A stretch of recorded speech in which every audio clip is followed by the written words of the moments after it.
Oh, Right. Here we go. This is the time that we wait, even though we're probably already online. Just waiting for the I'm screen to always change. online. Yeah, always. I'm always on me online. too. I don't log off. Logging off's for cowards. Well, When I go to sleep, I jack in my fucking brain to the internet, so I'm logged on even when I'm technically logged off. I just need the existence port right into Lev, my... I just got I already the have a notification saying that we're live. We so. are live indeed. Everybody, welcome to the BTR stream. Today we're talking about statues. First, I want to ask everybody who's watching this right now who has not done so yet, please subscribe. We got to grow our numbers. Yep. We appreciate everybody tuning into this. Leave a like as well. And go to Raid our... Shadow Legends. Yes, exactly. Go to our Patreon, patreon.com/loveandjules, so you can help us I thought grow. the Patreon was patreon.com/badfilmcast. Well, this leads me to our next guest. So we have a new guest today. So today we have the great MK Ultra JC Denton, aka James, host of Bad Filmcast. Please subscribe to Bad Filmcast right after you subscribe to this show, but still leave this tab open because we're going to be talking about a lot of interesting stuff today. Specifically, we're going to be talking about the statues that are gotten rid of right now and what the ramifications are. Where do you guys see this going? And we're going to get a lot more people coming in later on. We are going to get Sunny, aka Vedic Cyber God, coming in soon. We're going to have Unwoke Duffy, Gravantis, Andrew Meyer, Vers Laloon, and Gennady Stolyarov II of the Transhumanist Party, and that's going to be amazing. So welcome, everybody. Let's actually start with James. You are the newcomer to this program. Thank you so much for being here. Yeah, thank you, man. I was day drinking yesterday and hanging out in the pool with my friends, and I just get a DM out of the blue, and I'm like, who the fuck is this? And now I'm here. So it's great. But, it's great that you're here. So, I like being online, and, I was like, well, this gives me a chance to continue being online. So I guess I'll do it. So you'd also say that you are an extremely online person. Yeah, essentially. Sounds I don't good. log off. Now I only log off when I go to the movies or I'm on a date. That's about it. How often do you go on a date at the movies, or do you separate? No, separate. I do not bring females to the cinema with me. We have a comment from Benata. Someone topples the TED will have the next disaster of 2020. So we're going to be getting into Ted Kaczynski as well. James, are you familiar with Uncle Ted? Well, actually, I said earlier on Twitter, I think we should tear down every statue we have in this country and replace them with Ted Kaczynski. Yes. I could agree with that. Absolutely.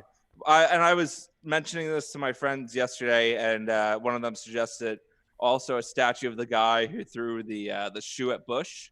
So I'd be down for a statue of that guy too, or even just like the shoe being thrown at Bush would be kind of cool. They have a statue of the shoe somewhere. Do they? Actually, they have a real statue of the guy.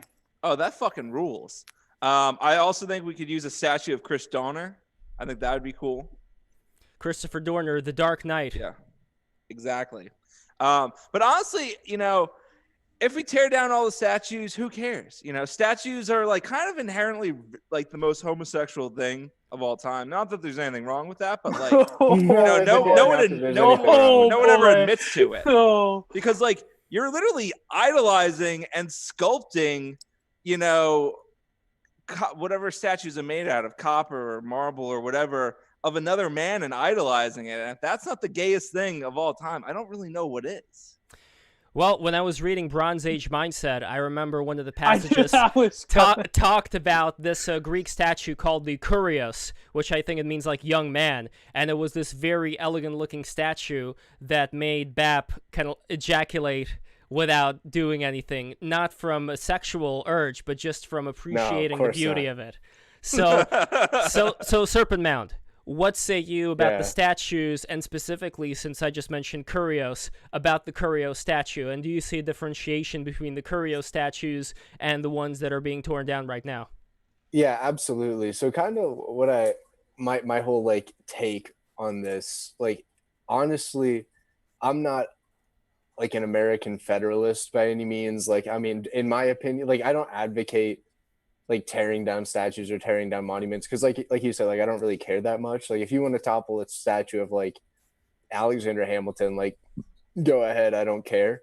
But like I think that this is getting way too much attention, and the issue of what ISIS was doing in destroying statues and historical monuments in the Middle East, that was a far greater travesty than what's going on now. I mean, the Teddy Roosevelt thing is very, I wouldn't say sad, like it just sucks, because like that's my personal predilection to sort of idolize that. And well, kinda aren't keep they that replacing memory the alive. statue of him with just without the native and the slave?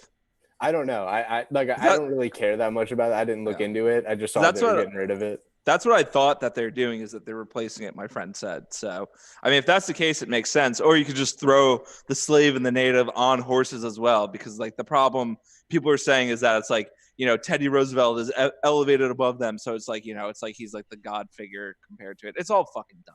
It's stupid. And It's kind of not though, but well, I'll get it. Sorry to cut you guys off.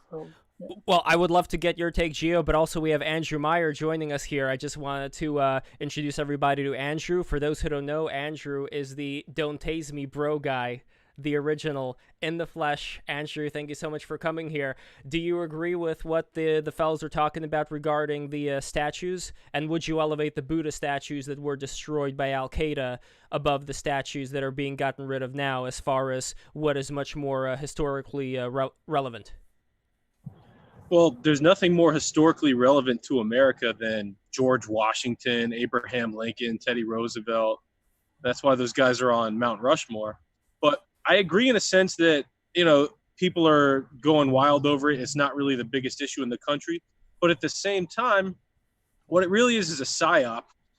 We're being shown that the law does not apply if you're a Marxist revolutionary. And that's what these people are. They're just, you know, godless communists, and they're being allowed to destroy public property. If you or I went and tried to tear down a fountain, even at like a Bank of America, you know, if we tore down one of their little fountains in front of a Bank of America, we'd be arrested immediately. But all over the country, Marxist revolutionaries are being allowed to destroy property. It makes no sense except as a demonstration of power. Look, we have power. We can do what we want. And Republicans roll over, don't do anything. The Democrats are in league with them. So really what this is basically, you know, a call to arms. Hey, if you care about America, you need to actually be like, hey, we need law and order, and not Trump tweeting about law and order. But there's an example of But somebody he's talking going about the out show Law and Order.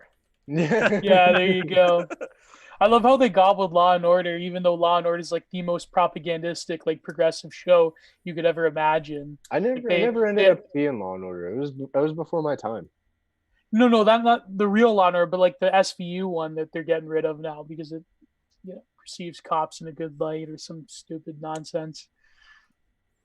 Wait, wasn't Ice-T in the last Law and Order? Yes, yeah, Law in SVU. He's in, yes. That was some of the best one-liners. I have seen like clips from that. Ice-T had some fucking killer lines. So Well, we, Oh, you I know, remember seeing it on the dark web. The only good thing about Law and Order is that it keeps funneling Ice-T's gaming addiction, which I fully support. So Yeah, they had the Gamergate episode. That was really surreal. They had like Toby Turner in it, and he got ousted for Whatever happened to him? What's he up to? Someone tried to accuse him of sexual harassment, or he was abusive to his girlfriend. 2017. Like has he done anything since then? Like I think he went back to YouTubing, but he's like a shell of his former self. Like nobody, he's done. sad. So, Toby's the actually a man's good gone. friend of mine. Toby's a good friend of mine, and Really? he's on the comeback trail. Just wait and see. oh, okay. Man. No getting a biscuit 3. No, you have no idea what Toby's coming out with. The man is a legend, and you're gonna be saying, "Wow, I had no idea how amazing Toby is." Just wait a little while. Hopefully, because I thought yeah. the whole thing was bullshit to begin with. I mean, I think that's the level of discourse that we're at now, is we have to like even doubt people that are coming forward with these things. But I might as well just jump into my take with the Roosevelt one in particular. I think the problem is that when you start this trend, and I believe Andrew was talking about what you would call anarcho-tyranny, where the law is selectively applied to certain groups and not for others. The problem with the Roosevelt one I noticed, well, of course, you could talk about the same one when Gravantis and Nathan Duffy come in here, we'll talk about that one.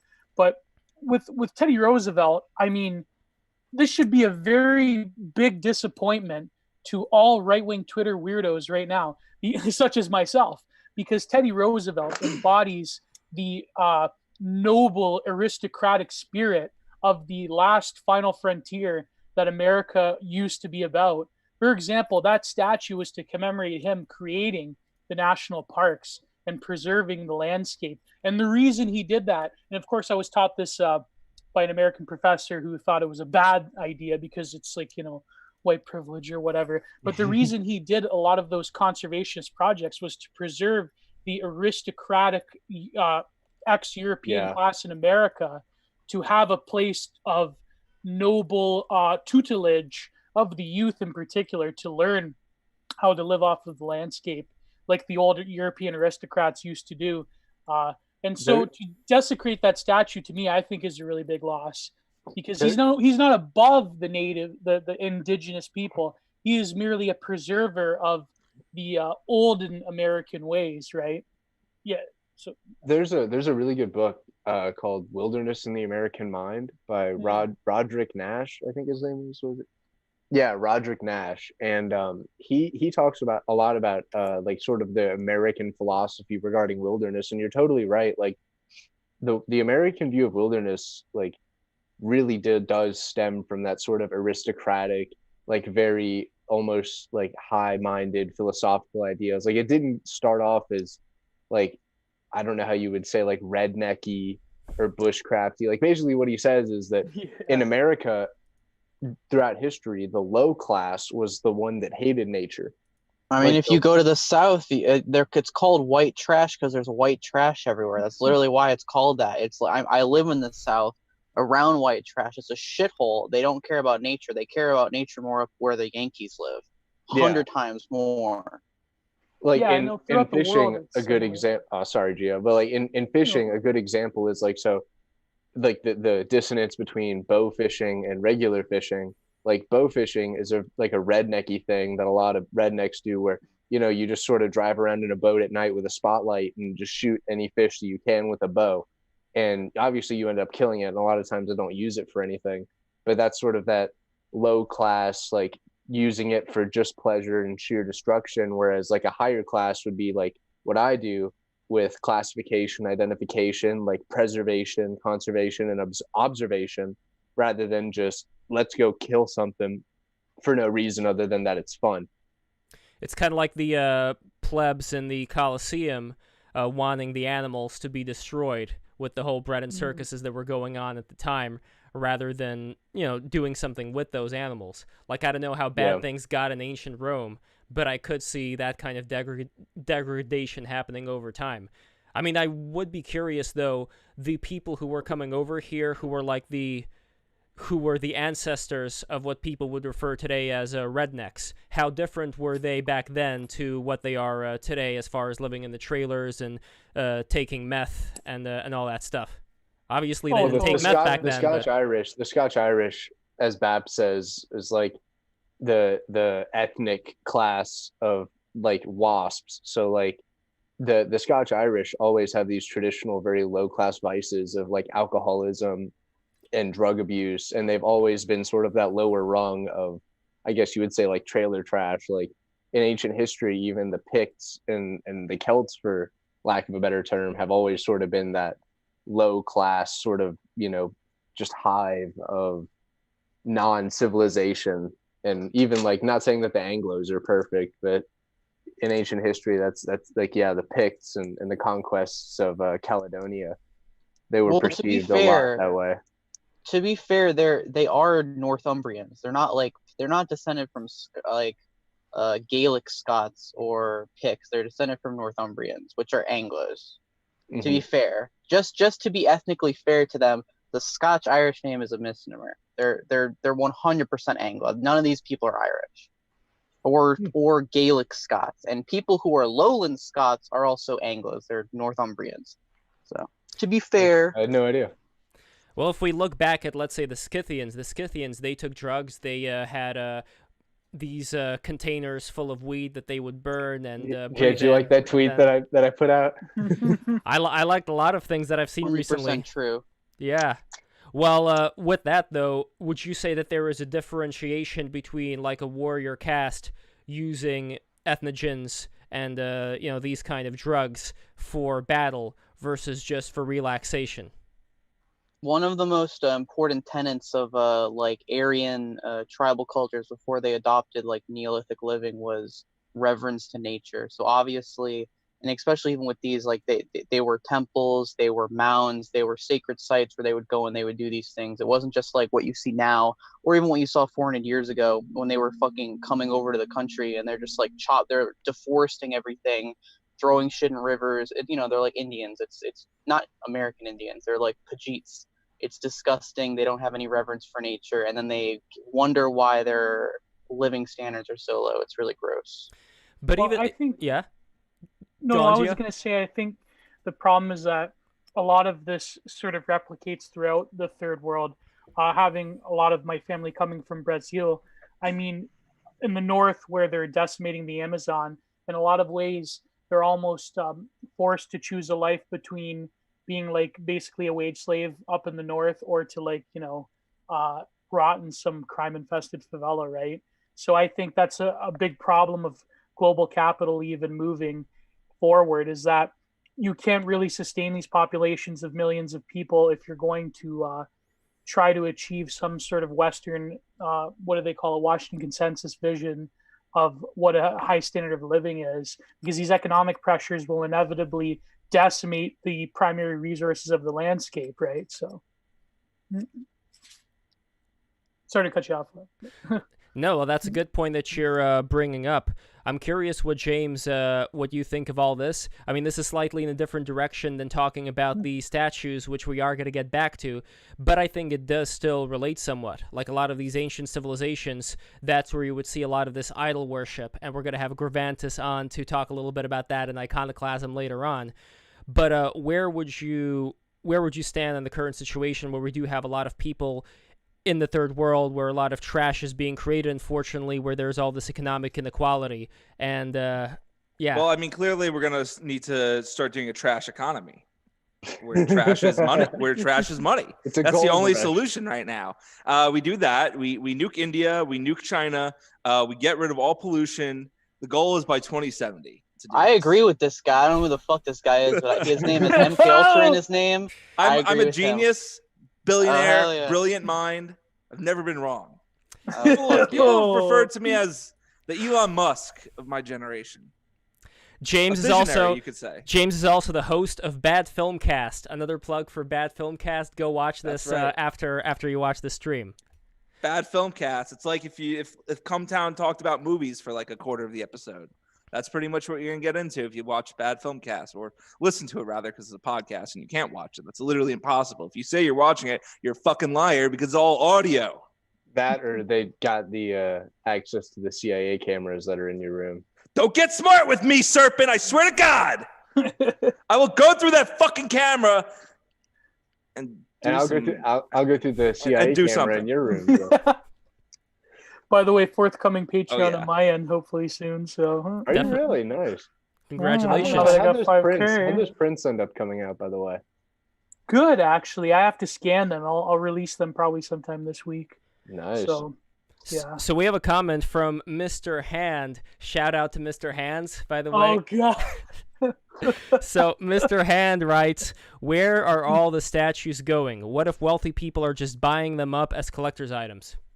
Ooh. No, I think some people are definitely like using parts of the statues for like fucking themselves, like maybe like breaking off like a hand to like fist themselves in like a new way. They did. There was that statue. I don't know who it was, but it was some king in when they had the riots in Louisville. There was that video of that dude just jumping up and like grabbing the hand off of the statue, like. And I think, being a college student myself, like I think I can absolutely see that in some dude's like shitty little college apartment, like having that hand like hanging on the wall, like, oh yeah, you see this like stucco, like what is it, stucco? What are those made out of? You see this hand like It's like the cooler version of stealing a street Like a sign. stop sign. Yeah, exactly. Yeah. For sure. You don't think some spray painted like marble head is gonna end up in some kid's dorm room? Like, That would it'll kind end of up in rule. some gallery because a lot of these museums are basically owned by rich people. I mean, that's the way the gallery systems work. I mean, that's another point about graffiti is that why is it that these BLM activists they have toys? I mean, they're just a bunch of toys. They don't have any good signature burner pieces that they're doing out there. All I see is just this junk. I mean, this toy crap. I mean, what do they just rob a can of Krylon? I mean, yeah, get some talent out there. get some good taggers. Yeah, it's there's plenty Kaliak of them. has the best taggers. Okay, you can't deny that. Where, Sonny? I said Kaliak has the best taggers. Haven't you It seen all does, the? it does. Oh, fucking- yeah. That's Oh, awesome. boy. I love seeing that shit. Although I saw a recent Five- picture of somebody like spraying over Kaliak, so I think they knew what Kaliak is, so they decided to just like get rid of That's it. turf war right They there. sprayed over it and they put "Never Trump," and I was like, "What the? Do you think we're fucking Trump supporters? You fucking mongoloid!" A little too late for that one. That's what Yeah, I don't know that's what's what the Mia point. died for. Mia died for fucking Trump. Yeah.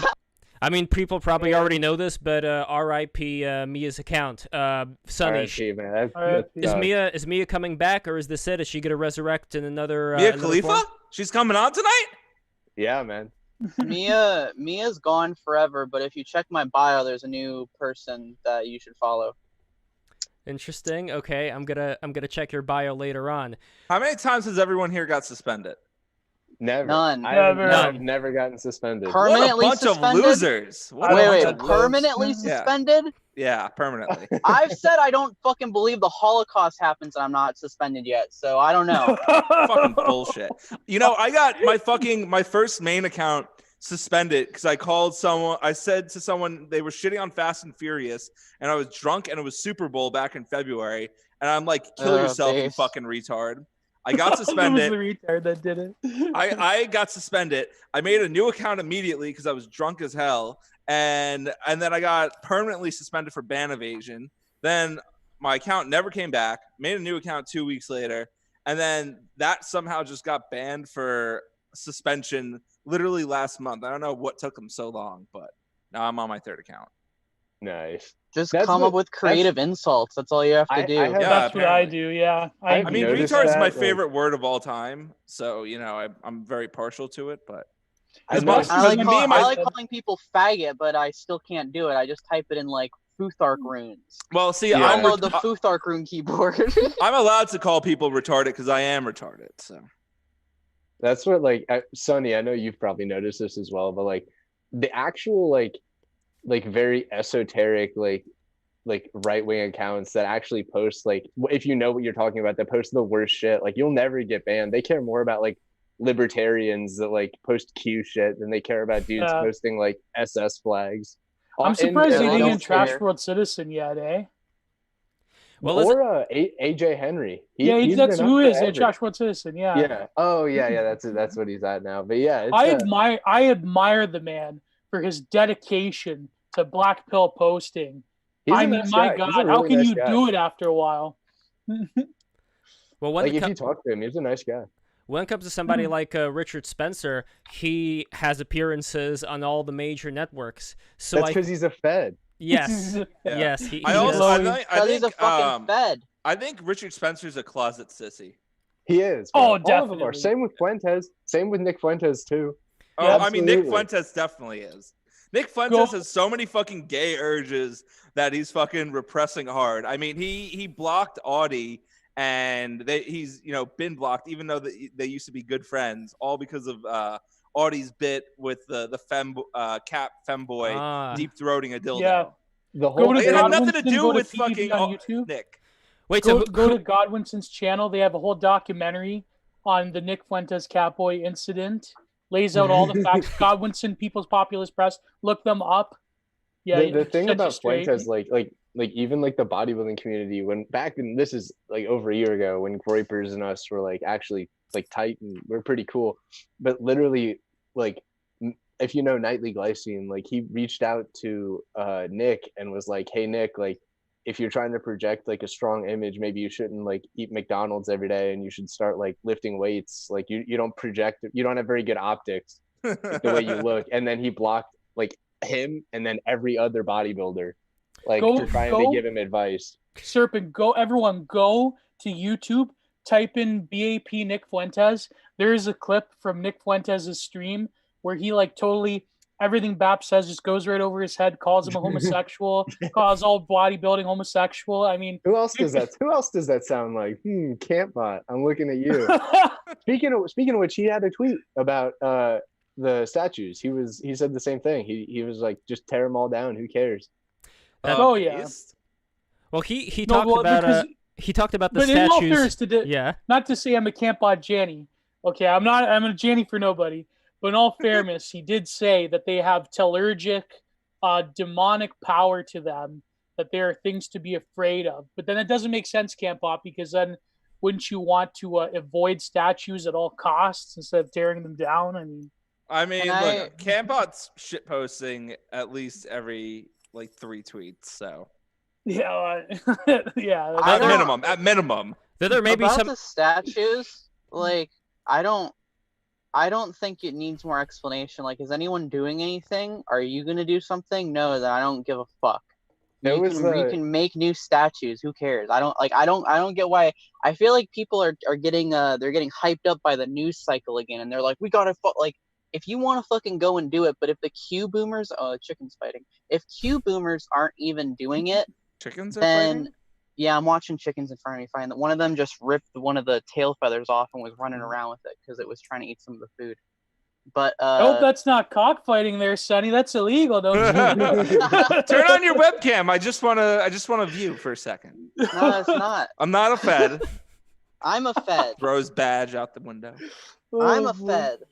No, but I'm serious. I don't care about the statues. Like I think it's like a non-issue. I think obviously like it sucks, but this has happened in like South Africa. It's happened in Rhodesia. It happened after World War II.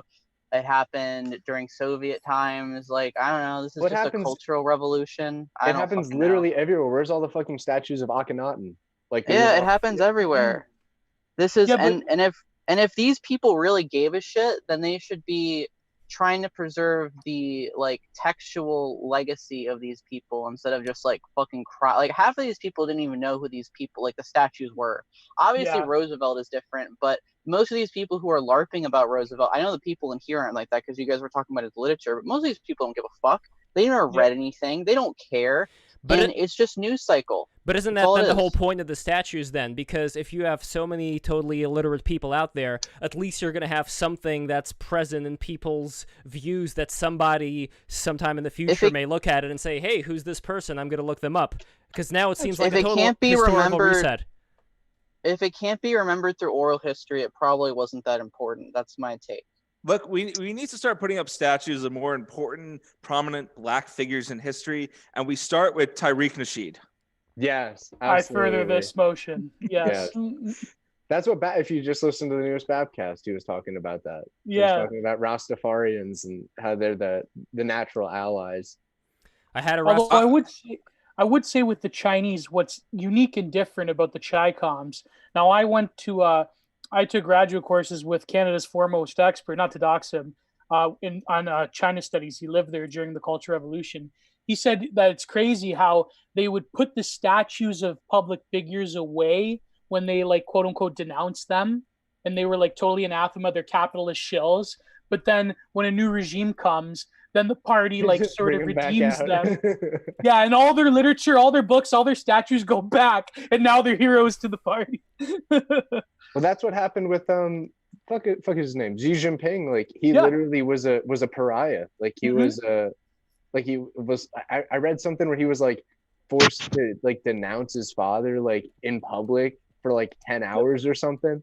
Like did backbreaking labor as like punishment for his father's crimes, and then after this new regime came in, then he was sort of ushered back into the upper echelon. Yeah. That's right. There was that there was could be similar... like a Marina Abramovic performance piece right there.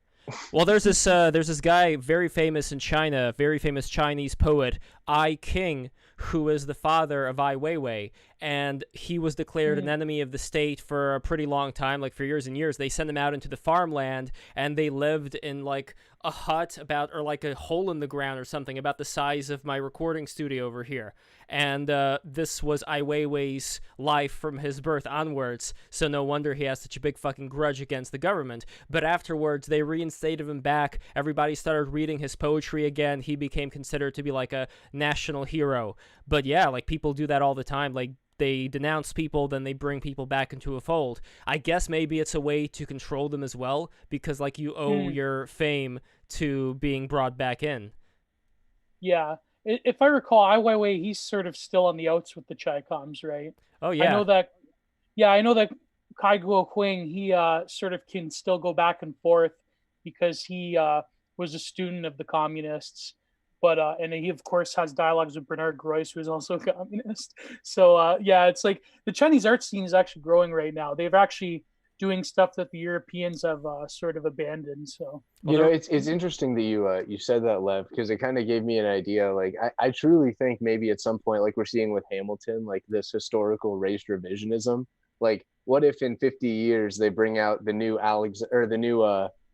Andrew Jackson statue, and he's like very like negroid features, like very congoloid features. I was like, oh, this is Andrew Jackson was a black man. Yeah, exactly. And they're like, oh, well, wait, what ethnicity was Beethoven? Was a black man apparently. So what ethnicity is Andrew Jackson though?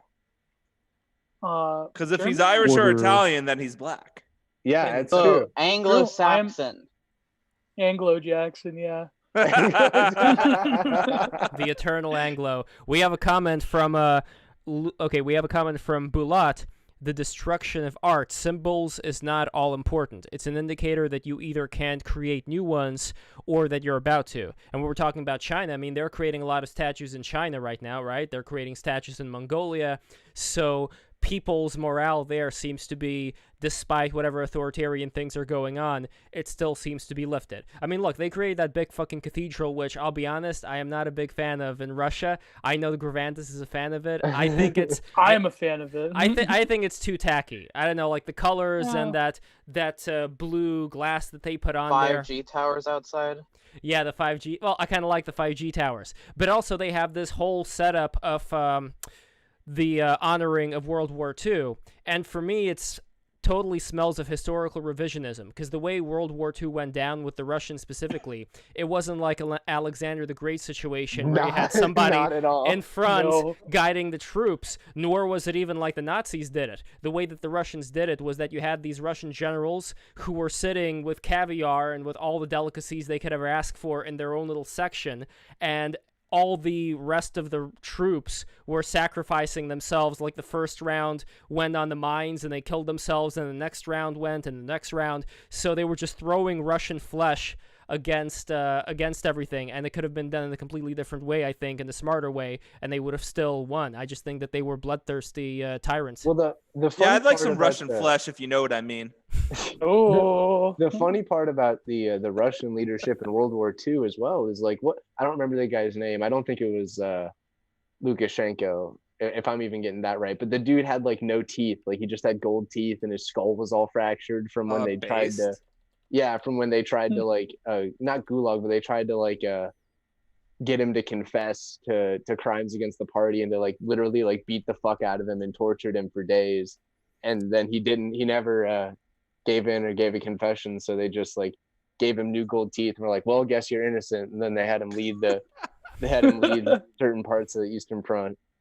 Wow. I guess for Russia, that'd be the Western Front. Well, I'm looking it up right now. I'm trying to see who this gold tooth person is. I'm not getting anything, so please send it to me later. Yeah, I'll have to look it up and find it. But I know there was some guy who like legit was like, his face was all scarred up, and he was like super fucked up from the interrogations that they did.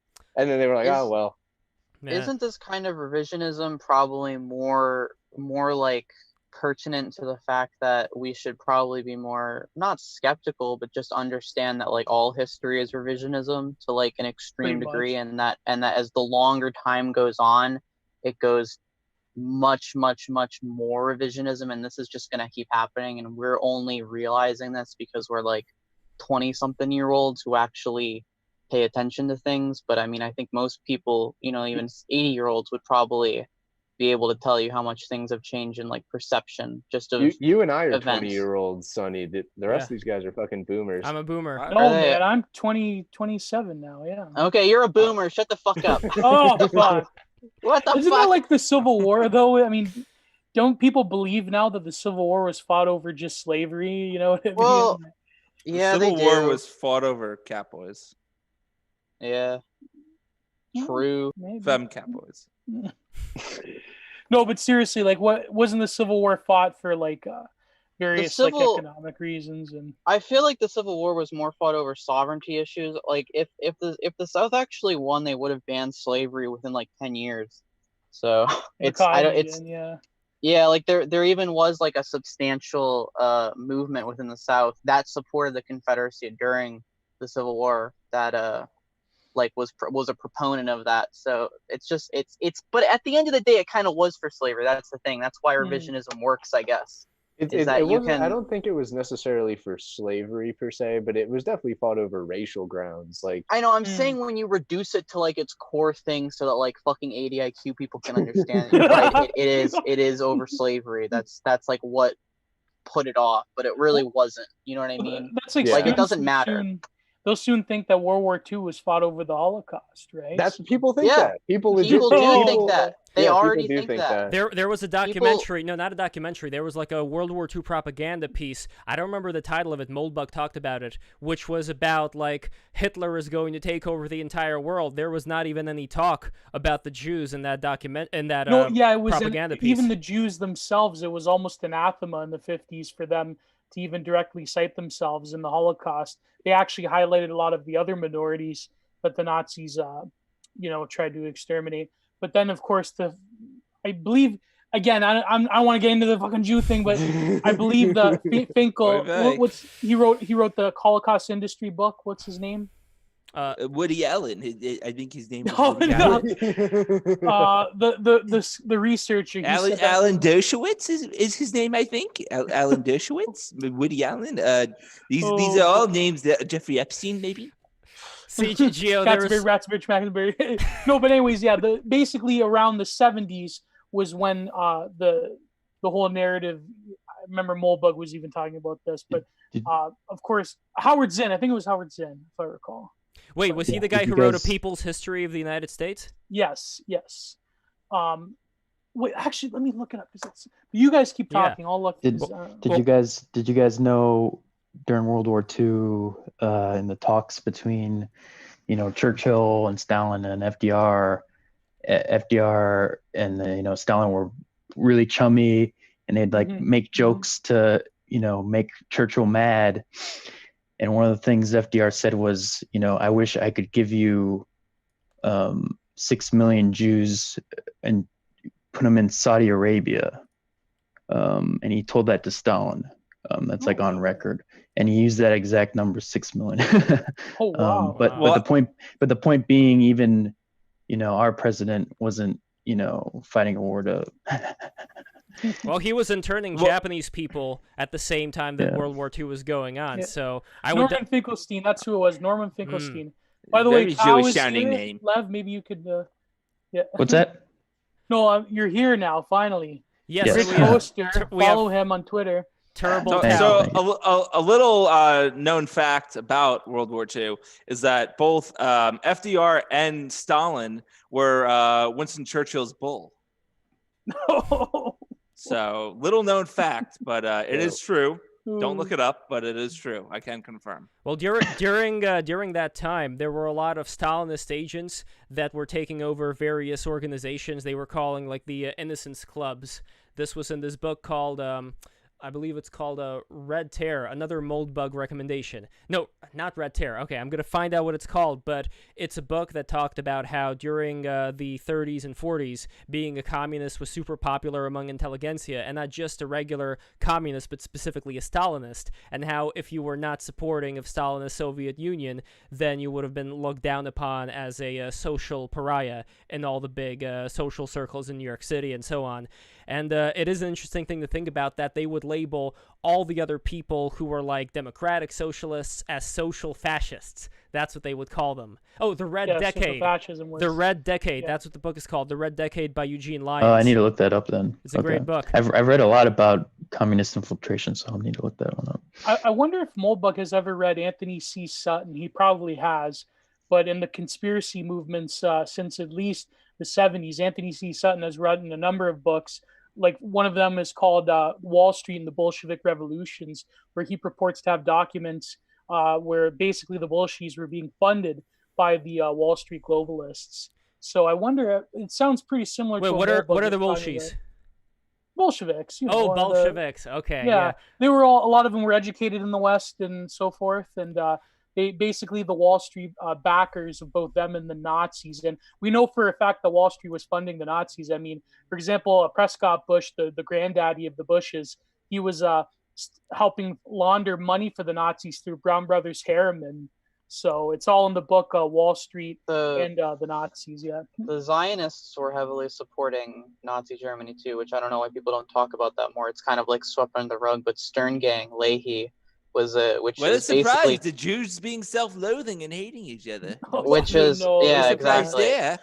oh boy. Leahy, which was pretty much the number one reason that Israel even exists as a state today, was What a are you talking about? huge Israel doesn't proponent. exist as a state. Yes, it does. No, it doesn't. What are you talking about? That's Palestine. Israel exists, and it sucks, but it does. And you gotta Israel, accept the that. name itself is a Palestine does not psyop. exist. Israel, that's the psyop right there, guys. It's not real. Israel, I don't that's think like so. Ideas, man, from MD Sam Hyde, where it's like Facebook is real, Facebook is real. Facebook Israel, yeah. Wait, what does Anyway, Israel actually mean? Like if you separate the letters, IS, Israel. Okay, so L is in like a god, Ra or Ray. That's also like the sun god, right? And then the Yeah. first Yes. part is what does Isis. there we go, ISIS. Yeah, it's a very interesting thing. I mean, you have Oh, so Israel's behind ISIS. Well, look at that. We don't know solved it, the everyone. the Egyptian goddess. Well, Israel literally is behind ISIS because when when ISIS fired on Israeli troops, they literally fucking apologized and they made like a statement like, "We're very sorry for attacking fellow people of the book," Well, ISIS is a CIA MI6 creation, Yeah. so Well, which is ISIS controlled by is- Mossad. ISIS is Jews from Israel in Arab face. I have seen that where they like there's pictures of like ISIS leaders without their mask and you can trace it like directly to It's like in IDF. Jackass, and I think it was Jackass #2, where they all shave each other's pubes, and then they make that one guy's face brown, and then they put all the pubes on top Danger of it. Aaron. yeah. And He's like the in bitch taxi. boy of the group. He just gets it all the Yeah, time. yeah. So that's pretty much what ISIS is, except with Jews. Oh fuck. Or like in Let's Team move on. America, Let's World move- Police with the Oh, pigment. boy. See, Gio, you wanted this to never happen, but here, like it always happens. It always happens. It always comes back It to, always Oh, comes back. always comes back to the Jays. to the Jays. But Oh, I'm so sorry. Andrew Meyer isn't Look, even I here. love Jews. He Jews rock. They've made all my favorite movies. I have no problem with Jews. That's true. That I am a big fan of the Oh, Coen boy. brothers. They make some good shit. They do. No, Definitely. I unironically do admire it. Very, very favorable towards a lot of Jewish artists. I mean, Noah Baumbach, Simon baby. Bluff is one of my favorite painters. So, God, why are we gonna fucking say that? See, even just saying it, it's like, you know what I mean? It's like you have to. I think people should be more honest. I mean, to not, you know what I mean? These implications, I think, is a really big driver of discourse within the last few months. Is that if you don't support something, the whole motto "silence is consent." I mean, first of all, Which I'm happy to. I'm so happy to hear that silence is consent. I was told, Exactly, the right? opposite for a Gets long the tape time. out.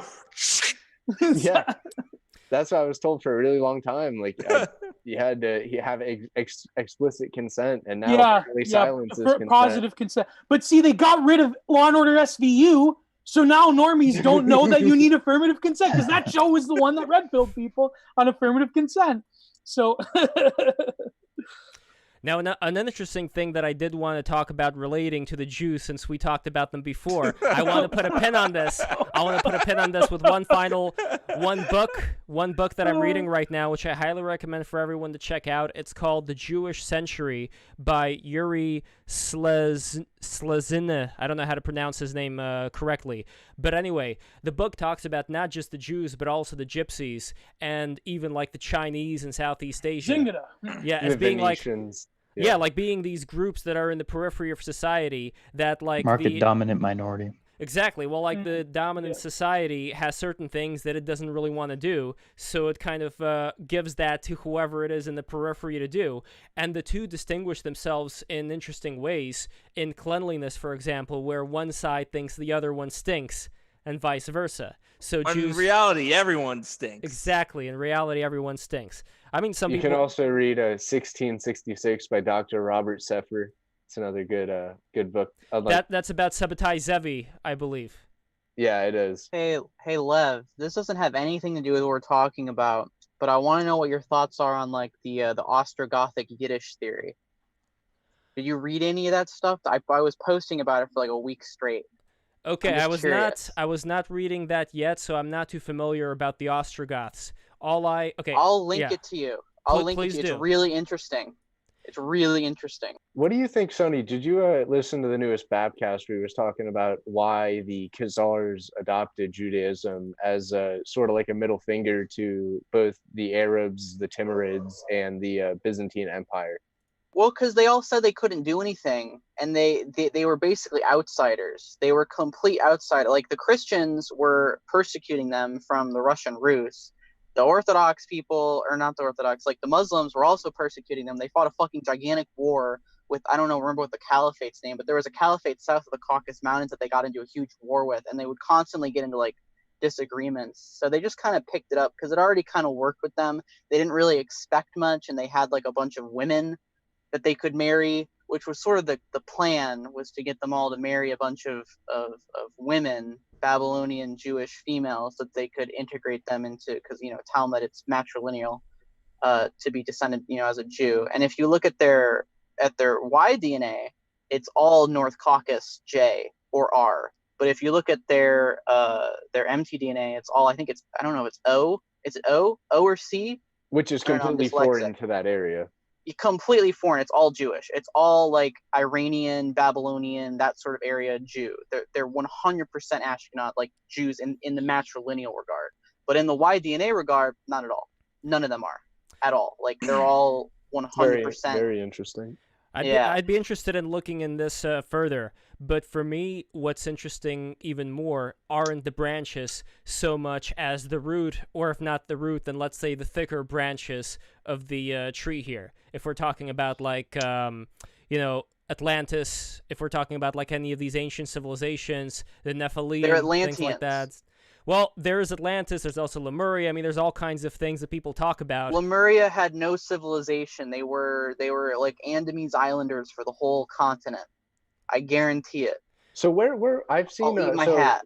You can look at the Mid-Atlantic Ridge and everything, but I haven't seen a convincing argument for where actually the ridge was that Lemuria was on. Is it just like Sahul, or it's Sri Lanka to Madagascar to what the fuck is it called, Australia? But it was like there's like an oceanic ridge that forms like a sort of like a inward curved triangle that actually would, if the sea levels were a lot lower, that would be land. And it was I think the reason for that is, like, you even find, like, the Pygmies and all the Dravidian people and the Denisovan people, like, all that blood is found on that ridge, and it's even found in Madagascar. And I think that's sort of the argument for it, is that you can find traces of these, like, Denisovan, whatchamacallit, blood, and like not Dravidian, but like proto-Dravidian, whatever they were, Negritos. I don't know what the fuck you would call. I don't know what the PC word for those things are. But they're like 5 foot tall. They're little black people. Well, they have no ethnic relation. Is that Homo floresiensis as well? It could be. There's a book called Homo erectus Walks Among Us, which posits that the Australian Aboriginals, there's 3 different races that compose the Australian Aboriginal.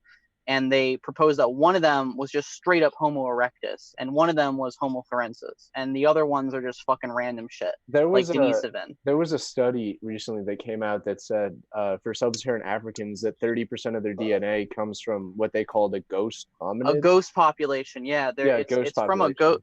They won't explain what it is. They came up with a name for Neanderthals pretty quickly when we saw the DNA. They came up with a name for Denisovan, which we've only seen, I think, from a few bones. We don't have a full like skeletal structure of a Denisovan yet. That's what I mean. Like because they won't say it, it's got to be like Homo habilis Yeah. or Homo erectus, right? Yeah, 100 or like fucking Lucy or some shit. Like, and the thing is that crossbreeding between these things is completely possible. So it's not like hominids can't really breed with each other. Like even in like really, I think it's rare, but depending on how distant it is, I think that it was definitely possible. And also another thing to consider about this is that if you look at the Sahara, it was clearly underwater. Okay, and the area where the Bantus are from would have been very high elevated. Like the highest concentration of Bantu DNA in Western Africa is very high elevated.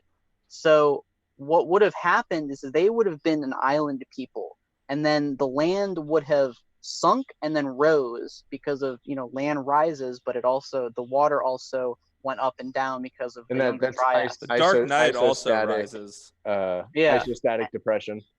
Yes, and so what would have happened, the reason for the Bantu expansion was precisely because they finally had access to the mainland of Africa. Because you never heard about Bantus until, I think it was 1500 CE, you first start hearing about Bantus. But other than that, there's just nothing. Even Egyptians never talked about them. They just didn't exist. They were just an island people. So I think it'd be similar to, the Canary Islanders today. Yeah, exactly. It's the exact opposite. It's inverse, where they were a little island people that eventually got all this land and they just expanded outward. And because if you look up the Bantu expansion, they came out of nowhere and they killed everyone. They killed all the Khoisan, they killed all the Pygmies, they killed all the Nilotes, they murdered all of them. So around 11,000 years ago or so, Graham Hancock talks about there being that giant cataclysm which wiped out a lot of these coastal civilizations. Then afterwards, I guess you'd have a lot of water, and eventually that water would recede over the centuries. So that's kind of like. And then land would also rise because land does rise, and so the belief is that the Sahara sunk and then rose. It was plunged beneath the water and then rose, and it's not that high above sea level. If you actually do the math, someone on Graham Hancock's forum did the math, average year to land rising ratio, and it makes it literally all checks out. And then when I cross-reference that to when the Bantu expansion started happening, when they started pushing into areas like the Congo, it completely checks out. They never invented canoes or anything, so they were just trapped on the island forever. And then someone had the bright idea to give them iron tools, and they just started genociding all the Khoisan, which used to be the most flourishing group of people on the entire earth. So interesting. And I remember you were also talking about Sri Lanka, and that brought to mind the airport of Ravana in the Mahabharata. So I don't know, what you think of that exists, or if it's a fable. I mean, it's so long ago. The bridge of Adam, I think it all definitely. I think all that definitely exists. I think Atlantis. I think those are stories of Atlantis. I think one of the most interesting things is that the Gita was written long time after the Rig Vedas. Rig Vedas don't talk about any of this shit, but later texts do, and I think it's from synthesis with Elamite religion, which are what Dravidians are. Dravidians are a mix of native Aboriginal Australoids who lived like basically the Andamese Islanders. So would that be Dasu? Yeah. Yes. Exactly. And they mixed with them. And they formed Dravidians. Dravidians are Caucasian because the Caucasian skull is dominant. You see that in Somalians too. You see that in a lot of Nilotic people. They have Ethiopians skulls. as well. Yeah, Ethiopians as well. It takes one single person, and the brain is dominant, and you can see the skull shape. But if you look at Andamese Islanders, completely different skull shape from Dravidians, but a very similar DNA. And the Ongi people, same thing.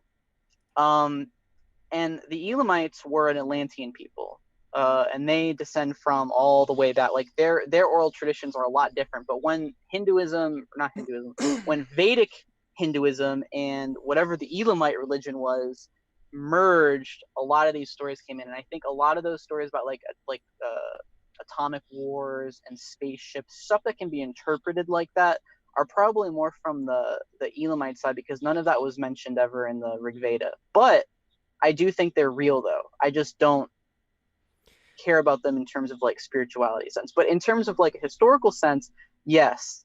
And I think it's precisely because they're all Atlantean stories. And Atlantis obviously wasn't just a single city. It was a complete colony of all these things. And there were still remnants of it existing until the Bronze Age collapsed, because there's the mound culture in Wisconsin, Illinois, Michigan, Ohio, and Serpent Mound. Yeah, yep, and Ohio, and those are remnants of the people who were shuffling all of the bronze to Europe. Which are the red-headed giants of the Great Lakes. Yes, yep, red-headed giants of the Great Lakes, and then it was completely abandoned 1,200 BC, which is exactly when the Bronze Age collapse happened. And we have proof that all of this bronze is from the Michigan copper culture, and we have proof that it's not even proof, it's like there's pictures of like these fucking runes and shit from Lake Michigan, and like drawings of ships that look like these gigantic carrier ships. And then there's that wreckage off of Turkey, which had fucking like 99 tons of pure copper that only could have come from Michigan. Like it's just a bunch. There's a lot of archaeological and anthropological evidence to suggest that, I was watching this talk, and this guy was talking about Clovis, and he was saying how back in the day, he was saying back in the day, before the Soviet Union collapsed, people were working in Canada and Alaska, and they were saying, well, if our theory is correct, once we get access to Siberia, then of course we're going to see tons of Clovis points. We're going to see tons of markers of Clovis culture.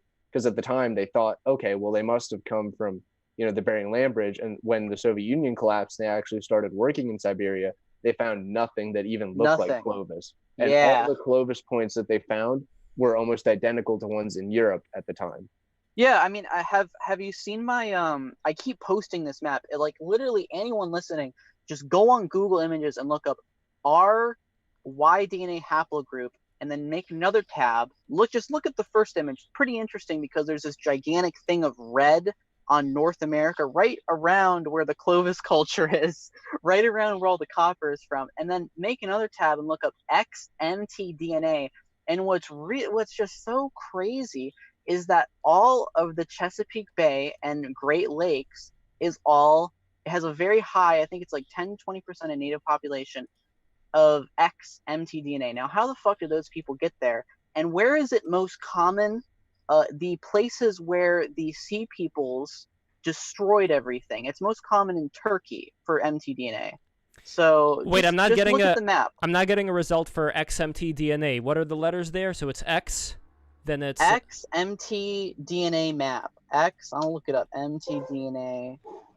This is interesting. This reminds me of when we had Graham Hancock on at the National Arts Club for the 4th time. He was talking about his book, America First. Or America Before. America Before. Yeah, Graham Hancock fucking wrote America First. You sure about that, Lev? You sure about that? Look, I'm Nick Fuentes. I'm sure about that. I can't post images in the That's chat, a great but book, by the hold way. on. America I'm going to fix Before that. Is a great book. I am going to allow everybody to post images in the chat. Here you go. Now everybody can post images in the chat. Go for it.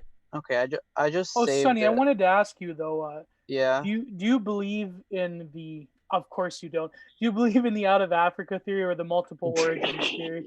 Okay. Well, the out of Africa theory is probably true on like a gigantic macro scale. On a major haplogroup, sort on of. a major macro scale, but Neanderthals still exist, and I think most white people are pretty much just Neanderthals in like every sense of the word. I'm not if you actually, Neanderthal.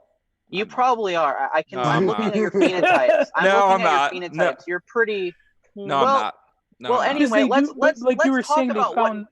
Yeah. that they bred together. That it wasn't like the Neanderthals were eliminated, but really they they evolved completely through meshed, selection. and yeah, and this is the thing, is that blue eyes are from Neanderthals, spoken language is from Neanderthals, green eyes are from Neanderthals, red hair is from Neanderthals, blonde hair is from Neanderthals, pale skin that news. gets freckles is from Neanderthals. Not true. Every single one is from Neanderthals. They had spoken language and tools 150 years before Homo sapiens, as we call them, left Africa. They were living in like the frozen tundra for the entirety since the Toba catastrophe, like the entire time. So it's complete bullshit how people will say that. Like all of the white traits that people are directly descended from Neanderthals. It's the same thing with East Asians. They're like, if you take out the Denisovan DNA in East I'm a descendant Asians, of Christ, but I don't know about you guys. they look exactly like Christ was a Jew. I'm just gonna say it, by the way. So if you're that's a fake. descendant of a Jew, No, that's a psyop. what tribe was psyop. Christ a part of? What tribe?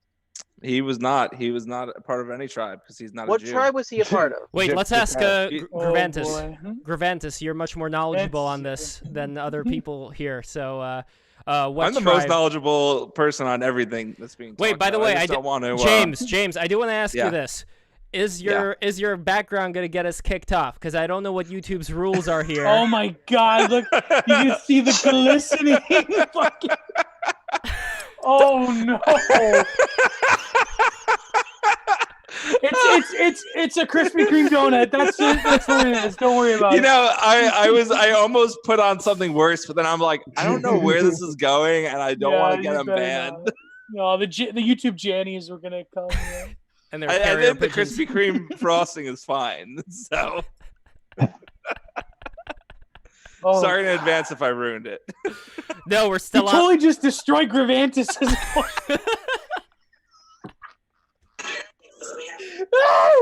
This is what happens when you fucking invite a professional shitposter on to have a serious discussion. So just saying. Oh boy. Jews rock. I love Jews. I like that music video, by the way, with that dog and the alligator suit. It's great. It's the greatest music video of all time. Yes, it is. It's funny. I actually emailed Sam, and I'm like, "How the fuck did you get away with that?" And he's like, "Honestly, they had no issues with that one compared to some others," which really surprised me. Fuck. I had emailed him back and forth a few times, and then I saw that when it came out, and I just was like, "How did you get away with this?" But I have to get going now because I have a work fucking meeting, and then I gotta do my podcast. But and where could people find your podcast? Yes, Bad Film Cast. You can find us on Spotify. You can find us on iTunes. You can find us on Google Play and YouTube. But the YouTube takes slow to go up because one of my co-hosts does that manually, and he's lazy. But yeah, Bad Film Cast. If you like movies, where we talk about films that are on Rotten Tomatoes and defend them, and we just shit post usually for most of the episode. But if you like Come Town, if you like Blank Check, that sort of thing, you'll like our podcast. Lev, thanks for having me on. Fellas, nice meeting you all. Happy to come on again sometime. All right, I'd love that. Take care. Bye. See ya. So, Graventus, before we get to the statues, what tribe was Jesus from? He would be a descendant of David, so it'd be the tribe of Judah. Which there we go. If I'm not mistaken, I believe Judas was also from the tribe of Judah as well. Yeah, there we go. Case closed. I was doing a lot of research on, I can't even remember pronouncing the name properly, but Japheth. Japheth. Yeah, that's some wacky shit. If you read deep enough into the tribe of Japheth and his descendants, that's a pretty cool little nugget of little esoteric history there. And we also have joining us, by the way, at the exact right time for this discussion.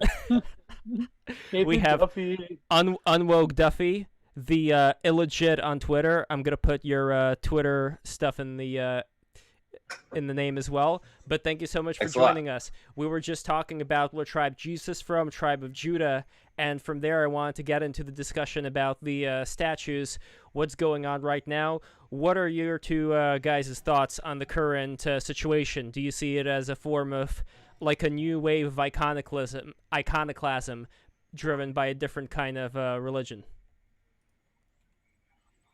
Oh yeah, I mean that seems fairly obvious to me. I think even lots of people who are not normally that perspicacious in terms of what they can notice have been able to tell that about the current flare up, that it's very religious in nature in multiple respects, and also the destruction of images. Obviously, in Orthodoxy, it has a very specific history and is very integral actually to our actual faith, because we faced a bout of very severe iconoclasm in the 7th century, and it was particular actually to the East. Really, the West didn't suffer it in the same way.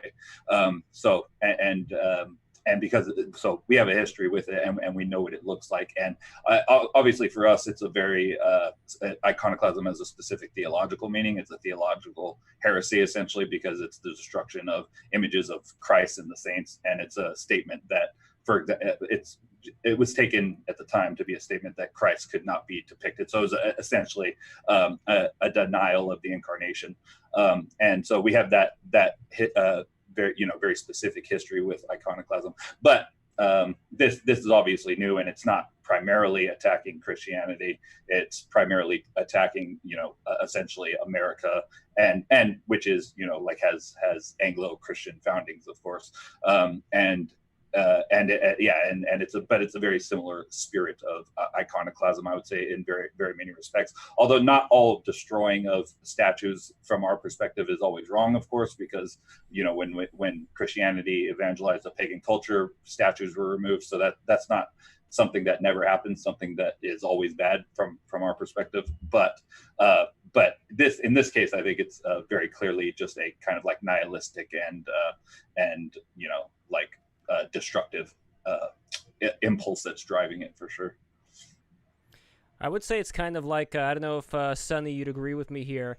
It's kind of a Kali-like impulse that's going on right now. You'd think that we are living in the... Oh, of course. It's a death drive. And again, it's something that is a foreshadowing of the times that we live in, because history is cyclical. So I think that the people who are freaking out about this but aren't doing anything, and I think that's really what bothers me, is if these people were, because I've gotten into a lot of arguments about this over the past few weeks, because I'm like, I like the fact that BLM is happening, because it's only one, it's waking up white people who didn't have any racial consciousness before. It's waking up black people who didn't have racial consciousness before. So maybe we can get, another Malcolm X, Elijah Muhammad, or George Lincoln Rockwell, or any of these other people who existed in the 60s who got assassinated for, having these ideas and not wanting to be part of the system, I guess, and just wanting to sort of separate and be peaceful like the Amish. But that got them all killed, obviously. So yeah, it's obviously a death drive. I don't care, because I'm not going to go to the fucking city and defend these statues. I do not give a shit, and I don't think anyone really does. I think it's just news cycle bullshit, and I think everyone is just perpetuating it to have laughs. But at the end of the day, it's just they don't care, and I don't care either. We have a comment from Bulat. Fuck cyclical time. We'll reach the eschaton when we make the spirals of history big enough. I'm not really sure what that means, so if anybody could enlighten me. Well, in a way, I think that we're experiencing what Eric Vogelin called an immanentization of the eschaton, meaning that they're a hijacking of very Gnostic beliefs, if you will, to bring about a political end that is a what Huxley called a year zero, not a year zero, final revolution, meaning that the children of our children will have a consciousness that is totally different, alien to us. They will have no conscious recollection of the past itself. And I believe that is what I strongly agree with Vogelin, that is a basis of basically all millenarian movements, is to basically erase the past from the very consciousness of the people itself. So, and you mentioned Orthodoxy. I believe that you had the tradition where a lot of the icons were hidden because of within the inner, I don't know the terms, I don't want to offend you guys, but they were hidden within public view and only certain monks could go and see them. That's the importance of the, if you guys can enlighten me on that, maybe Gravantis can, yeah. But Yeah, like, I mean- it's the important, in other words, these icons, they carry with them a spiritual power that I believe is totally lost within the American experience. Because as much as that they try to ritualize certain American presidents, like Washington would be the best example, there still is something of the New World within it. But yet the New World Because they're all traitors. Washington Yeah, was a traitor. He put down the whiskey rebellion. He's literally none of those people had morals. They're all Freemasons. So that's why. Yeah, but I think that there is a undercurrent of the primal and the ancient within America, at least. But yet it seems that it pops up in strange ways, whereas in Europe these things are more clearly defined. But anyways, I'm cutting you guys off. So, Well, when you say That's okay, Gio. Mason, or even before we get to that, what I'm curious about from Gravantis and Duff, was there an idea in early Christianity that they were already living in the apocalypse, and that any day now there was going to be, like the coming back of Jesus? I mean, I'll just say that, that's like the common belief all throughout. If you read Paul's second epistle to Thessalonians, there were people sort of, preaching, let's not work or anything just because Christ is here. There are people who are afraid that they missed it. So, I mean, we're talking about 60s AD. So that's kind of always been a running theme all throughout. The sort of like general idea is that you're always living in end times. But was it different from, let's say, when we have, and I'm not comparing these two as far as, the, let's say, authenticity or the philosophy, obviously, because, you guys have a long history of this, and a cult like, I don't know, I'm trying to think of the name here, the one with the crazy bald dude against the purple background. I think you know who I'm talking about here.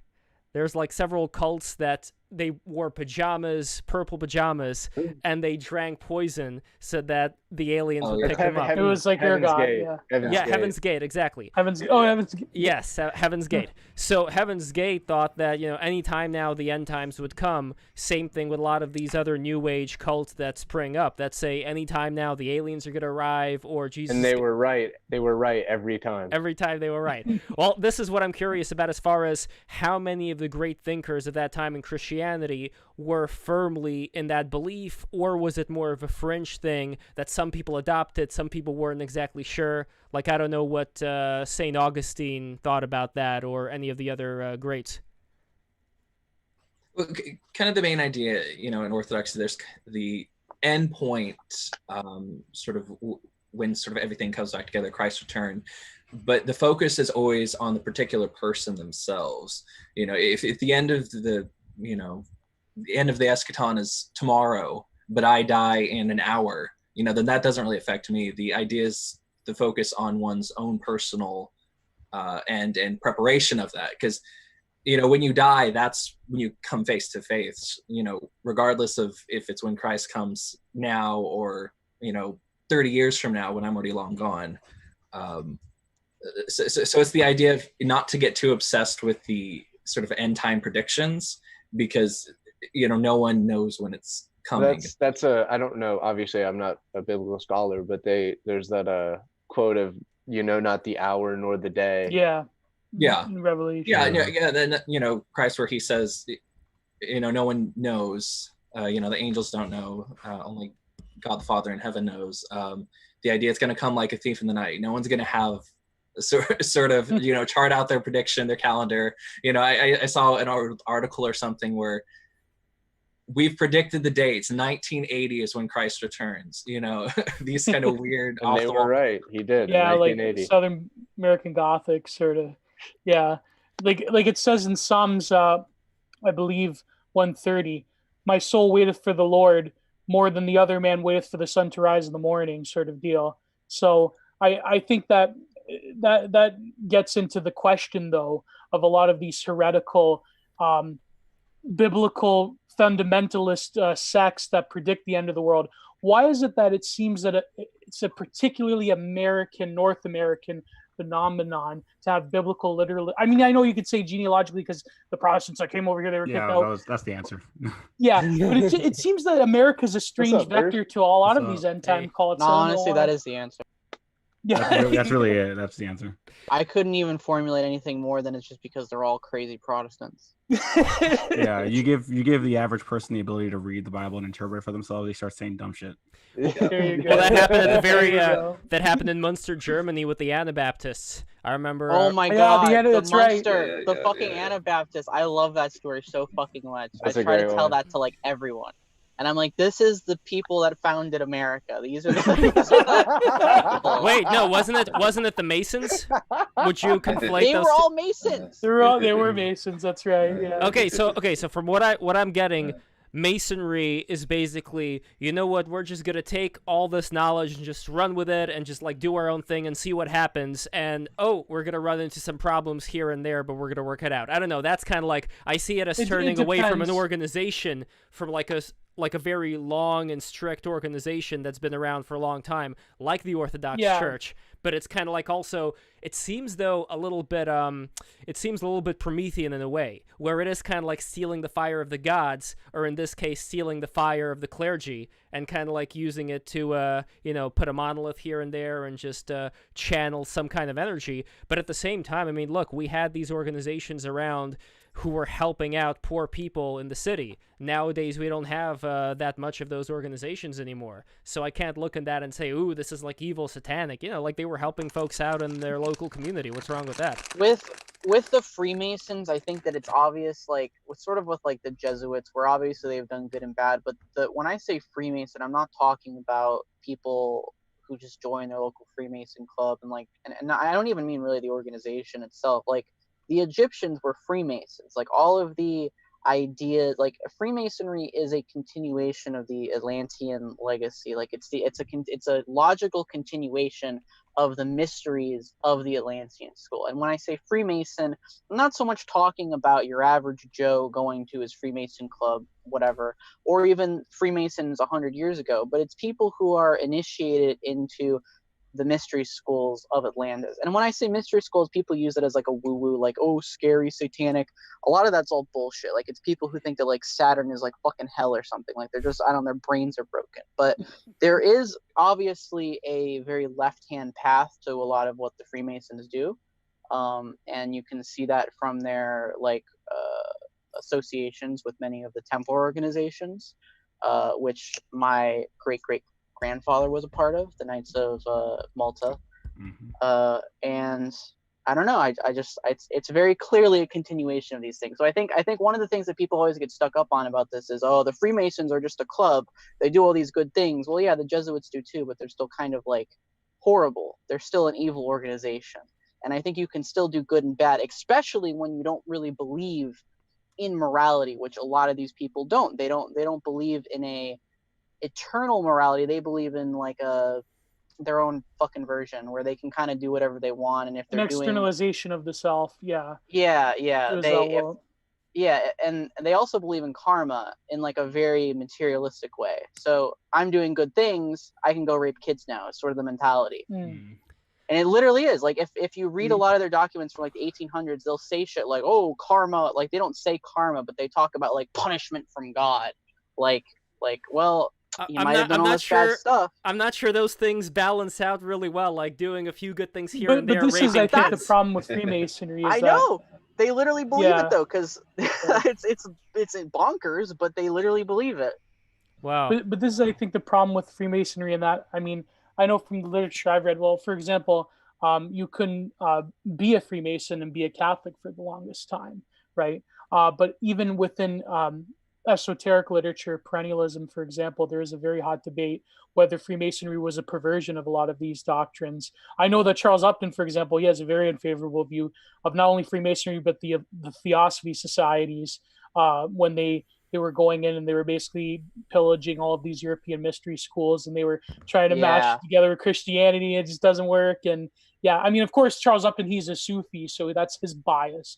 But this is a big problem, I think, with a lot of this sort of literature. Me being steeped within perennialism for many years myself, I believe that is a very fundamental problem, is that when you start to cross-contaminate a lot of these doctrines, you get this chthonic power that you're trying to concoct here, and it's like trying to mix beer and wine. It just well, maybe for some people, but It's it's just strange though for me that it's so not understandable that there are certain things that are going to have extremely negative repercussions as far as the way that you treat people. Like, I don't know, maybe I'm completely bonkers here myself, but I could imagine people incorporating things from mystery schools without necessarily having to rape kids. Like, is that too much to ask for? Or take the adrenochrome. Exactly. Well, that's the thing, is that like a lot of them adopted a lot of in the 1800s a lot, and I guess you're going to talk about this in a few weeks with the tantric thing, but they adopted a lot of the sexual tantric school teachings in the 1800s and the 1900s, and one of the biggest things about that was how you can sexually control people and break their ego through rape and through other forms of torture. And it literally works. Like, anal sex in tantric creates a reverse kundalini, which essentially makes you submissive to whoever's doing it. And that's all I don't know if I believe this personally. I do, but I'm just saying that to maybe not alienate some people watching. This is very red pill stuff. Very nuclear red pill right here. Yeah, but all forms of anal sex, any sort of penetration going inwards, would damage your root chakra, and it would make you essentially submissive either to the person doing it, and not just submissive in like a sexual act, submissive mentally. Like you literally become subservient to them in like a mental way. And that's one of the reasons all these people in these secret societies, they rape them, and they're not raping women in their vaginas. They're raping them in their ass. They're sodomizing them.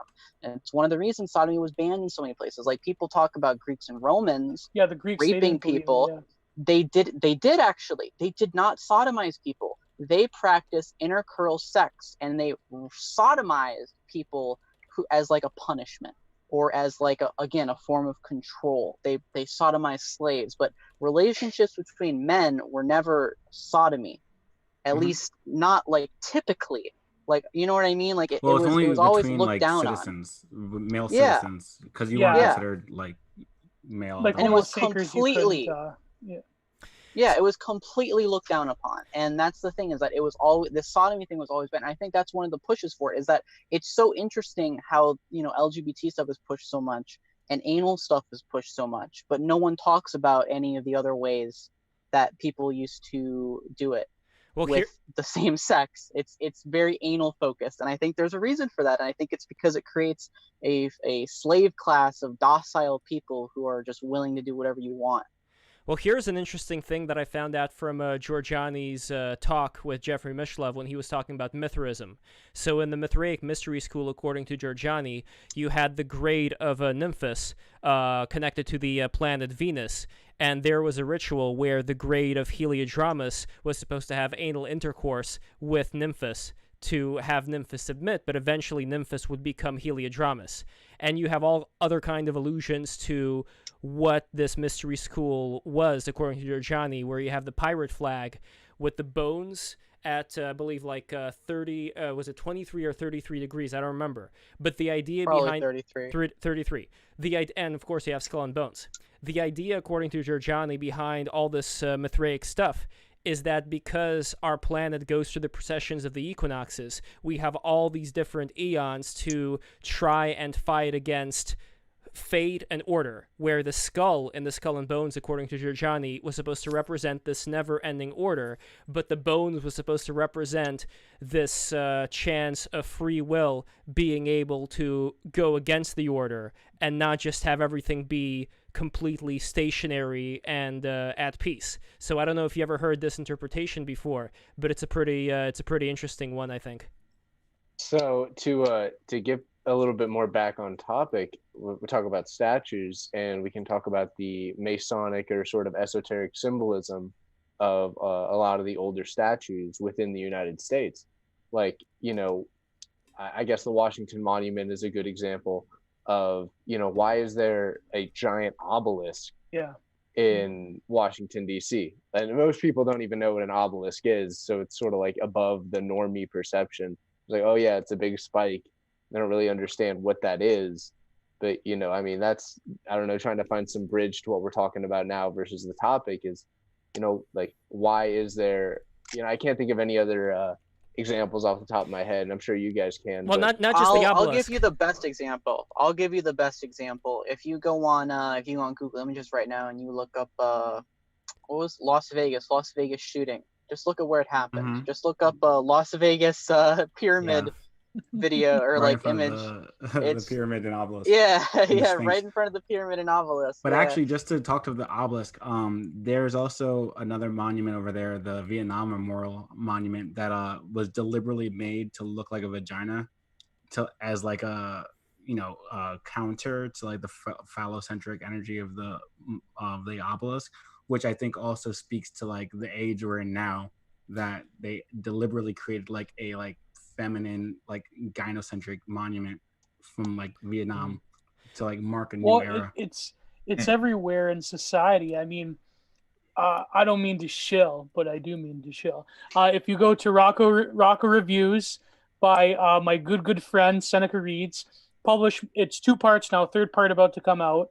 My review of the major art gallery that happened for Downtown Democracy in the beginning of the year, called Abortion is Normal, with all of the big wigs, with Lena Dunham's parents. Of course. I analyzed this, what a lot of people are talking about, the return of the terrible mother archetype in society through a hyper politicization of what you would call strongly vaginal art forms. And you see everywhere in these protest marches. I mean, the Women's March is, of course, one, but even nowadays, you're starting to see this equation of intersectionality between the BLM movement and the trans issue and the feminism. Of course, feminism has to colonize everything, but I think this is indicative. This is what I wrote in my long thesis. It's indicative of where society is heading in terms of our values and so forth. This is why we have to pay attention to the contemporary art world in particular, and because they're the vector. I mean, even the statues coming down, I guarantee you there will be artists doing stuff with it if they aren't already. Well, they're Tumblrizing them. Statues. Like there are certain statues I saw that drew like hairs on the legs of the female statues. So... Yeah, stuff like that. Yeah. Well, for example, I mean, you talked about the Chinese artist Ai Weiwei. Weiwei. Yeah. I can never remember how to pronounce it. But for example, his famous Smashing Pot piece. I mean, I know he's like a shit lib and he talks about the migrants and all that stuff, but that piece was very good because people interpreted it as smashing the old norms of China, but really it was the opposite. It was his attempt to highlight the fact that contemporary society in the modern world is smashing the traditions that produced that terracotta pot. Yeah. So I think this is why we have to pay attention to the contemporary art world, because a lot of subtly based in red pill things are coming from that. And the only way you could find this out is by going to my blog, shilling my writings. I'm not going to pay attention. I'm one of the only right wingers out there that's willing to take the L of going into the contemporary art world for you, the readers. So. Wait, speaking of the Terracotta Army, it was built by Takarians, who were an Aryan group. That's all I want to say. Oh, there we go. He's right. Look at the mummy. Literally proven by the fucking mummies. They have fucking blue eyes. All proven. It's 100% proven. So they have the bones. What the fuck? I've been doing some research. What is up with the pyramids in China that they're planting trees over so that you can't look it up on satellite imagery? They don't. Well, because I think the Chinese recognize that I think the Chinese are kind of like already kind of controlled by whatever you would consider the global finance, but I do think that a lot of the people there still consider themselves like an oral tradition to be descended from not the Atlantean civilization, so that could be why. Or they're just fucking digging all this shit up by themselves and they're planning shit over it so no one goes and visits it. I don't know, but all the pyramids are on like the same what is it called, latitude a ley line. Ley lines, yeah, and they're on ley lines, yeah, so it's kind of, I don't know. If I was Chinese, I would just get rid of them. If I was like a Chinese with a ton of power, I would just destroy them. So that's probably what they're doing. You have in Chinese symbology, you have the dragon, which is, you can also see like the serpent seed with the Scythians and all that as well. Definitely the Scythians had dragon flags.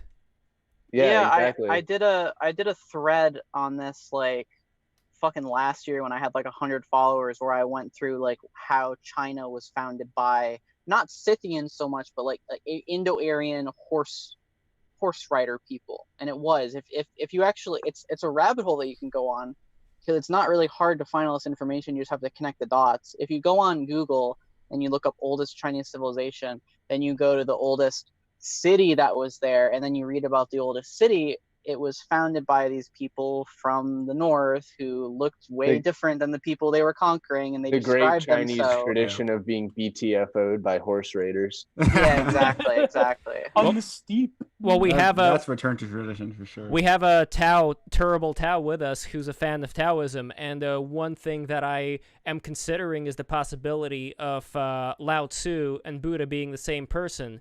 But also, again, going back to Giorgiani's talk with Mishlov, he says that they were not only the same person, but they were also they also came from like Iran. They were also like related to the Sith. Not they, but 100%. Weird how all the statues of Buddha have blue eyes. Isn't that crazy? Yeah, really weird. But also, like, so would Giorgiani say that Bodhidharma, because the genealogy is that Chan Buddhism came to China. Blue-eyed barbarian. Yeah, maybe Bodhidharma was maybe a literary invention. Who knows, right? So no, Bodhidharma was literally an Aryan. He existed, and he was the son of a Bactrian king. He had blue eyes. He had red hair. There are depictions of him. If you go on, Wikipedia. But if you go on Wikipedia, the first image is not of him. You have to scroll down the page to find the actual contemporary piece that was made around the time he was living, and he's depicted with. He looks like a fucking Scythian. He has red hair, curly red hair, and he has blue eyes. And with a big nose. They depict him as having a big nose because Asians don't have big noses. So I don't know. But yeah, he 100% a real person. And I think with Lao Shi, I think that if he wasn't an Aryan, he was definitely influenced it, because I don't think a Chinese person could come up with most of what is in with most of what's in it. I think that it's very clear, and also because the city that Lao Shi was from was the end of the Silk Road, and there are Zoroastrian temples all along the Silk Road, all the way to the I guess western provinces of China, where Lao Shi is from, and where Lao Shi went on his pilgrimage. So it's not really that far of a stretch to say he was interacting with Buddhists, Zoroastrians, and Rigvedic people along the Silk Road, because they were all Sogdians, and Sogdians were all Buddhist, Zoroastrian, or whatever, different cults of Indo-Aryan belief.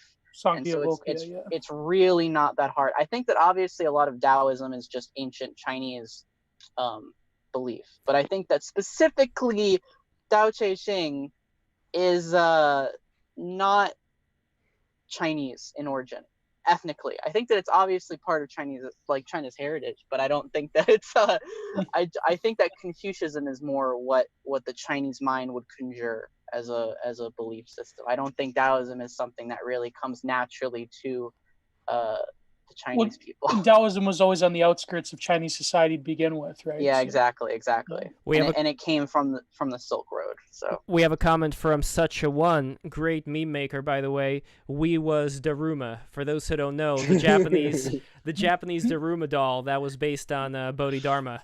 And we were talking before about the Washington D.C. monument. And what's interesting to me is that it is right next to a pool. And that reminds me of the Shiva Lingam, which is the combination of penis and vagina in the way. Like, I don't know how many of you guys saw what a Shiva Lingam looks like. It's supposed to represent the Hindu god Shiva, but it's like this phallic structure around this circular pool area. And I guess it's supposed to also be like a representation of creation.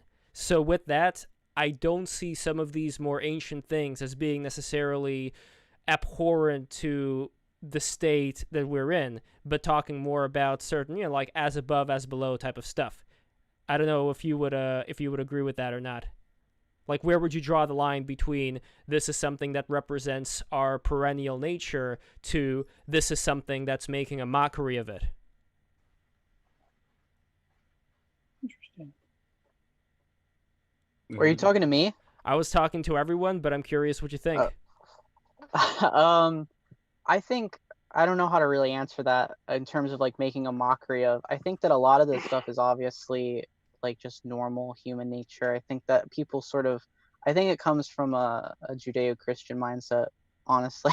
I think that I think that it's kind of gross and nasty, but I think that there's obviously, and that's probably me being raised in America and being raised in a Judeo-Christian environment, that I think it's nasty. But obviously you're 100% right. Like fertility worship of the most disgusting, depravity of female fertility and male fertility is probably one of the most ancient forms of like worship ever. So it's not making a mockery, I don't think. I think that to make something a mockery of it you'd have to be taking a side. And I'm not taking a side, so I don't think it's making a mockery of anything. Interesting. Well, as far as Gravantis and Duff, as far as you guys go, what do you think about all of these different monuments that are sprouting up, whether it's the return to these obelisks, reflecting pools, things that talk about all of this perennial tradition versus Christianity versus the... I do remember one thing, though, about Orthodoxy, and please correct me if I'm wrong. There is a tradition where a lock of the child's hair is cut off at baptism. And what I'm curious about that, it's kind of like a side topic, but I just remembered it right now.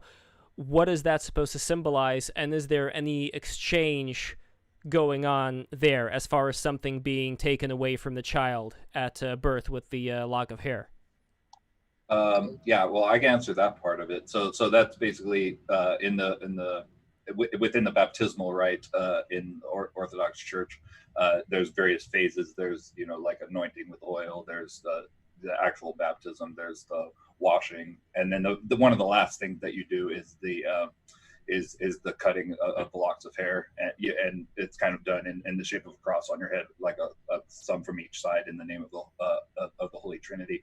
But basically, it symbolizes the first offering, essentially, of the newly baptized Christian to God, something from their own, from their own person, from their own being, and then that's typically burned like in a candle flame that's there to symbolize a burnt offering, essentially, sending it up to heaven.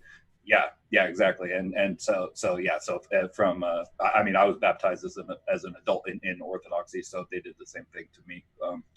But yeah, that's what that symbolizes. But in terms of the other stuff with the other monuments that are popping up, yeah, I mean, it depends, but most of the time, obviously, from a Christian perspective, we just see it as like especially like an obelisk, which like we were talking about, has ties to Freemasonry and all of this, and the Washington Monument. Yeah, that's America has problematic foundations itself, and so when we're talking about monuments being taken down from a traditional perspective, traditional Christian perspective, you're like there's a temptation to just say, okay, like get rid of it because like our origins are Freemasonic and Protestant anyways. But I think that can very easily like trend in a way that is to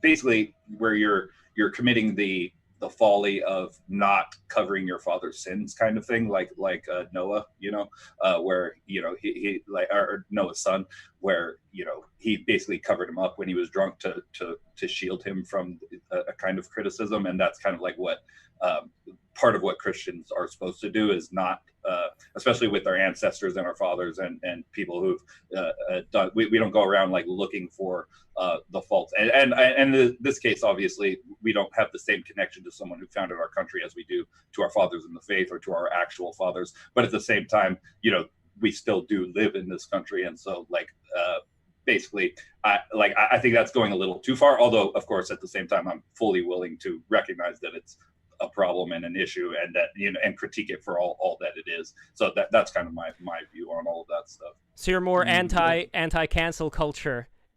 Right. Yeah, exactly. Yeah. Anti, exactly. Francis had a great tweet the other day about this, if I recall. Yeah, I was going to bring that up, but in some of the biblical commentaries, speaking about Christ's genealogy, there's a point in which it mentions David and the wife of Uriah.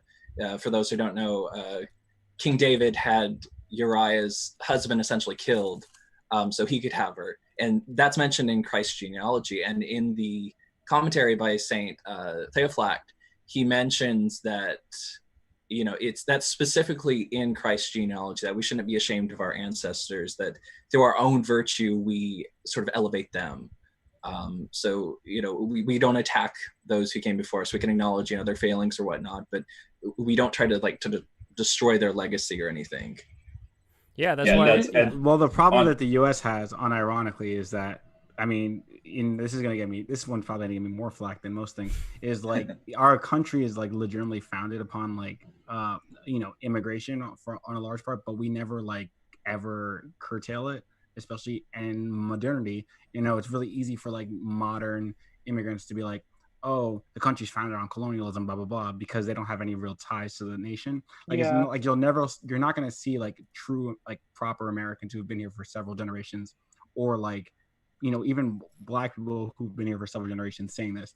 Most of the people who are doing this are unironically women, or immigrant, or first, second generation immigrants who are have absolutely no ties to the nation in any real way, and are using it as a way to farm clout. So, I'm sure there's a few WASPs though, descendants of the WASPs, who feel very guilty, and that's why they're. No. If you're a true WASP, unless if you're truly a WASP, you don't really get much out of this current cultural climate. You either are. Almost every single one of my ancestors are descended from people who fought in the Revolutionary War, and I don't care. So. Yeah, but I'm saying the people who are trying to cancel, not so much if you care about statues in particular, this is what everyone does. Both ways. Yeah, right. Both ways, I don't care. I have no opinion. No, but a lot of WASPs are, from what I recall, a lot of them tend to be self-hating in America. I know, for example, Martha Nussbaum. It's really gross. You are right. She is I remember because Bronze Age Pervert brought this up again. Nussbaum. No, but she's not actually Jewish, because she married a Jew to rebel against her Ivy League blue blood WASP father. Yeah, I was going to say that with so many females that we were talking about who are inclined to this, a lot of time it's rebellion against father, right? So I mean, and then being acted out in this way. So yeah, exactly. But I think. I don't know if I'm going to open up a can of worms here. Yeah, just open it. I'm here. That's cool. Yeah, I'll give you the clout, the protection. This is a question I struggle with, and I think Nathan and Gravantis could probably chime in. But the Sonny's criticism, which is a common criticism I notice now, which I've struggled with Christianity, is this notion that what did Bap call it, the yeast people, that we are yeast life, yeah. Yeah, that we're just solely go forth and multiply, and modern egalitarianism came from Christianity, and so I struggle with it, because I do believe in the Christian virtues of the preservation of life as being fundamentally important, but I do struggle with this in terms of the modern hijacking and the realities of it. I certainly do not want to see the killing of the unborn and the destruction, the eugenics and things of that nature. Obviously, I've spent a significant part of my life arguing against it. But so it didn't actually come from Christian. It came from a specific type of Christianity. It came from the Rousseau interpretation of Christianity, which is more Protestantism. Well, and not only that, but I mean, the Christian founding. I mean, a lot of that is Old Testament stuff in terms of obviously go forth and multiply, and then in the Christian dispensation, Christ was a virgin, the whole his mother was a virgin, and the monastic life that was following Christ to the utmost extent was to accept virginity and not have families, right? And so the point is not that. Obviously the family life is bad or cursed or anything, but there's this counterweight to it, and a very extremely strong one, in the sense that we see the most holy and blessed life possible is the life of not having kids, basically, at this point. I mean at least part of it, right, is not having kids. So. I would also say that a lot of it's misinterpretation of things. I did a thread, I don't know, several months ago, where one of the things that people often reference is what makes Christianity this slave morality thing is the Beatitudes, and it's the interpretation of the Beatitudes is done often in a slave morality type of way. Even Nietzsche uses it as a reference. But like if you there's a reason why Nietzsche says I like your Christ and not your Christians. It's like there is a I thought that was Gandhi. Oh, is that Gandhi? was No, but Gandhi. Nietzsche says something similar. Yeah. Nietzsche does say something similar. He says It something like doesn't matter who said it. doesn't really matter, but he does definitely say that he likes Christ and not Christian Okay, in some way, shape, or form in the book in Beyond Good and Evil. Well, he but like, considers there's a reason Christ why. an overman. That's in the ascending scale. He considers Christ an overman. So. Exactly, and there's a reason for that, and it's because the Beatitudes can be interpreted in like a master morality way. I'll find the thread that I made a while ago, but people chose to interpret it, in this whole like, oh, whatever. I'm like, you're, turn the other cheek type of way, when you really could interpret it as like a oh, you are as a follower of Christ, heading towards something greater than yourself, and you need to enlighten and be a light onto the world, and like be an example of what like is powerful and good. Then again, we come to the issue as with any sort of, not even religion, just ideology or school of thought, where the issue is the interpretation always. If someone, like you said, if someone is inclined to slave morality, or you could argue if a race is inclined to slave morality, then that's what they're going to take away from it, especially if they're pressured to do so. I think, well, this is from my, as a perspective, as a Catholic, I think that I am not a sedevacantist. I think that's frankly heretical, but there's certainly some times where, my God, this curtain papacy really challenges me. But I got to say that when it comes to the Catholic Church is owned by Jesuits. But here's the thing. I think that you have to reconcile as either Catholic or an Orthodox or whatnot. I think that there are certain elements that will always be there to corrupt the church. It's even said in the Bible. I mean, in terms of the Beatitudes, I think that it's originally meant as a noble, almost heroic way of existence to become Christ-like, right? And so, but the problem is, again, worldliness, and even St. Augustine said something similar. Worldliness does tend to, over time, corrupt any institution that is of the Lord, right? So I think these issues, here's my opinion. I think people are entirely, I don't mean to use this word offensively, but people are entirely too autistic about these things when it comes to faith. And, I'm SSPX, or I'm a sedevacantist, or Orthodox people, they have their own little thing, right? They have their own things, right?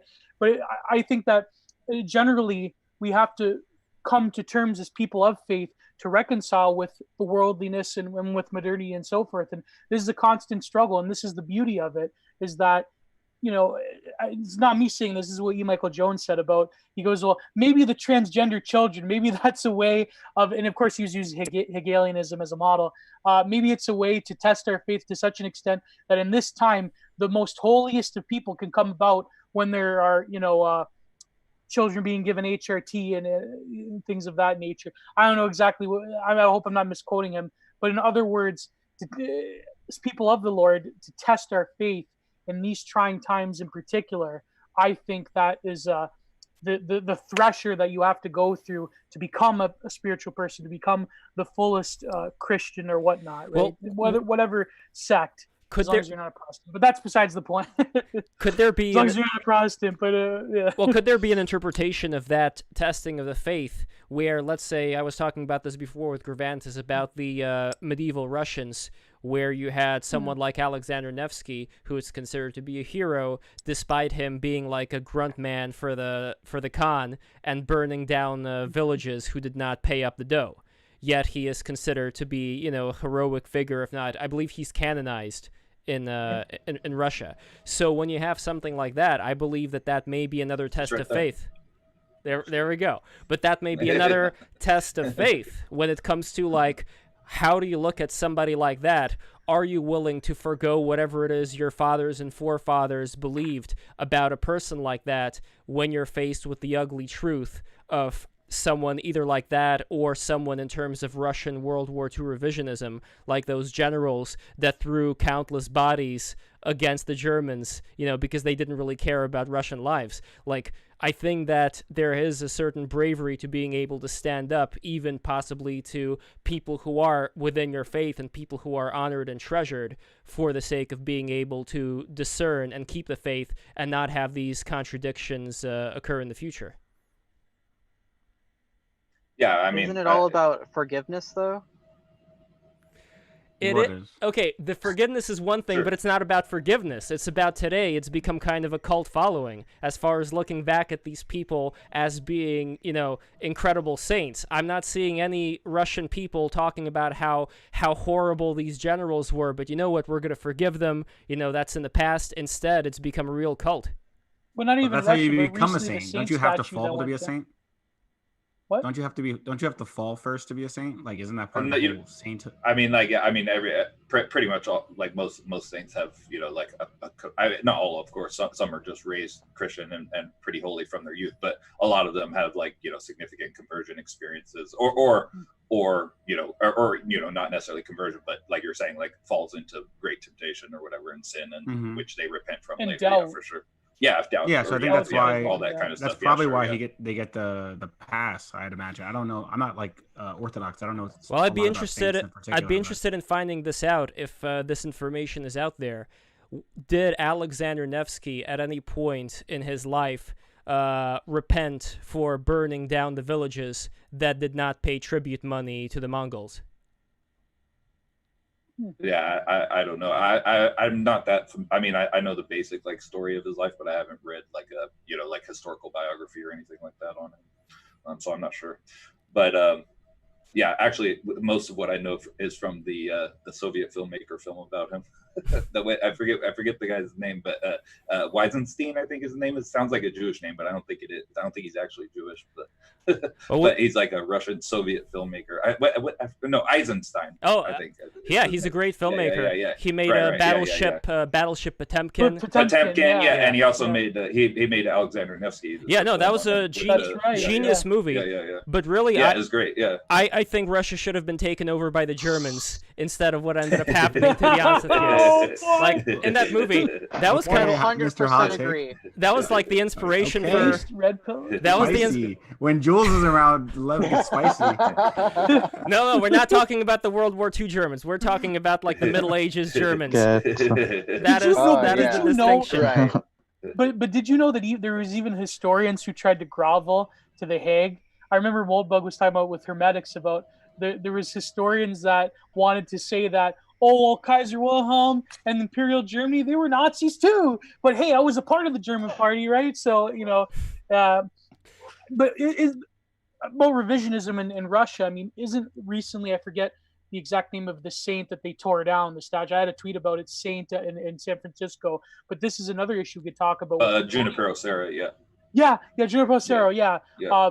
I had a tweet that got some traction about it, about how if you look, again, Lev, if you look at Russia and Ukraine, a lot of these feminine groups, like they chainsawed the cross in Kiev. I have a painting about it. I need to find the source for that, though, because I remember you told me about this. Please send me the source, because I'm very interested. I will, yeah. I'm very interested in finding out about that. Her name is Irina Sharapo. She quit, though, because they cut her funding. But George Soros cut her funding. But there was other instances in Latin America. This is pretty common where the feminist groups, they enter into the churches, they destroy the statues of Christ. I'm also sketching out another painting, another kind of post-apocalyptic painting where this feminine group, they gave a mock abortion to Mary, believe it or not. You can look this up in Argentina. So I'm saying this is already happening, but I think the biggest problem is that this is the Christian worldview, or shall we say, not even just Christian, but the world of tradition grading up against the world of modernity, because you have this sort of secular appropriation, this sort of totally groundless liberal, radical liberal Latinx movement, which is basically denying the uniqueness to each Latin culture, in my opinion. They're saying that, well, you're colonialism and you destroyed your ancestors, my ancestors, things like that. But the thing is, when you approach this from a Catholic or an Orthodox or what have you worldview, you have to say to yourself, yes, there was terrible. I sympathize. Being in Canada, I sympathize with the abuses that were befallen to the Indigenous people. Obviously, right up until the 60s, I think the residential schools were terrible. A lot of them did save a lot of Indigenous children from greater abuses within their communities, but you don't hear about that. And the National Film Board doesn't make films about that, though, right? So, but my opinion being is that the Christian worldview says, should we not are we not obliged to save these people's souls, to give them the word of Christ, right? And So I hear you on yeah. that. As a Latino, I'm gonna speak for the Latinos who I think all of this like wokeness for Latino culture is the most broken because it is like Yeah. self-contradicting. So like they like to talk about like colonialism from the Spanish coming to the and the Portuguese coming to Brazil, but forget that the cultures that they then vouch for are like Mayans and Aztecs and like the actual like very violent colonizers who destroyed every other native culture. So like they're vouching for colonialism and despite other forms of colonialism, all while using broken Americanized term Latinx. The funny part stupid. about that it's is so dumb. If you read the original accounts of the conquistadors, like I don't know why they simped for the Aztecs, because it literally says like when Cortez. Aztecs were brutal. Yeah, well, they were fucking like not atrocious, but they were monstrous in their brutality. But also the conquistadors that landed and sort of explored and saw the cities of the Aztecs for the first hand. A lot of them said that the ruling castes of the Aztecs were whiter than the Spanish. They said that they had light eyes, that they were essentially ruled by this sort of white upper caste. And it's like, well, how is still that what that Latin much, America is like? Exactly. Clearly the same. Yeah. And like even worse, like the only culture, and this might be biased because this is like the Caribbean cultures are mine, are the Tainos that were like the only of all the like all the Latin American cultures that were there prior to colonialism. Only the Tainos, which unironic, which I guess coincidentally also are linked to Aryanism, but whatever. They were like peaceful agricultural like farmer types, and then they were slaughtered ruthlessly. But they have a lot of like written accounts of like what happened, and there it's a little bit different because they were like peaceful island people. But for the most part, it was like you're just one colonizing culture fighting a warring colonizing culture. That's because literally every culture is a colonizing culture. That's how you make cultures. If it succeeds, If it succeeds, yeah. Yeah, even in Brazil, I mean, the majority of the ruling class, the rich people that exploit, I mean, they're basically descendant of European immigrants, such as my family from either Portugal or Italy or even Germany, right? I mean, in Canada here, I live in southern Ontario, where the Iroquois Confederacy is the main sort of settlement, right? Oh, it's the Iroquois, not the Iroquois, like they say in New York. That's so funny. Yeah, the Iroquois. Yeah, that makes sense. I mean, look what they did to the Huron. They basically genocided them, right? But that's the thing. The myth of the noble savage, I think, is compelling. The sort of the ghost of the myth of the noble savage is a main animator of the contemporary left nowadays, and Rousseau really sort of, as much as I think that people spurg out too much with Rousseau, because Rousseau did have some implicitly based ideas, I think that is one that is really animating. Well, I think people give Rousseau a little bit too much flack. Same with the Frankfurt School, but that is one of the ideas that are animating the contemporary left, obviously, is the myth of the noble savage. And I think that, and like Verse was saying, even contemporary Latinx, this whole Latinx thing, I mean, that's sort of like this confused modern world interpretation of their own heritage. I mean, it's I don't know. I don't want to get the only way you could be into the Latinx thing is if you legitimately don't know anything about Latin culture at all. There's a reason why. It's like second generation American types who are trying to like reclaim their like heritage that are doing it. Like anyone who's legitimately Hispanic or Latino would never go for it. Tao? I saw a poll on they polled Hispanics about the term Latinx, and I think it was something crazy. It was either 80% like 90, or 95% or 98% all said like, no, I never use that. That sounds dumb. Yeah, it doesn't. There's one demographic who does it. It's only like women it's only like in college in the US. It's only like 2% that even support the phrase, and that was like a few months ago. It's not going to catch on. The only reason it gets any kind of like traction is because the people who support it are in the media in the US, and that's why it has any traction at all. Latinos are not like, this is the funniest thing to me is like how like Latinos get seen as woke. They're like the least woke Well, they're woke, but they're the most based culture. They are not interested in any of this. Do you remember at that all. Mexican guy with the chainsaw? Yeah. My Go family, home. That was here in Texas. Yeah, my yeah. family is not about this woke shit. No, This is no, not- yeah. not interested. My family. So I remember back when, it was like the Colbert Report, and I remember he would like God. play his fake conservative thing, and I remember my family watching it and like laughing when he'd make fun of the wall, and everyone was, but mostly non-political, but like overly anti-immigration stuff was like kind of a joke. But now after Trump, all my family is like rabidly pro-Trump now. They tell me they watch OAN and all unrelated to me, obviously. But Do they post like now the Ben Garrison memes? I don't know about that, but they all, they're all like, oh, Trump, he's just a businessman. He just wants to improve things like that, and they'll say this like while we're at a Mexican restaurant in El Paso, and there's like being served by illegal immigrants. Like it's and everyone's fine with it. I don't know. It's weird. Like and people don't realize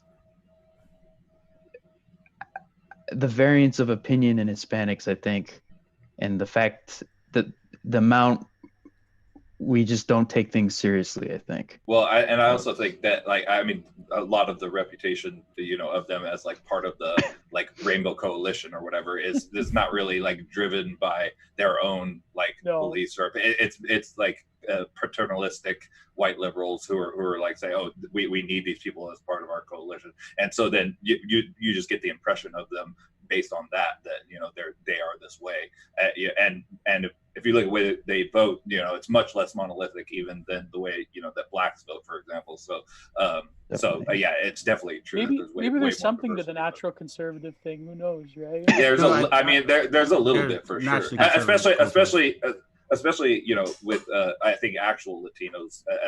I mean, as opposed to like Latinos who are in America. Well, what's funny is we're seeing glimpses of that, but with anti-immigration policy. And I think there's another poll. They were asking them specifically about, what did you think about Trump saying stuff about immigrants? And most of the Hispanics just said, well, I didn't take it personally. He didn't mean me, and even actual illegal immigrants said a lot like, well, he meant like bad ones. Like, yeah, I'm a good one. Like my family, my mom's side immigrated here like several generations ago, and even they're just like, a lot of them are pro-Trump, and they're just like, yeah. We're all legal, so we don't care. Yeah, but like, let's face it. I mean, a lot of contemporary like Wignat thought, like demographically, you could say that it's about Mexicans, but let's face it, they really mean what they really mean. They mean the black population in America. Let's face it, right now. Richard Spencer's of the world, I don't think they really care that much about the Hispanics. Maybe they do because it's an immigration thing. No, they do because of the demographic shift. They don't really care about it. Yeah. They care more about that than they care about other things, I had to say. Well, didn't AOC just say today that she's black? Yeah. Well, yeah, so that's a thing too. There's a lot of like the Latinos in the Caribbean, Latinos like Puerto Ricans and Dominicans and Cubans are doing this whole like we're black thing because now it gets you woke credit. But I know for a fact that I was told very explicitly, don't bring black girls home. My dad would he was on the baseball team. I guess is where he got this from. But he would always say, son, if you ever meet a Dominican, they're black, but don't call them black. It makes them really angry. He would just say that right. And I was like, what? Like, it's really strange. It's a weird. Well, that's like the Afro-Brazilians in Brazil. Yeah, same as Brazil. Very similar. Don't call them that. Yeah. Right. Yeah. But now it gets you woke points, so now everyone is claiming black. Hey, this is what I hate as an Italian myself. I mean, I hate that I don't get the woke points that I am not considered a minority in America. The waspification of us Italians has been a disaster for us. I mean, remember, like Tony Soprano, let me tell you, us Italians, when these wasps, they wanted people to come in here and build the industry, and we were there, but some of us wanted a piece. My favorite part in The Sopranos was when Phil Leotardo was talking about Leonardo da Vinci being his ancestor because of the name share, and being like, because he wasn't Southern Italian. He was like admixture with the Rome. Yeah. By the way, I'm reading this really interesting book that was recommended to me by Daniel Pinchbeck. I don't know, it's probably seen in reverse right now on my screen, but it's called The Ever-Present Origin. And there was an interesting passage in here talking about the Mexicans and the conquistadors, where they were talking about how the magic of the Mexicans was not able to affect, or the Aztecs was not able to affect the conquistadors, because the conquistadors were already operating at a more rational level, where they wouldn't be able to be affected by the same kind of like mass group hive mind magic rituals that they were performing for their own people. And it's a very interesting thing for me to think about, like how the mind goes through all these different phases. Like he attributes Leonardo da Vinci as someone who was able to unlock perspective for a generation. And this kind of like goes away from, let's say, with Gravantus and Duff with the saintly images, which were a lot more two-dimensional going into perspective now. And I'm curious if you guys have any thoughts on that. According to John Gesper, we're moving out of the perspective worldview, or we're moving out of the three-dimensional worldview, where we're going to be going into something that he calls not unperspective, but a perspective, where it's supposed to incorporate time as well. Basically, like, to make a long story short, I think what this book is talking about is people going to a higher state of consciousness relative to where they were before. And you guys could talk about that as well if you have any thoughts on that matter. But I'm particularly interested on the icons. Yeah, I mean, kind of the idea of the icon, the two-dimensional, there is this preferred style, and it plays with perspective. If you were to actually try to line up the buildings with the height of the people, some big figures are larger than others. The perspective, it doesn't make sense from an artistic point of view. And sort of the idea is it's not hyper-realistic, because the idea of like a hyper-realistic painting or something, you get caught up in the details of it. The point of the icon is the idea of a window of heaven is it's supposed to bring you somewhere deeper. You see the image, you see sort of what it represents, and you're supposed to go beyond it. The idea of where if you stand in front of an icon to pray, you look at it to kind of get your mind in the sort of right place, and you close your eyes. It's not supposed to be there sort of as the main point of focus, but to help lead you somewhere deeper. Yeah, I would say being very fascinated in our criticism art history, I think that was a correct take. For example, it's kind of similar to the Baroque in the West, but of course the West trailed off into greater three-dimensional representation, narrow perspective, and so forth because of that objectifying mind that is carried on from Platonism and Cartesianism and so forth. But I was reading some literature about how a lot of the Orthodox iconography, it's similar in some ways to, for example, Eastern portraiture and literati painting and things of that nature. Not similar, but similar in the sense of abstraction is a modern invention of an aestheticization of an art movement, because you wouldn't say that Orthodox icons or literati painting, the literati landscape, is quote unquote abstraction, because that is merely a style. But abstraction, I believe, is something more primordial to the human experience than we like to believe. It's just that the language of contemporary art in terms of this is abstract, this is representation, that is merely an aestheticization of something. That isn't the spiritual comportment towards what purpose that the icons are serving, or towards what certain portraiture in Japan and China are serving. But in terms of John Gebser, I think that this thought is very even older than Gebser. For example, in contemporary world, the biggest one being Ken Wilber with his integral theory. People have called him the New Age Hegel. He talks about how now we're entering with digital technology. We're entering the quote unquote integral phase, where sort of all of these influences, all of the past experiences of consciousness are culminating together. I don't know whether or not to believe him. He's an interesting guy. I have all his books, but I think that there's something to it. But I again, I'm in the recent years, I've grown more skeptical towards that sort of integral theory, that perennialist theory, in terms of what does it mean that we're going to experience all forms of consciousness at the same time? Does it mean that some will regress to the what Jung called the great dream, the primal consciousness, where there was no separation of individual consciousness between tribesmen? Or does it mean that we are going to have a greater recognition of that consciousness? Like, again, well, these things are Gebser, very vague. I mean, we're on the internet right now. We're Yeah, already doing exactly, right? Yeah. Well, according to Gebser, that primordial consciousness that you were talking about in tribes, that was step one. And that was, I guess, something that you could also see in the archaic Greek art, where they're like puppets that are moved around by the fire of the gods, or whatever you want to call it. But I don't think it's going to be everybody getting to the same level all at once, if that is, in fact, what's going to be happening.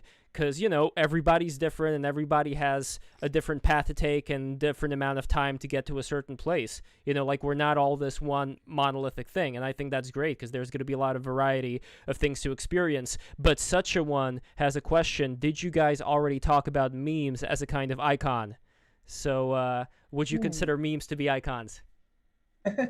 Well, not in the religious sense, obviously, but I mean, like, but in terms of, I mean, you could use icon.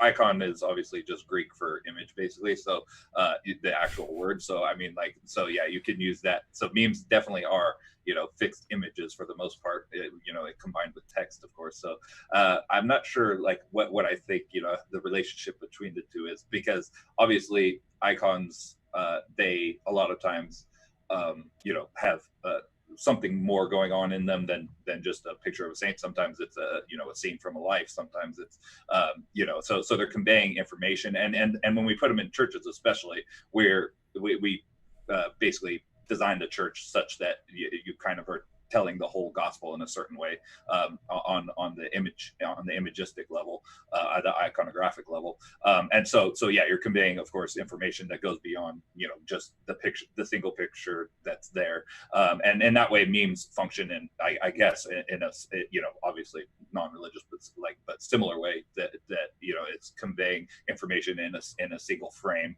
and trying to get, you know, something across. As Gravinatus said, though, for us, you know, they're primarily like directives to prayer. So obviously memes don't really have like that function of like drawing you kind of deeper, although they can, you know, like, you know, draw your consciousness, meme your magic mind to new. Yeah, exactly. Yeah.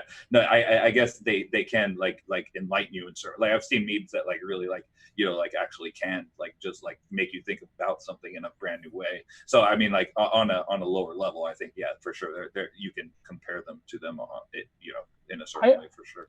I would argue that, I hope I'm not taking up too much time, but I would argue that they were different in the sense that or iconography is not as rhizomatic as memes, and that the purpose of the icon is to instantiate a type of permanence to these things, whereas memes, it's the exact opposite, right? Yeah, memes, impermanence, for sure. Yes, memes are eternally impermanent, and that's the beauty of them. Whereas I don't think that if you were to take icons or certain religious paintings in the Catholic Church, I don't think they would have the same comportment behavior, because they're serving different functions.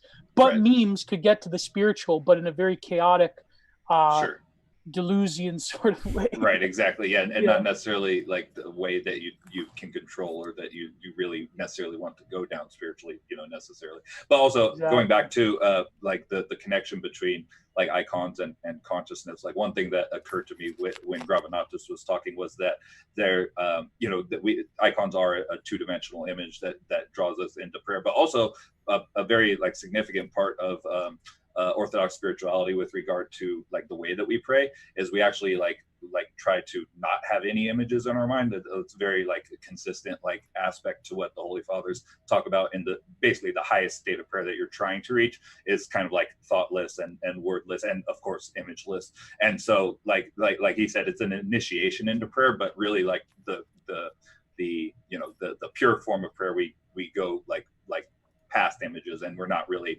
focusing on images of any sort, essentially. So that's just like, and so the state of consciousness, if you want to call it that, or like we would say, like the state of the pure prayer, or seeing the uncreated light, if you're ever granted such a thing, that if you ever get there, it's imageless, essentially.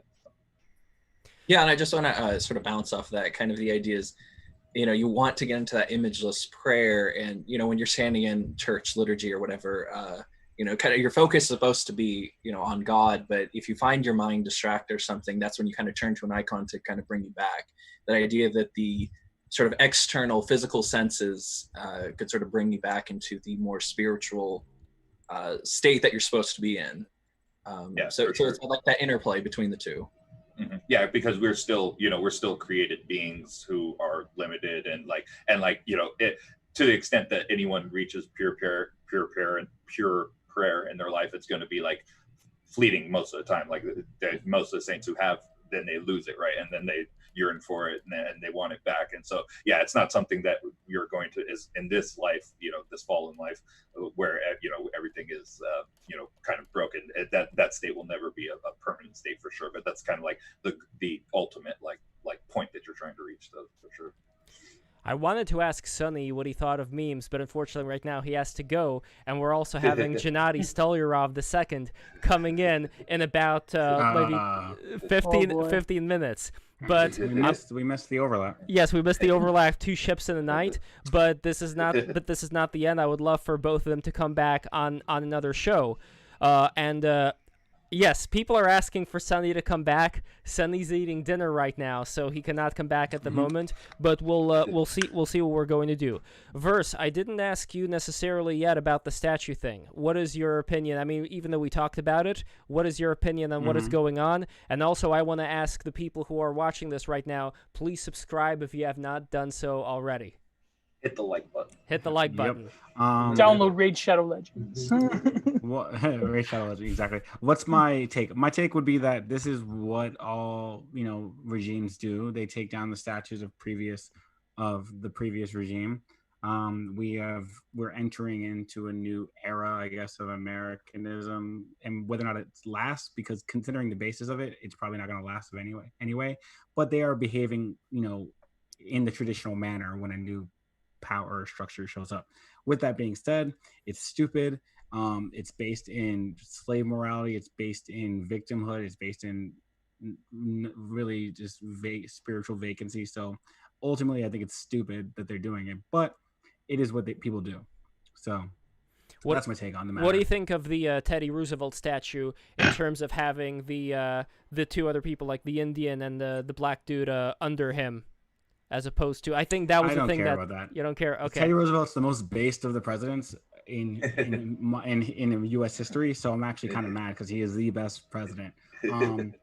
Other than that, like, I think that it is more so. A lot of this is like it's being framed as this like, oh, they're colonizers or they're this and the other thing. Even though pretty sure Roosevelt didn't colonize anything. I can't think if he annexed any territory during his reign, because I'm pretty sure he didn't.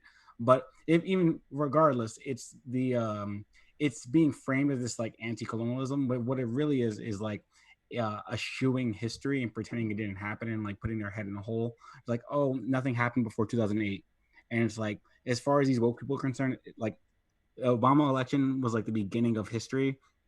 Anything prior is racist. No, for real. Anything prior was racist. Anything prior was sexist, and if you say anything, with the wrong word or use the wrong type of intonation prior to this election, you're canceled. So like it's cowardice and fear, and I don't support any of it. But what are you gonna do? Well, Jesus was black now, so apparently that's Jesus wasn't black. Though the Hoteps have been saying he's black for a long time, so I'm okay with that. But they're doing it out of love. They're not doing it out of hate. Well, it's also that's that's cultural like kind of inculturation or whatever of the religious images or whatever. That's one thing, but to actually like make historical arguments is a different thing. And that's kind of what people are trying to do. Also, these are the same people who thought Jesus didn't exist 6 years ago. So, they have literally no fucking like basis. You know what's crazy about that verse? You know what's crazy? one of the tweet exchanges that really had me going was with Gomorrah Online, where he talked about Jesus Camp, and I said, yeah, I remember these Redditors. They made this like almost a mythological comportment towards like, oh my God, they're gonna send me to the Jesus Camp, right? But then I've been to Jesus Camp. yeah, but then Gomorrah Online responded with, all of those fedora tippers, they're out in the streets worshiping now. It's true. Yeah. So there you go, right? Yeah, that was something I pointed out where, you see the tweet, Jesus was black. He was, a communist, anarchist, rebel. Socialist, Yeah. Kind of that idea that, Jesus is everything to the leftist except for the Son of God. There you go, yeah. Exactly. One of the biggest red pills I ever had when I was a kid was when I read America Alone by Mark Stein, and he said that I heard that was good. Yeah, and nowadays he said if Jesus were to come back, the liberals, they believe that he was some kind of like ecology professor with socks and sandals, and he'd have a free to bed sticker on his bumper. And he'd be in a gay relationship too. So of course. They I actually just I tweeted yesterday. I mean, it was kind of viral yesterday. That chick who was talking about how she's like a Christian, but she sure. Lead, and then she was like later on, basically just espoused Crowleyism, and then was like in a later tweet was like, Christians are supposed to be anti-idol worship, but they worship a book, and I was just like, you are the dumbest person I've ever like encountered in my life. Every time you see one of these heretical tweets that gains any traction on Twitter, I got to give it up to my man Nathan Duffy, because you're always going to see a response, and it's always going to be based, and they don't know what to do. But yeah, and there you go. I'm always over those. Yeah. Every time you see heresy on Twitter.com, there will be an Nathan Duffy reply. That's true. So we have. I'm like, it's okay to just not be a Christian. You can just do something else. Exactly. A lot of people just apostatize. I mean, obviously, I think it's horrible to apostatize. But if you're going to be honest about what you're actually saying, what you're doing, you're actually doing, then do it. Yeah. So I guess you out of my mouth, the unbeliever. Yeah. So he's an atheist right there. He said. So for those who don't know, we have the great Gennady Stolyarov II back with us. Gennady, thank you so much, and I love your new background, by the way. Yes, thank you. Good evening, Lev. This is a painting by Robert McCall called The Apotheosis of Technology. I suppose it's quite fitting for where this discussion is going, given that I am an atheist. I'm not a Christian. I'm not opposed to Christianity or religion per se, but my focus is on solving the problems of this world. And what we are seeing increasingly is that technology offers solutions that religion, frankly, does not, to human suffering and misery and death and disease and despair. However, our society has lost its way in the sense that a lot of people have abandoned the systems of meaning that religions have offered historically, but they have not replaced those systems of meaning with anything equally powerful. So we are now living through this postmodern age of despair and destruction and wanton nihilistic lashing out, which this recent wave of statue destruction really exemplifies. But my goal is to rekindle the sense of meaning and purpose by placing it in technological progress, because technological progress is universal. It can benefit all, it can be embraced by all, and it can show tangible gains to people during this life, whether or not they believe in another one. Can I ask you something, Johnny? Yes. Yeah, I don't want to be confrontational right off the bat, so maybe we can have a back and forth. But about the painting in the background, I happen to know about the artist. Do you know about the artist Cy Mead, the futurist artist? Cy Mead, I don't believe I do, but I can look him up after this conversation. Yeah, it's along a similar veins. But what I was going to ask is, I think, what do you make of the way technology, or rather the aesthetics of our modern world that has progressed so far, as opposed to the retrofuturism vision of a lot of these artists of the 70s and the 80s that projected these grand visions of an aesthetic high rise and floating cars and things like that. But there was a monumentalness to a lot of those aesthetics of retrofuturism, whether it's Mobius or Cymede or so forth. Do you think that the aesthetic has almost been completely ignored or manifested in ways that don't share that same luster of a techno capital vision? Well, I think unfortunately human societies have fallen prey to dystopian culture, essentially. And I blame a multitude of phenomena for this. One of them is simply that dystopian stories are easier to write. It's easier to introduce a conflict, and then film directors introduce flashy special effects, and there they have a movie that can sell millions of dollars worth of tickets. It's a lot harder to write a story about a society where life is generally good, but you have to have some nuanced and sophisticated plot line to introduce conflict and dramatic tension. So fewer people do it. So that's one factor. But the other factor is very much the influence of postmodern academia, where there's an explicit renunciation of anything constructive. Indeed, if you think of the primary tool of postmodern academics, it's deconstructionism. It's trying to analyze things to break them down rather than to build them up. So the postmodern era is very much a cynical era, and these grand monumental visions,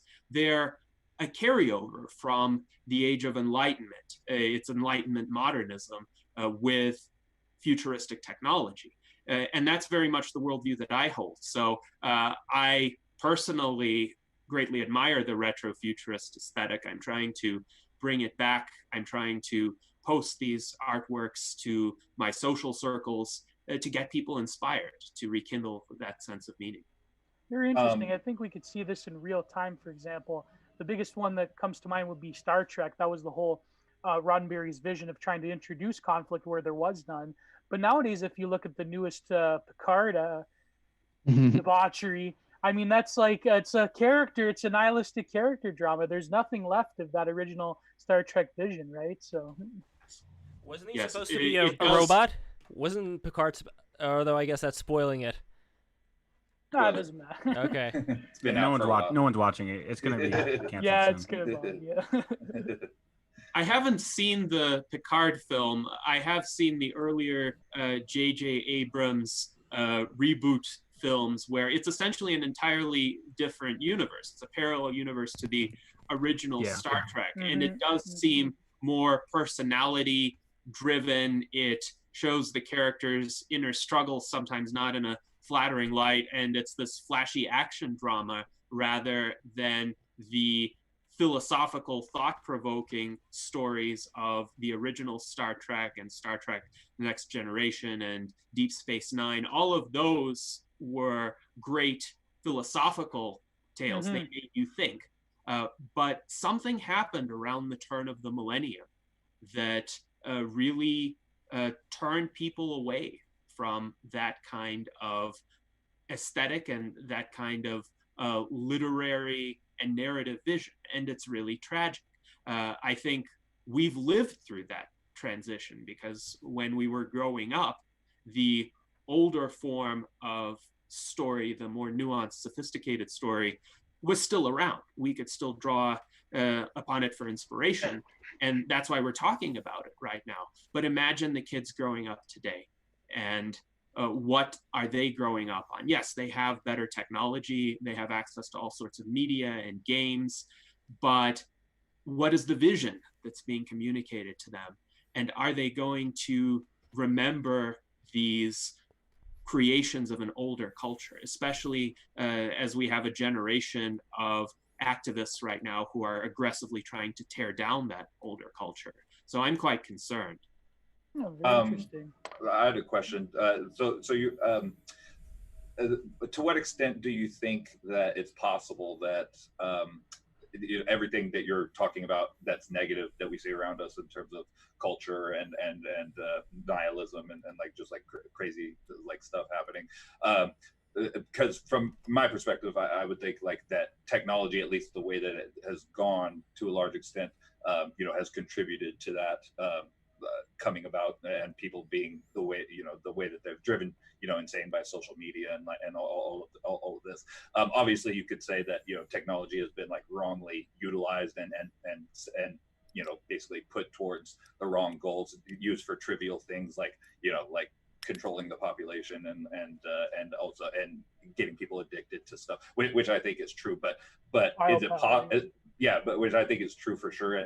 But also, is it possible that just in the internal logic of technological development itself, it trends in this direction such that it's going to be used as a tool of control by a certain class of people, and then and so like it's not possible for it to do what you want it to do, which is like go to the stars or whatever that you're optimistic about. Yeah. Well, as we often say in transhumanist circles, technology is a tool. It can be used for good or for ill. And certainly technology alone is not enough. It needs to be guided by rationality. It needs to be guided by a moral framework. And the problems happen when technology is applied without regard for some sort of moral framework, even some basic underlying rules of decent interaction. So let's say you have social media. Social media are also tools. They can be used for great good, to spread information, to spread awareness. But when people essentially remove themselves from the norms of civilized interaction simply because they're sitting behind a screen, that causes problems. When people believe that they're able to take liberties and behave using these social media in ways they would never behave in an in-person interaction, that's a problem. So I think the issue is not the technology. The issue is that this technology happened to arise simultaneously with a time when the norms of civil, decent exchange of ideas have been eroded. But there are other reasons why those norms have been eroded, which are independent of technology. I mentioned the postmodern academic influence. Another influence is the two-party political system. It has this built-in toxic dynamic of a downward spiral. And what has happened, especially since the 1990s, after Ross Perot performed impressively well during the 1992 election, the Republicans and Democrats realized they needed to rig the rules of the system to prevent that from happening again. So they set really high petition thresholds to qualify for ballot access. They essentially asserted exclusive control over the Commission on Presidential Debates. So they're not allowing any alternatives. So they've polarized the country.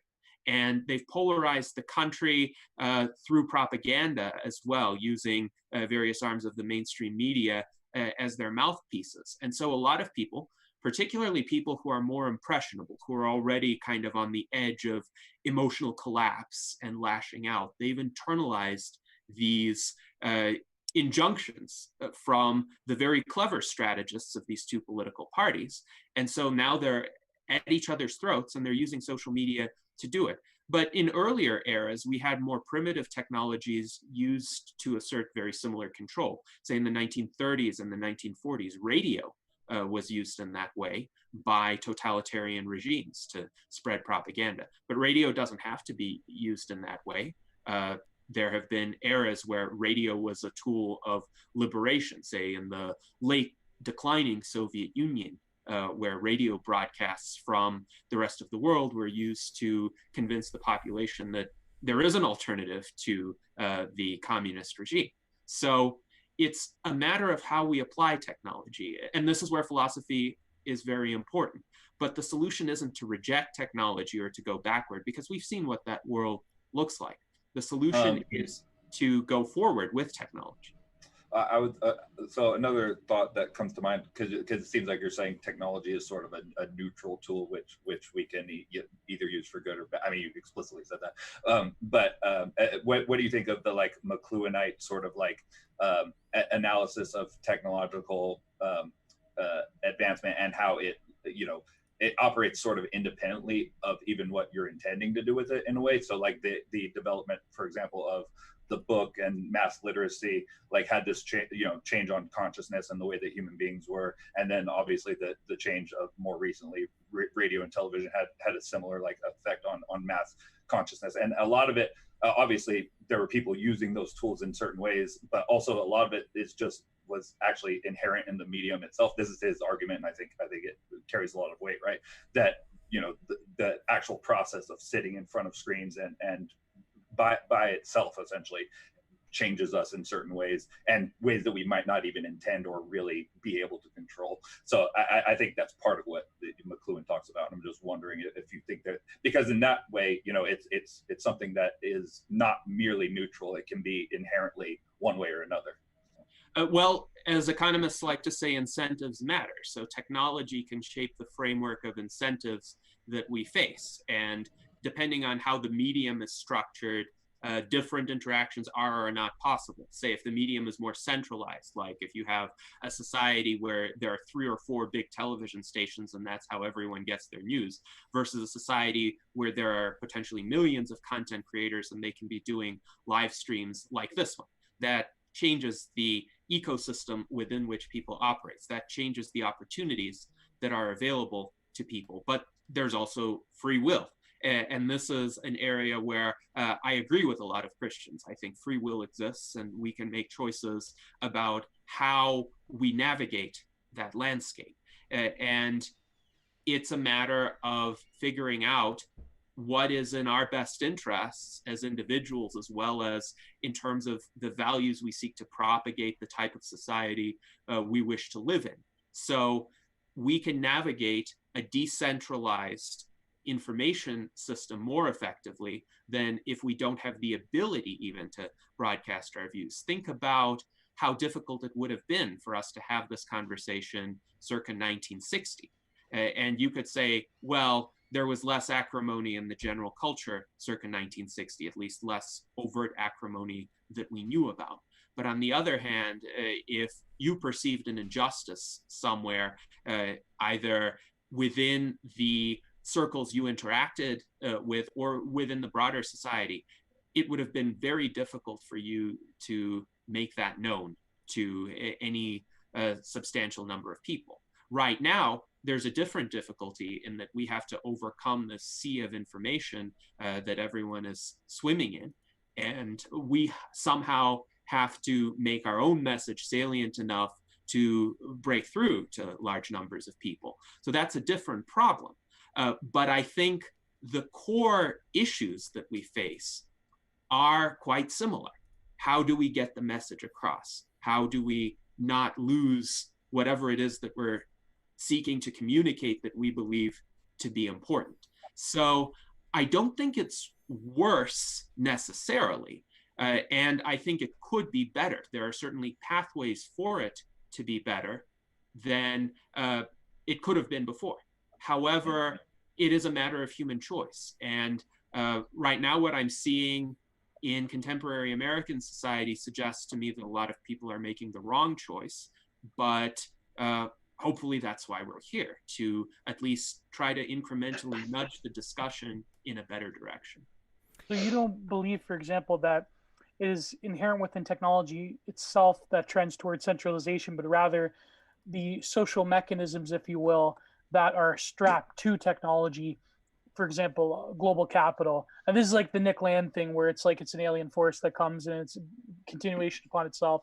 So you believe rather that technology itself is neutral, but the things that we graft onto technology, be it capitalism, the constriction of information and so forth, that's the real problematique of it, not what we're using. Yes, I think in general terms, that's correct. So the cultural context, the economic context certainly matters a lot. I mean, even with radio, if you compare how radio was used under the Soviet regime versus how it was used in America during the same time, during the mid-20th century, you would see a vast gulf of difference. And this is actually a bigger debate. It's a debate within the transhumanist community, where you have people like Ray Kurzweil, the famous author of The Singularity is Near, who states essentially that technological progress follows its own growth trajectory, and there's the law of accelerating returns. Technological advances build upon further advances. He points to periods of great disruption like the World Wars, and he shows that, for instance, advances in computing power did not slow down despite the great social upheaval. But what we have also seen with Ray Kurzweil's predictions is he was generally accurate in terms of the time frame when certain technical advances would arrive. But the rate of societal adoption of these technologies has lagged greatly behind what is technically possible. And that's all up to culture. And Ray Kurzweil had a conversation with Max Moore, a transhumanist philosopher, circa 2002, where they fleshed out these issues. So Max Moore was asserting that a lot of the cultural, societal, political issues matter far more than Ray Kurzweil thinks in terms of affecting the rate of technological impact on everyday life. And that's what we're seeing right now. That's the big unknown. Culture is the big unknown, and it could go either way. So I think it's important for people in this cultural realm to influence it to go the proper way, the way that maximizes human flourishing. That sounds good, and I wanted to bring this to Tim Napier, to your right, Gennady, and also want to say that if your background was a little bit more this way, it would look like a halo. Like this? Yes, there we go. That is perfect.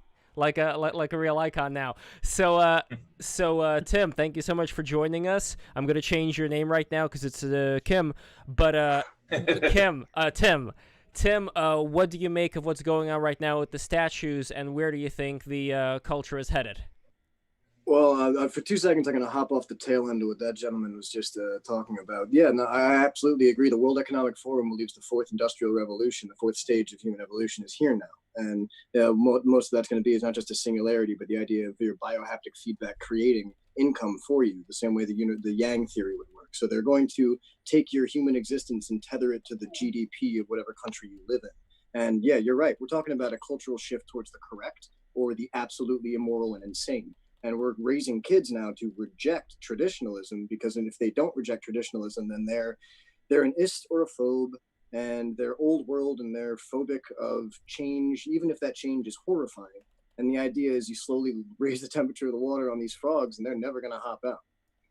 And we're, in my opinion anyway, we're getting to a boiling point. And it's not just the statues in America. It's Venezuela's statues not too long ago, Argentina's statues not too long before that. We've got Iraq, we've got Afghanistan, Pakistan, Kashmir. We have statues being toppled all over the world. And at the same time, we have false flags with great military leaders like we see in North Korea.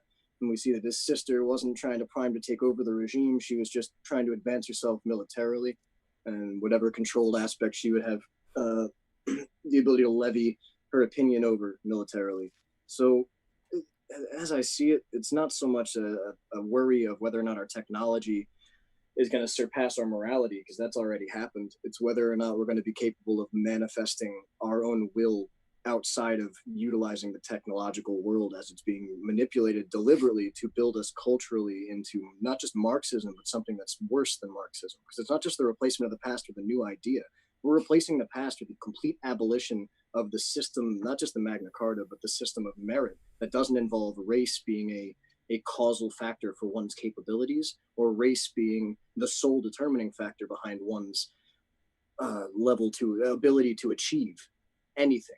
And we're getting into the bones of it, where some people are saying, well, wait, like in England now, we've got them raising white lives matter over the Manchester v somebody game.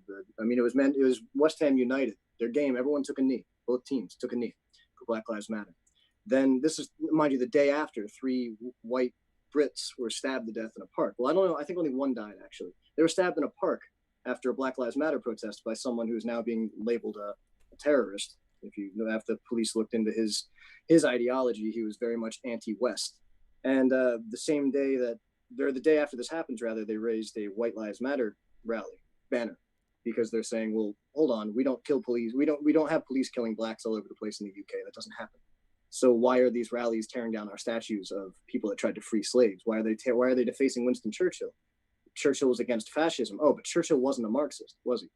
So it seems as if we're replacing all things that don't ideologically link back to where we'd like to end up, which is the absolute subjugation of the current system in control, and the utter replacement of it with something that is more favorable to those who will obey the establishment. It's like much like in the U.S. I don't know if you guys, you've probably heard about it. If you haven't, National File has some great stuff on it. You don't have to go all the way to InfoWars to see these videos. You have people talking about how whites are going to resist vaccination in the United States, so they need to be replaced. Now, I'm not making that up. You can look up the conversation and listen to all 5 minutes of that woman talking about it. She's a representative for the World Health Organization.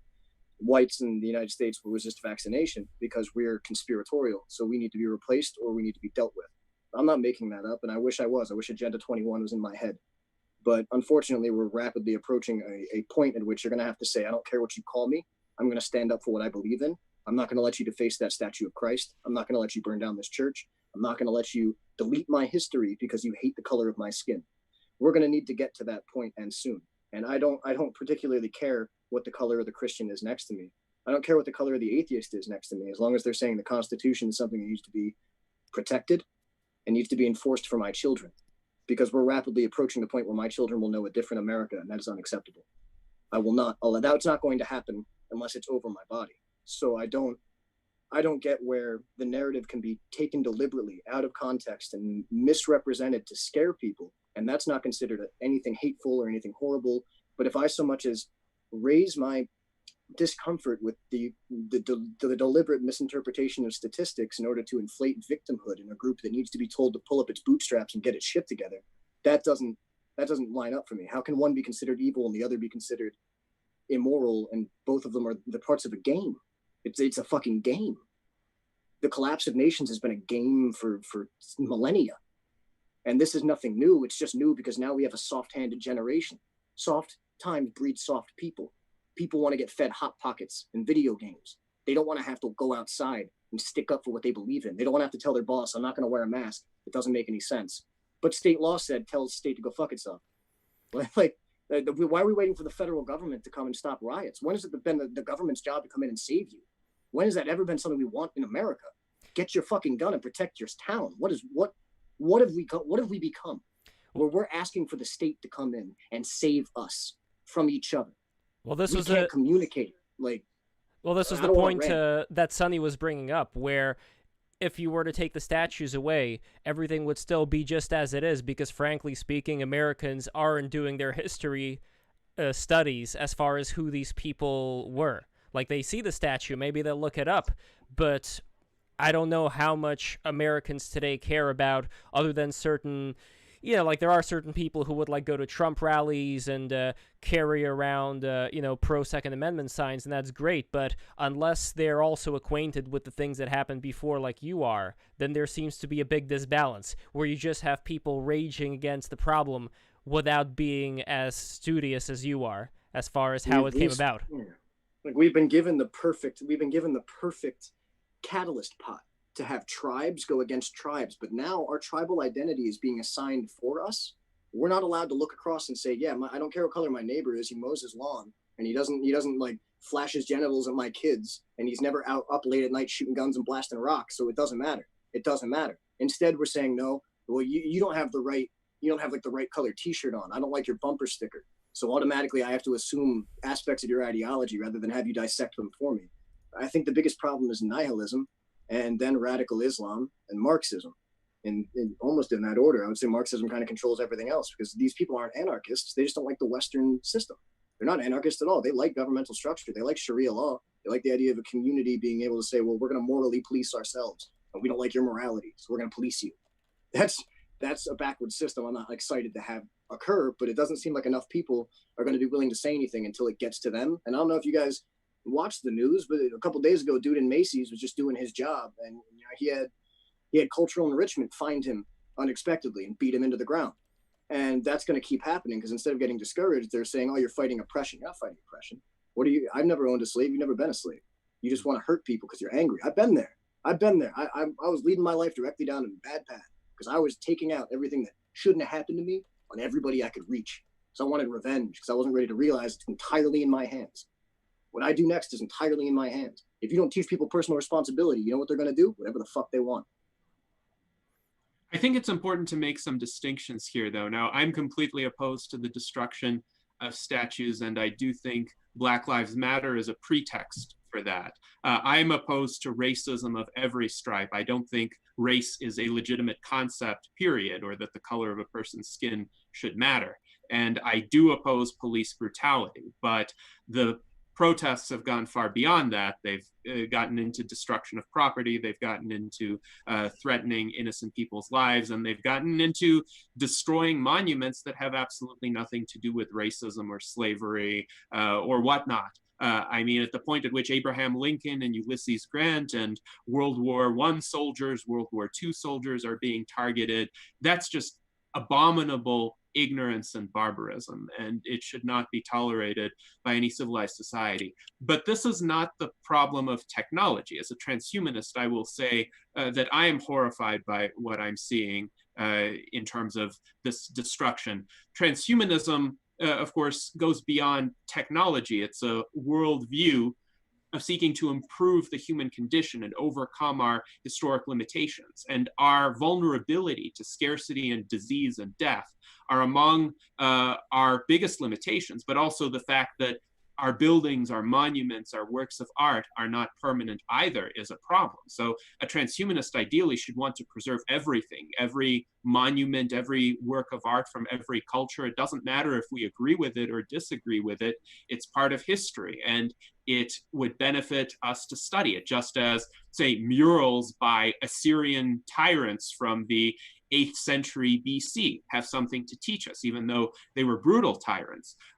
Most Romans were slaveholders, at least the Roman aristocrats, and yet we're not destroying statues of Caligula, who was an absolute degenerate. We're not destroying statues of Domitian or Elagabalus or these various other absolutely horrible people because they're part of the historical record. And I think people need to understand that their current ideologies and worldviews don't allow them to whitewash the past, and don't allow them to say, oh, this is so offensive that we don't even want to talk about it or acknowledge that it existed. Yes, there were injustices in the past. Slavery was horrible, and a lot of the racism that occurred in American history was horrible. But that's not to say that most people today are racist. They absolutely are not.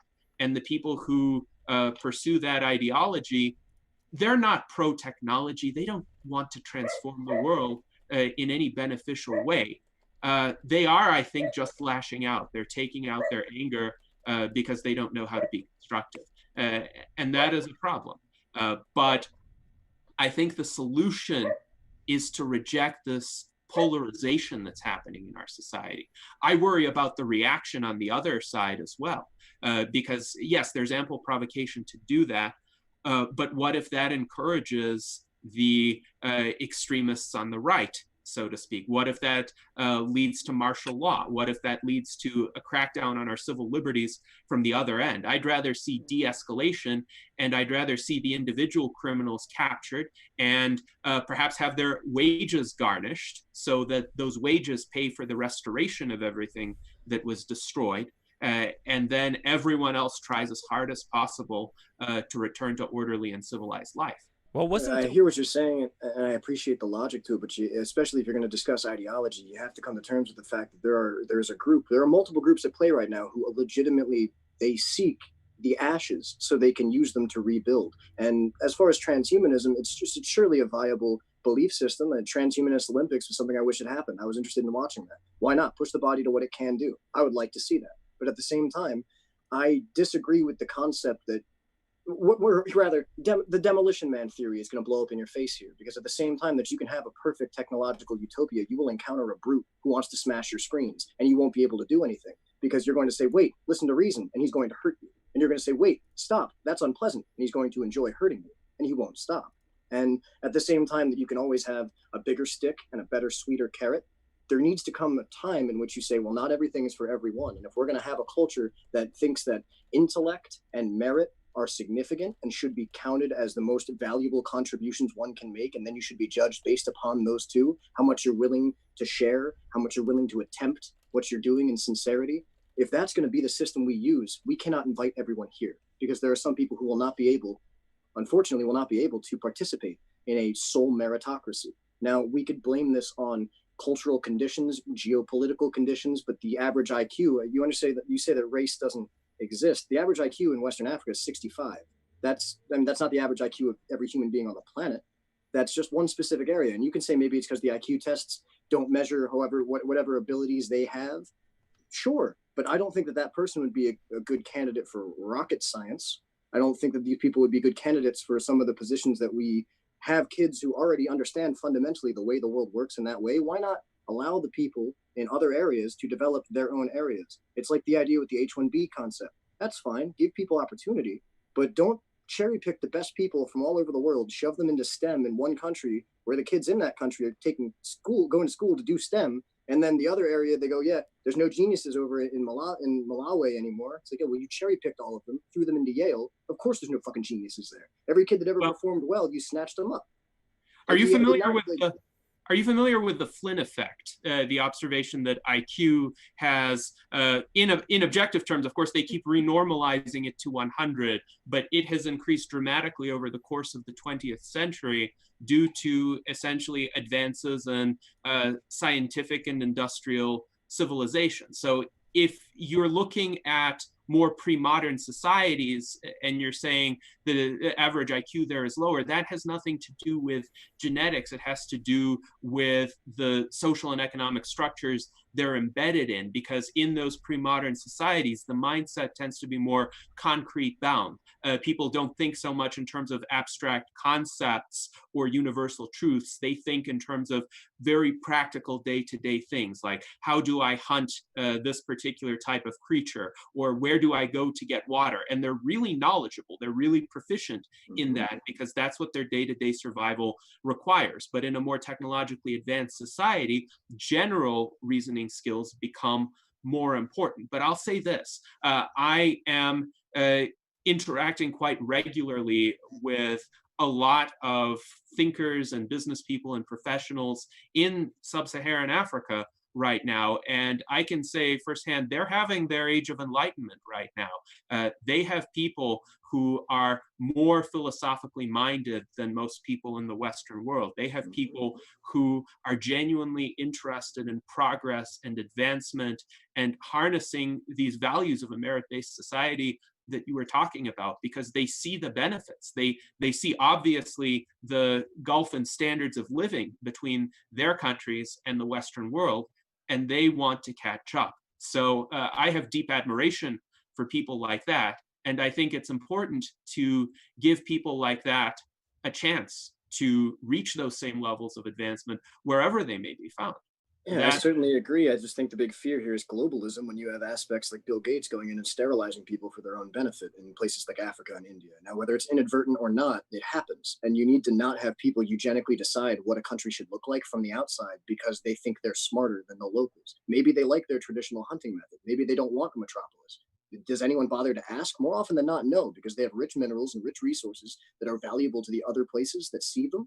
And they come in and say, hey, how about this? I set you guys up with indoor plumbing and above ground electric, and then we'll do some fiber optic, get you all online. And they're like, yeah, that's great. But like, I hear what you're saying, and I'm interested in doing trade, because you're right. Philosophically, a lot of people that don't have a lot to worry about as far as like the complexities of geopolitics and everything else, they will become humanist in the sense that they will directly interact with the populace around them and understand how to correlate through emotions, how to detect deceit, they're very good at intelligences that we don't quantify on an IQ test. However, I don't think it's necessarily in our best interest to impose what we believe in the West as the right way to be on everyone else. I think it causes more problems than it does benefits. And I'm seeing those cultural clashes in the US and in the UK and all over Europe really right now, since these riots have broken out in half a dozen countries or over a dozen by now. They're not riots. It's some sort of a systematic attempt to overthrow traditional value and replace it with something that gives more to people that didn't contribute. And I have a hesitancy to accept that notion because it directly attacks a meritocracy. Now, I think meritocracy necessarily has to be individualistic. It has to be based on choice. So at the very least, people should be given the opportunity to pursue certain advancements and improvements in their quality of life. So you characterize the building of this technological infrastructure as an imposition, and I don't believe it to be the case. I think there's always a choice for a person to accept or reject a technology. We have Amish here in the United States who consciously choose to reject certain technologies. And the more advanced, the more cosmopolitan a society is, the easier it is for these kinds of minority groups who make different choices to exist, because the rest of us are enlightened enough to recognize, well, the Amish aren't hurting anyone, and they have the liberty to live their lives as they see fit. They are contributing productively in other ways to our society, so that's good. So likewise, if in an African country the infrastructure is developed, someone still wants to live a traditional lifestyle, no one's prohibiting that. And I think that's key. In a technological society, there will be a greater variety of choices. People are not going to be channeled into the same homogeneous outcomes. If anything, the more advanced societies are more diverse and more individualistic. The problem right now is we're having kind of a throwback mentality that's based on this tribalism. And you're correct, this tribalism is horrible, especially if it's based on unchosen characteristics like the color of one's skin. But we need to embrace the values of a more enlightened society in order to overcome that. Right, Yeah, but I but I don't think the big separation. But a problem. Well, no, a problem I think that Tim was sort of hinting at would be, was it Nick Land or was it Spandrel that came up with the concept of the IQ shredder? I think it was Spandrel, where basically if you were given enough time within an advanced techno-capital society that in globalization, there is a trend towards a centralization of people with the greatest IQ towards the top through selective immigration policy, through specialization of capabilities, and that eventually you would have a system like Singapore where all of the intelligent people that don't have any kids, they sort of rise to the top of their selective class structure, and then you have a whole underclass full of like very low IQ people that are figures. Yeah, they're like the selected sort of underclass, right? So this is the idea of the IQ shredder, that as time goes on, the Flynn effect is almost canceled by the fact that more people than not that are sort of low IQ tend not to rise to positions of the top, or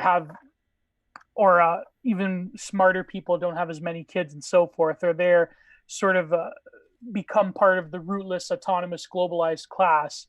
Now, of course, the problem is that if you want to look at things as base IQ, human biodiversity, all that stuff, but there is an argument to be made that in some ways the system that we have now is towards this IQ shredder. So I wonder if that is a possible, like Mike Judge's Idiocracy. Idiocracy, yeah, that would be an example of it. Yeah. What I would want to sprinkle in there, because I really like, I like where you took it, Gio. I do, and it's nice to see you, by the way. I feel like I missed it last time. You logged off as soon as I came on, but I had problems with my feed. My whole town went out, basically. I'm sorry to hear that, man. But what I do want to add on to that is, while we're discussing the ideology, to get off of the individual and to get off of the Flynn effect and the determination of IQ as it gets rounded down to encompass and to incorporate a broader spectrum every year, and perhaps there is an awakening occurring, but we have to acknowledge that there are ideologies who will look at the Amish and say, you guys are supremacists. That happens. That's a real thing. They say the Amish are supremacists because they don't interbreed with every other culture. And the Amish say, well, we have a very specific way of doing it. And that's where it leaves race and directly enters the conversation I'd much rather have, which is, if your pattern of behavior that you choose to willingly engage in is violent, abhorrent, rude, obnoxious, degenerate, and my objective moral determination, meaning you sexualize children, you beat and brutalize people physically weaker than you because you can, you engage in group tribal dynamic violence, that kind of those aspects of human behavior, I will not tolerate at all. Now, perhaps this is because I've had to experience the absolute depravities of humanity, and I'm now attempting to push them as hard as possible away. Full disclosure, and I brought it up enough times. I had to do some time. I did about 3.5 years. I was not going in a good direction when I was younger. I was radically left-wing, all punk rock and everything angry. And I wanted revenge for what I determined to be a system that wasn't built with me in mind, because I refused to participate in it. And I'm fully aware that I was taking steps to alienate myself and thus vindicate my own emotional angst. And I don't think that there are enough people who are in that state that are willing to turn around for a system in which we all engage with each other hunky-dory to really function. I think that unfortunately, we're going to encounter more statues being burned down, not because they even want something, but because they want to destroy what is already there. And that's not an ignorant theology. That's conscious. That's, some people call it satanic. Some people call it Tibetan Frankism. Some people call it really anything you can imagine. Jacobin, you can call it Illuminati. You can call it whatever. Well, right? the Illuminati are it's all kind the of a same. bit, but the Jacobins come to mind. This is French Revolution, Reign of Terror type of mob violence. But you're a fascinating character, Tim, because you've been in the position of these rioters, and you have come out of it. So I'm curious, what led your mindset to change, and what do you believe can lead these people's mindsets to change, hopefully for the better and hopefully in a peaceful way?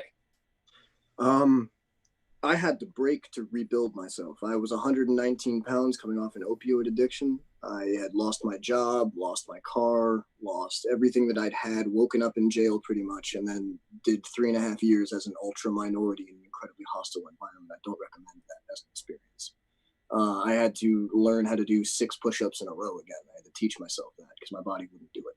So it was a rough situation to be in, and I had to decide what mattered to me and what didn't. So almost first things first, I got myself locked in solitary confinement so I could be safe. And I started exercising, and I got my hands on a few holy books. No Bibles were available. I had a Quran, 2 Hadiths, and the Bhagavad Gita. And I'm not Muslim and I'm not Hindu, but it helped having something to read. After that, it was Game of Thrones, books 1, 2, and 4. So I developed a methodology in which, in my mind, I saw myself as standing on the precipice of a decision. I could either plummet and become my environment, and I would have thrived there. Let me tell you, it's not hard to manipulate people, and all they want to do is smash shit.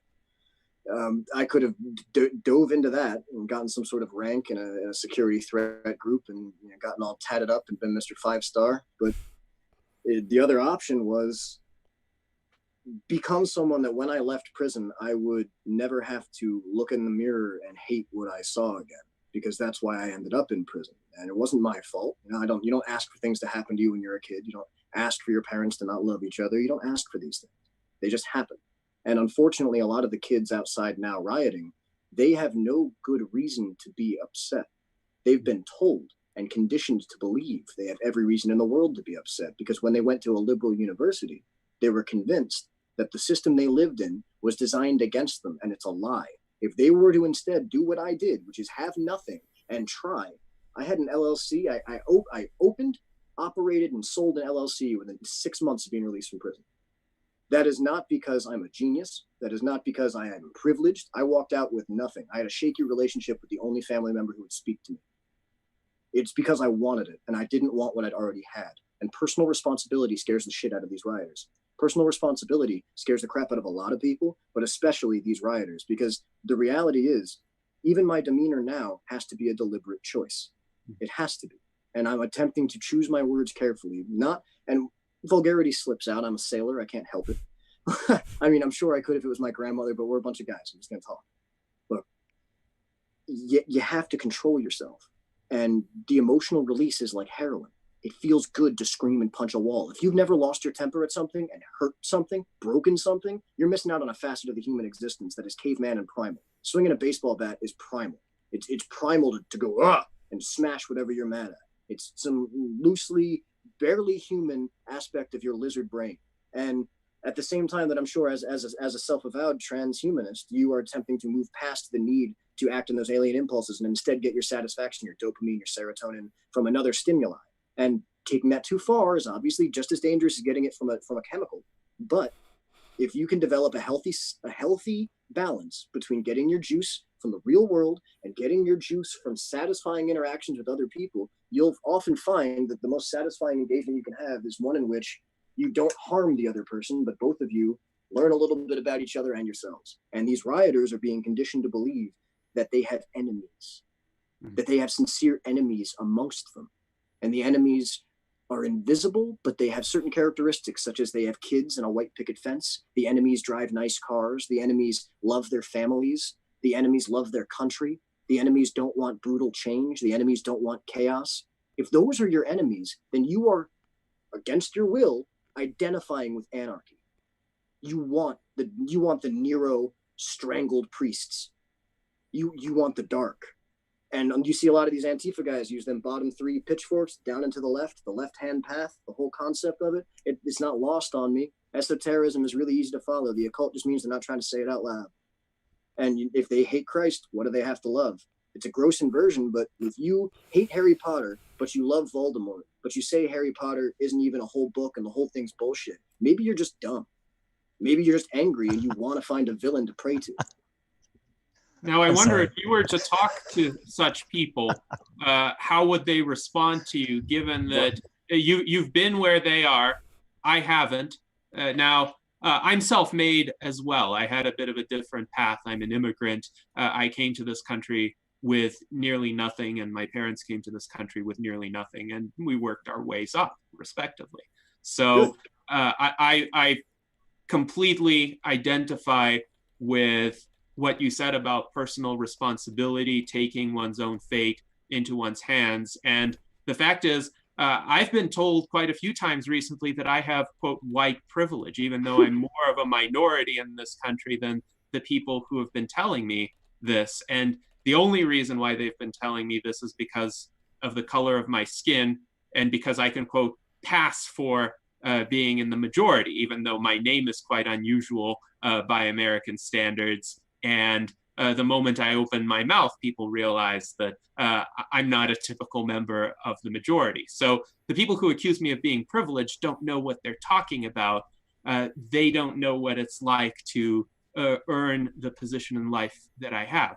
But I haven't had the experience of being this angry or alienated. I've sometimes felt slighted or maligned, but my response was always, I am going to prove my detractors wrong. I am going to strive to live with integrity and to be successful. And the best revenge is essentially living well. But how do you communicate with the people who have been a lot more despondent and angry and who lashed out? How do you share your experience with them so that they don't have to relive your exact path, but they understand where you're coming from?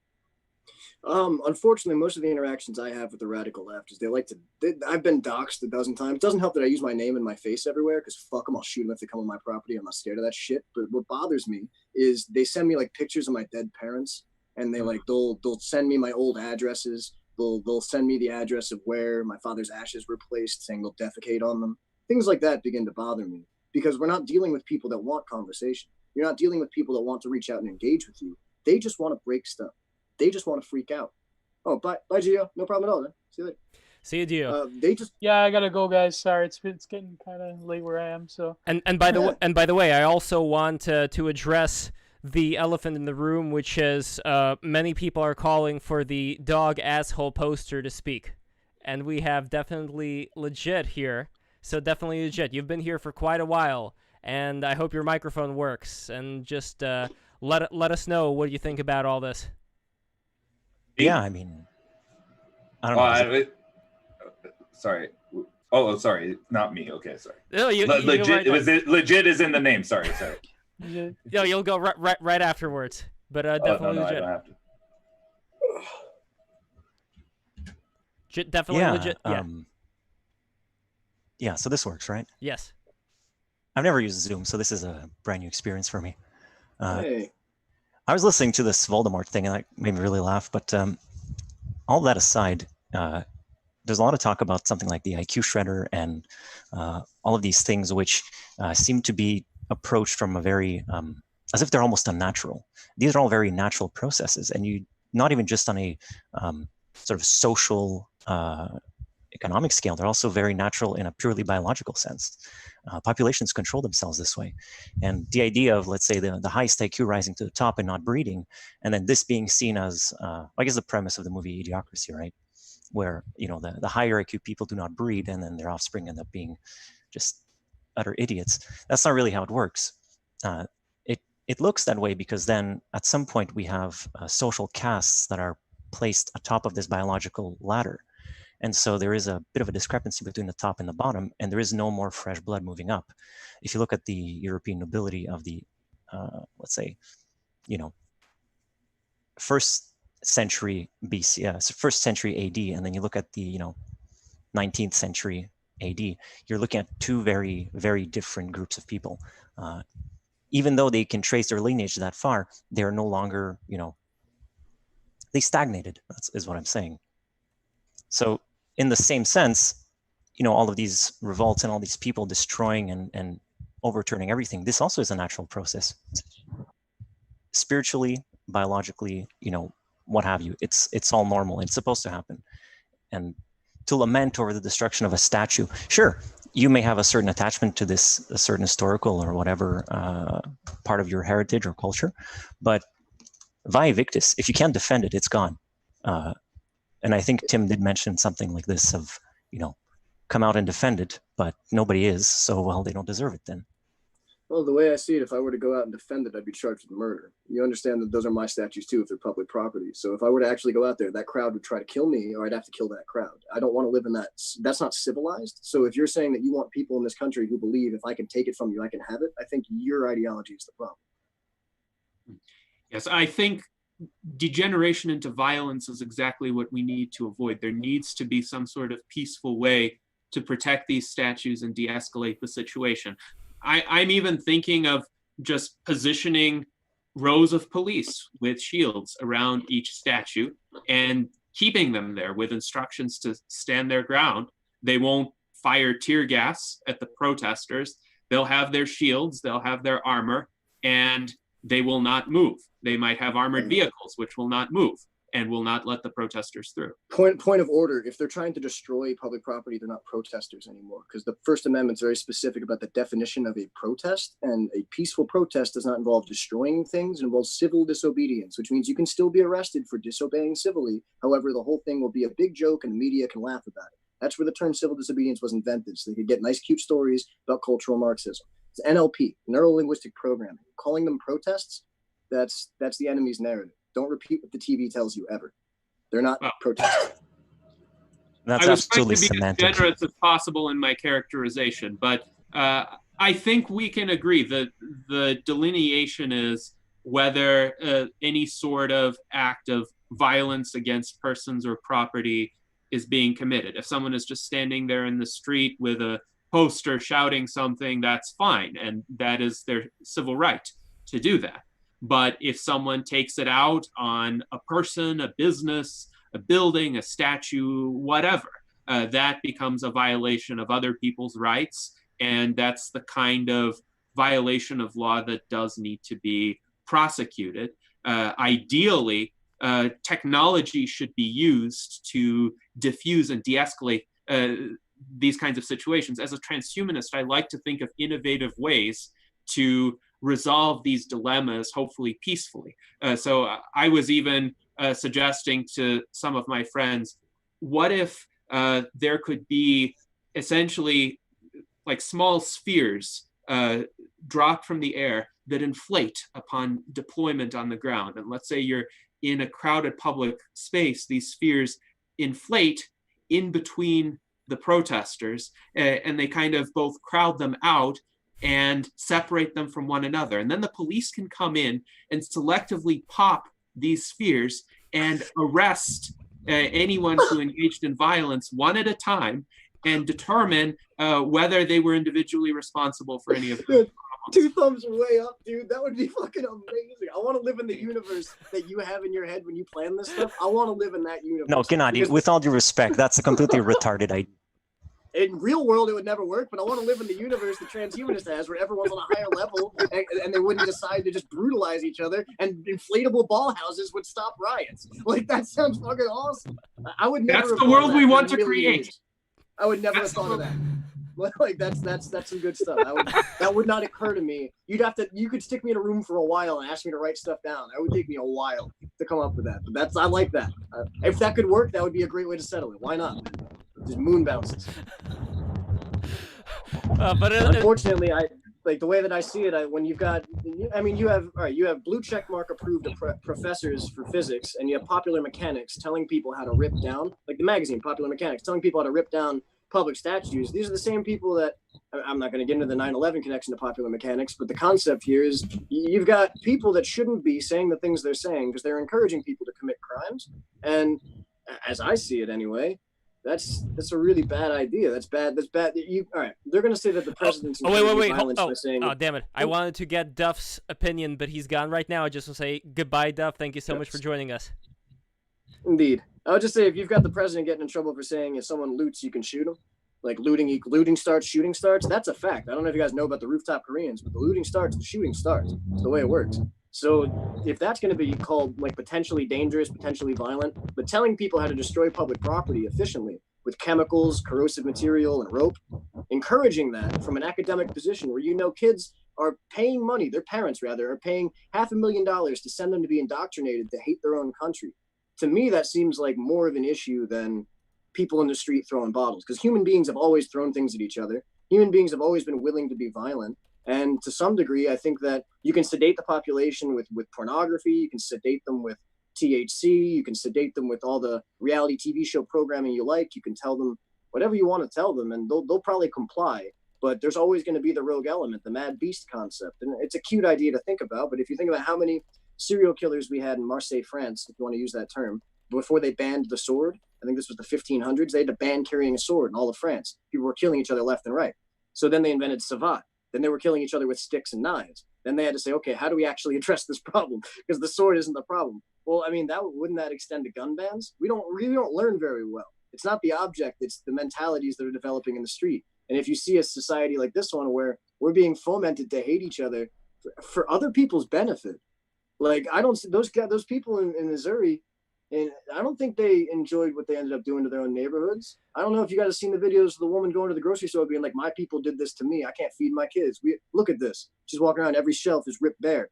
Yeah, I don't know if you've seen that. And all of them, people trying to go to their car. They get choke slammed. I got a video right now on my Instagram. Some woman getting choke slammed by two dudes just trying to get in her car. It's like, well, you shouldn't have been white and had money when the protest is happening. I don't think that's a good place to live. I don't think the ideologies gearing that up need to be encouraged. And at the same time, I don't think you need to shoot everybody who's out there upset.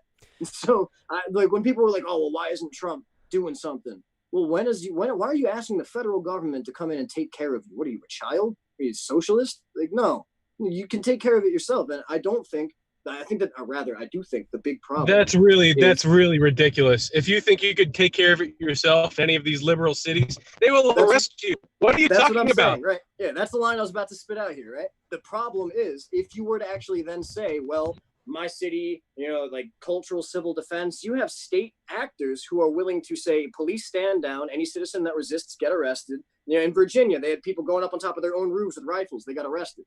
So hold on. Like we've got the governor of Virginia saying you can't even peaceably assemble with a firearm in your hands anymore because they had 22,000 armed patriots show up a few months ago. 22,000 armed patriots in Virginia. Media lost that story real quick, 72 hours, and it was out of the cycle, not to get brought up again. Instead, just talk about right-wing extremists while the left burns this country down. So, all right, it's disingenuous to say it's the left, but still. So Mumbaji has a comment. Let Gravantis talk. He seems tired. Go, Gravantis. Yeah, well, I mean, I just wanted to, someone had mentioned kind of the French reign of terror. Something that I had noticed, I'm sure everyone saw the photos and the videos of the statue of the Catholic saint brought down in San Francisco, and people posting on Twitter about, and here's where he's buried. That's the next step. We saw it in the Spanish Republicans, where they would sort of exhume these corpses of nuns and whatnot to destroy them, and you can find pictures of them, and that's really where I would say this is headed next. The statues are just the first part. The graveyards are next. And if they could, I think they would. I'm not sure what's holding them back at the moment, if they just don't have enough energy or confidence for it. But so I kind of, I think we all hope for the idea that this could be resolved through dialogue, but what happens if someone just doesn't want to listen? That, this kind of might makes right. And if no one's opposing them with force, someone's arrested and the DA lets them off, no charges filed, there's nothing that compels them to, stop. There's nothing that says, okay, now I'm going to have to sit down and talk, because no one's making them. They say, I can do what I want and no one's going to stop me, so I'm going to do that. That's just the way things work at the moment. And, I wish we could talk, but how do you stop that if no one's going to listen? I would also suggest that these people are stupid, and their choice of statutes to destroy. But it's not just the people though. It's also the people who are heading up these cities. It's also these officials that aren't doing that much. I mean, in New York City, it wasn't as bad as the other cities. I remember Reverse Laloon, he was talking about in our last podcast on how the NYPD would cordon these protesters off and just make sure that they're not going to be looting. And I mean, sure, certain areas did get looted, unfortunately, but I think that may have been before, for all the bad things you could say about our governor Cuomo.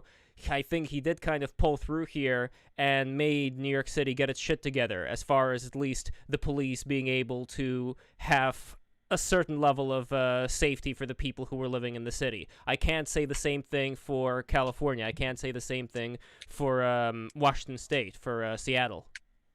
Oh, yes, those West Coast states are a horrid mess. I agree with you. Now, I think, though, because these destroyers are stupid, there are ways to outsmart them.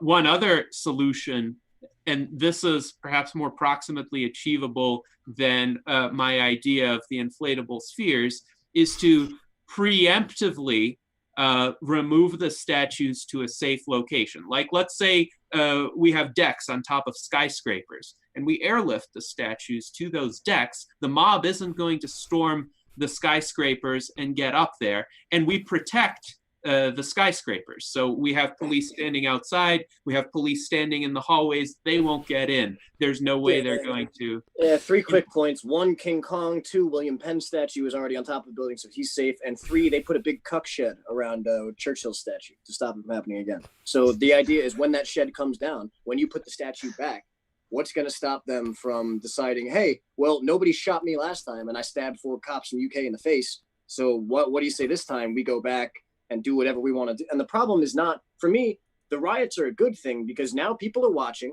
right? People are getting upset and we can see it out loud. What happens when these become isolated guerrilla factions in 50 states coordinated on Discord, and instead of any logical media assumption, they do it in the cover of darkness? What happens when arson becomes incredibly popular, which it already is, but it's going to get worse? If you give a mouse a cookie, he wants a glass of milk. If you let somebody get away with it, you give them an inch and they have the personality to take a mile, they'll keep taking. And like, unfortunately, I'm not a big fan of I believe in the death penalty for several offenses, but I don't think that this is a situation in which the best solution is to just start mass killing the populace. And I don't think that the rubber bullets theory does any better. Because if you're getting to the point where you're firing when you're shooting at people, I'd rather shoot you and have you not get up than shoot you and have you just get pissed off and still be out there on the street looking at me with angry eyes. Rubber bullets seem dumb. Tear gas seems a little more logical. Why don't we get those microwave beams everyone's been talking about? Cook the proteins in your flesh, and it's completely non-lethal, and they just turn them on. I thought that, and now me personally, I thought the whole DARPA program had a lot of those already hooked up all over the place. I guess not. Or they just didn't push back whatever boundary, push past whatever line, whatever no-go zone they were supposed to approach. Because Trump keeps saying, let them simmer, let everyone see what the radical left is doing to this country. And it's like, I agree, but there are women getting sexually assaulted. There are people getting their houses burned down. There are people getting murdered. There are cops getting shot point blank in the back of the head on camera and getting mocked while they're bleeding out on the sidewalk. And we're going to let this simmer? I feel like what that's doing is, one, it's giving everybody enough rope to hang themselves. No Juicy Smollett number 2, that NASCAR driver. No jokes intended. But I do think that this give them enough rope, give them enough leeway, is giving them too much permission to continue to act in a way that's going to escalate. And my big problem is when it gets decentralized. Because look, tech doesn't need to be centralized. We could open Silicon Valley in the middle of Pennsylvania. We could open it anywhere you want to build the servers and the hubs. I got enough backyard space here. Let me cut down another 6 trees. Let's build a server bank. You can have Silicon Valley in my backyard property. I'm saying, like, the centralization of that's ideological, that's cultural, we all have to be locked up in the same spot, doing the same thing, rubbing hands. Those are the same places where the homeless population is through the roof because they're replacing all the workers with foreigners. They're just firing white guys to fire them. And then they're saying we're not hiring anymore. I mean, Blizzard, the gaming company, and Activision, they're getting sued now by the federal government. It's been going on since May because they weren't hiring any Americans. They were preferentially not hiring them because they were American. During a pandemic where everyone's getting laid off, this is multi-tiered. It's coming at us from multiple angles. And the whole point is to drive not just division, but drive down morale. Because if I can defeat you in your heart and in your mind, I don't have to put my hands on you. I can just say, buck, and you'll flinch. You'll give me your stuff. Like, that's what's happening right now.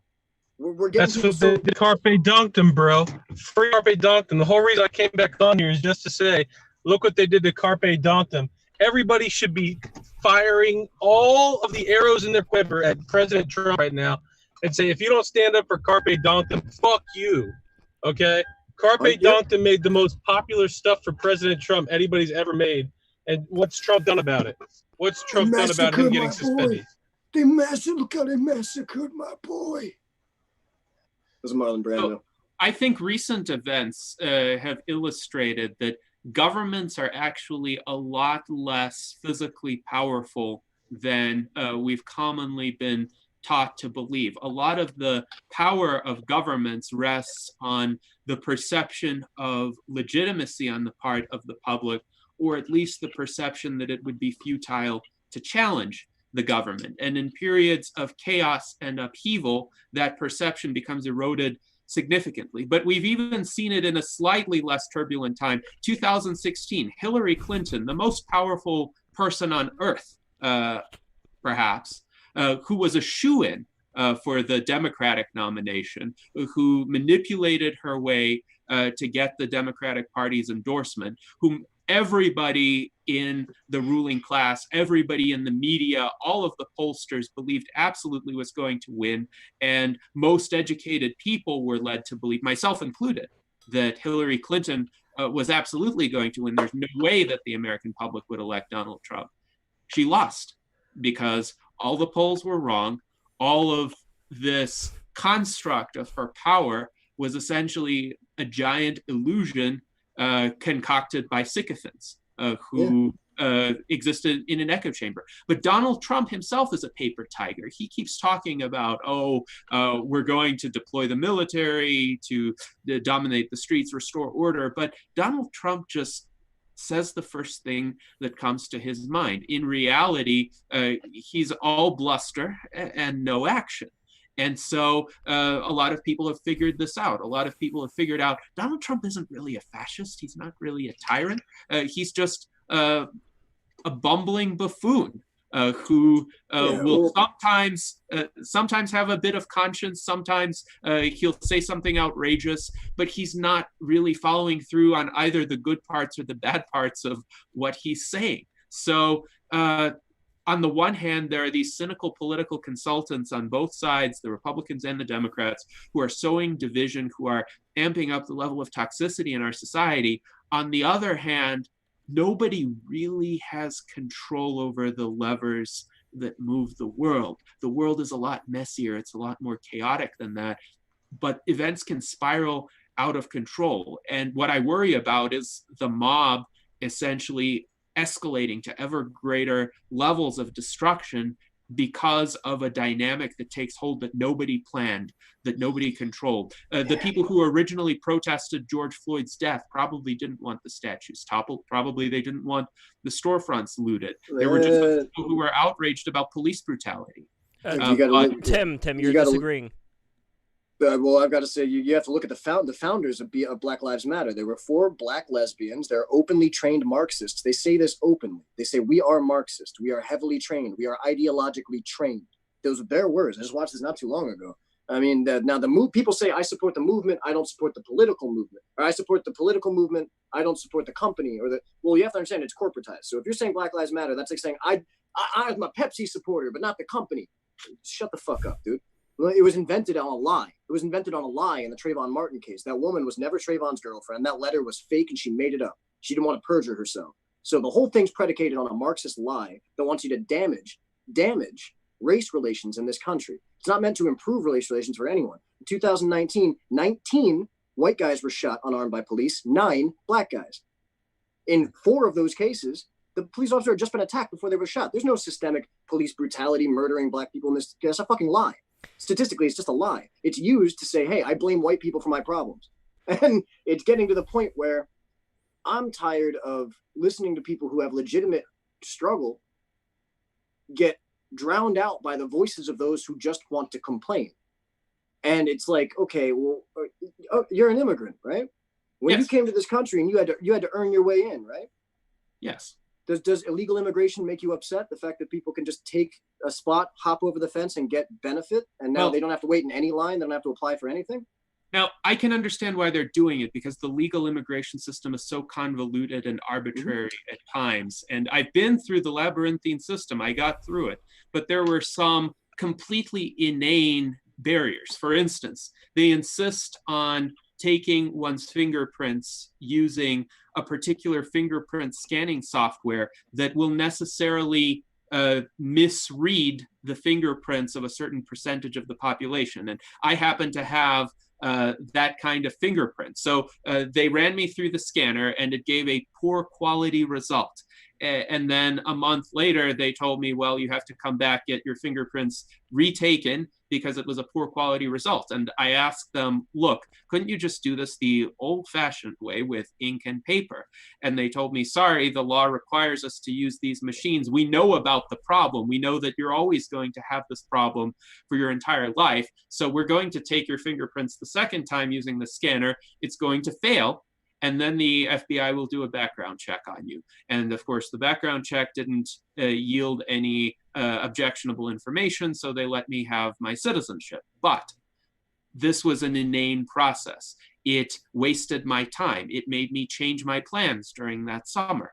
And I can understand how a lot of people with less patience, with fewer resources, with less education than I have, less means to navigate this system, are going to be frustrated. Not to mention that permanent residency, the green card, is based on a lottery system rather than a merit system. That's another problem. I want to get definitely legit's take on this. The people are demanding it as well. Let the dog bark. Bark, bark. Sorry. You're talking about how the immigration system is unfair, but that's just how it is. And that's something that immigrants need to sort of accept. And I speak from myself being an immigrant as well. So I know how this goes as well, but it's something that you have to sort of make your peace with. If you don't have the resources to immigrate somewhere, well, then that's too bad. And it's not the host country's duty or purpose to, facilitate your migration.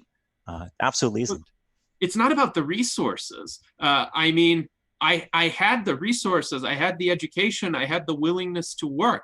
I had everything that is valued in traditional American society. It's that the system was a bureaucratic labyrinth constructed that way for no reason. It was just a flawed system where a lot could have been streamlined with the same effect. I mean, if there are social priorities, like say you want people to know English, you want people to know something about American history and civics and the Constitution, that's fine. I got 100% on all of those tests. But the fact that you have to wait an arbitrary period of time, the fact that it's a lottery process, the fact that your application can get lost in a bunch of rabbit holes, the fact that there are these arbitrary requirements like fingerprints using a particular machine, that's the problem with the American immigration system. It could be a lot more straightforward. A lot of other countries have substantive conditions for immigration, but those substantive conditions are more rationally enforced. As I like to say, Americans are terrible at bureaucracy. They're terrible at bureaucracy because they conceive of bureaucracy as rules-based and checklist-based rather than principles-based. Actually, a lot of cultures with more of a history of bureaucracy tend to do it better because the rigidity is tempered by common sense. So the bureaucrat, instead of asking, did you check all those boxes, is asking, are you fulfilling the substance of what this requirement was intended to do? And that tends to work better. But American culture, American history generally tends to be more individualistic and more averse to government. So American society tends to do better when there isn't bureaucracy involved.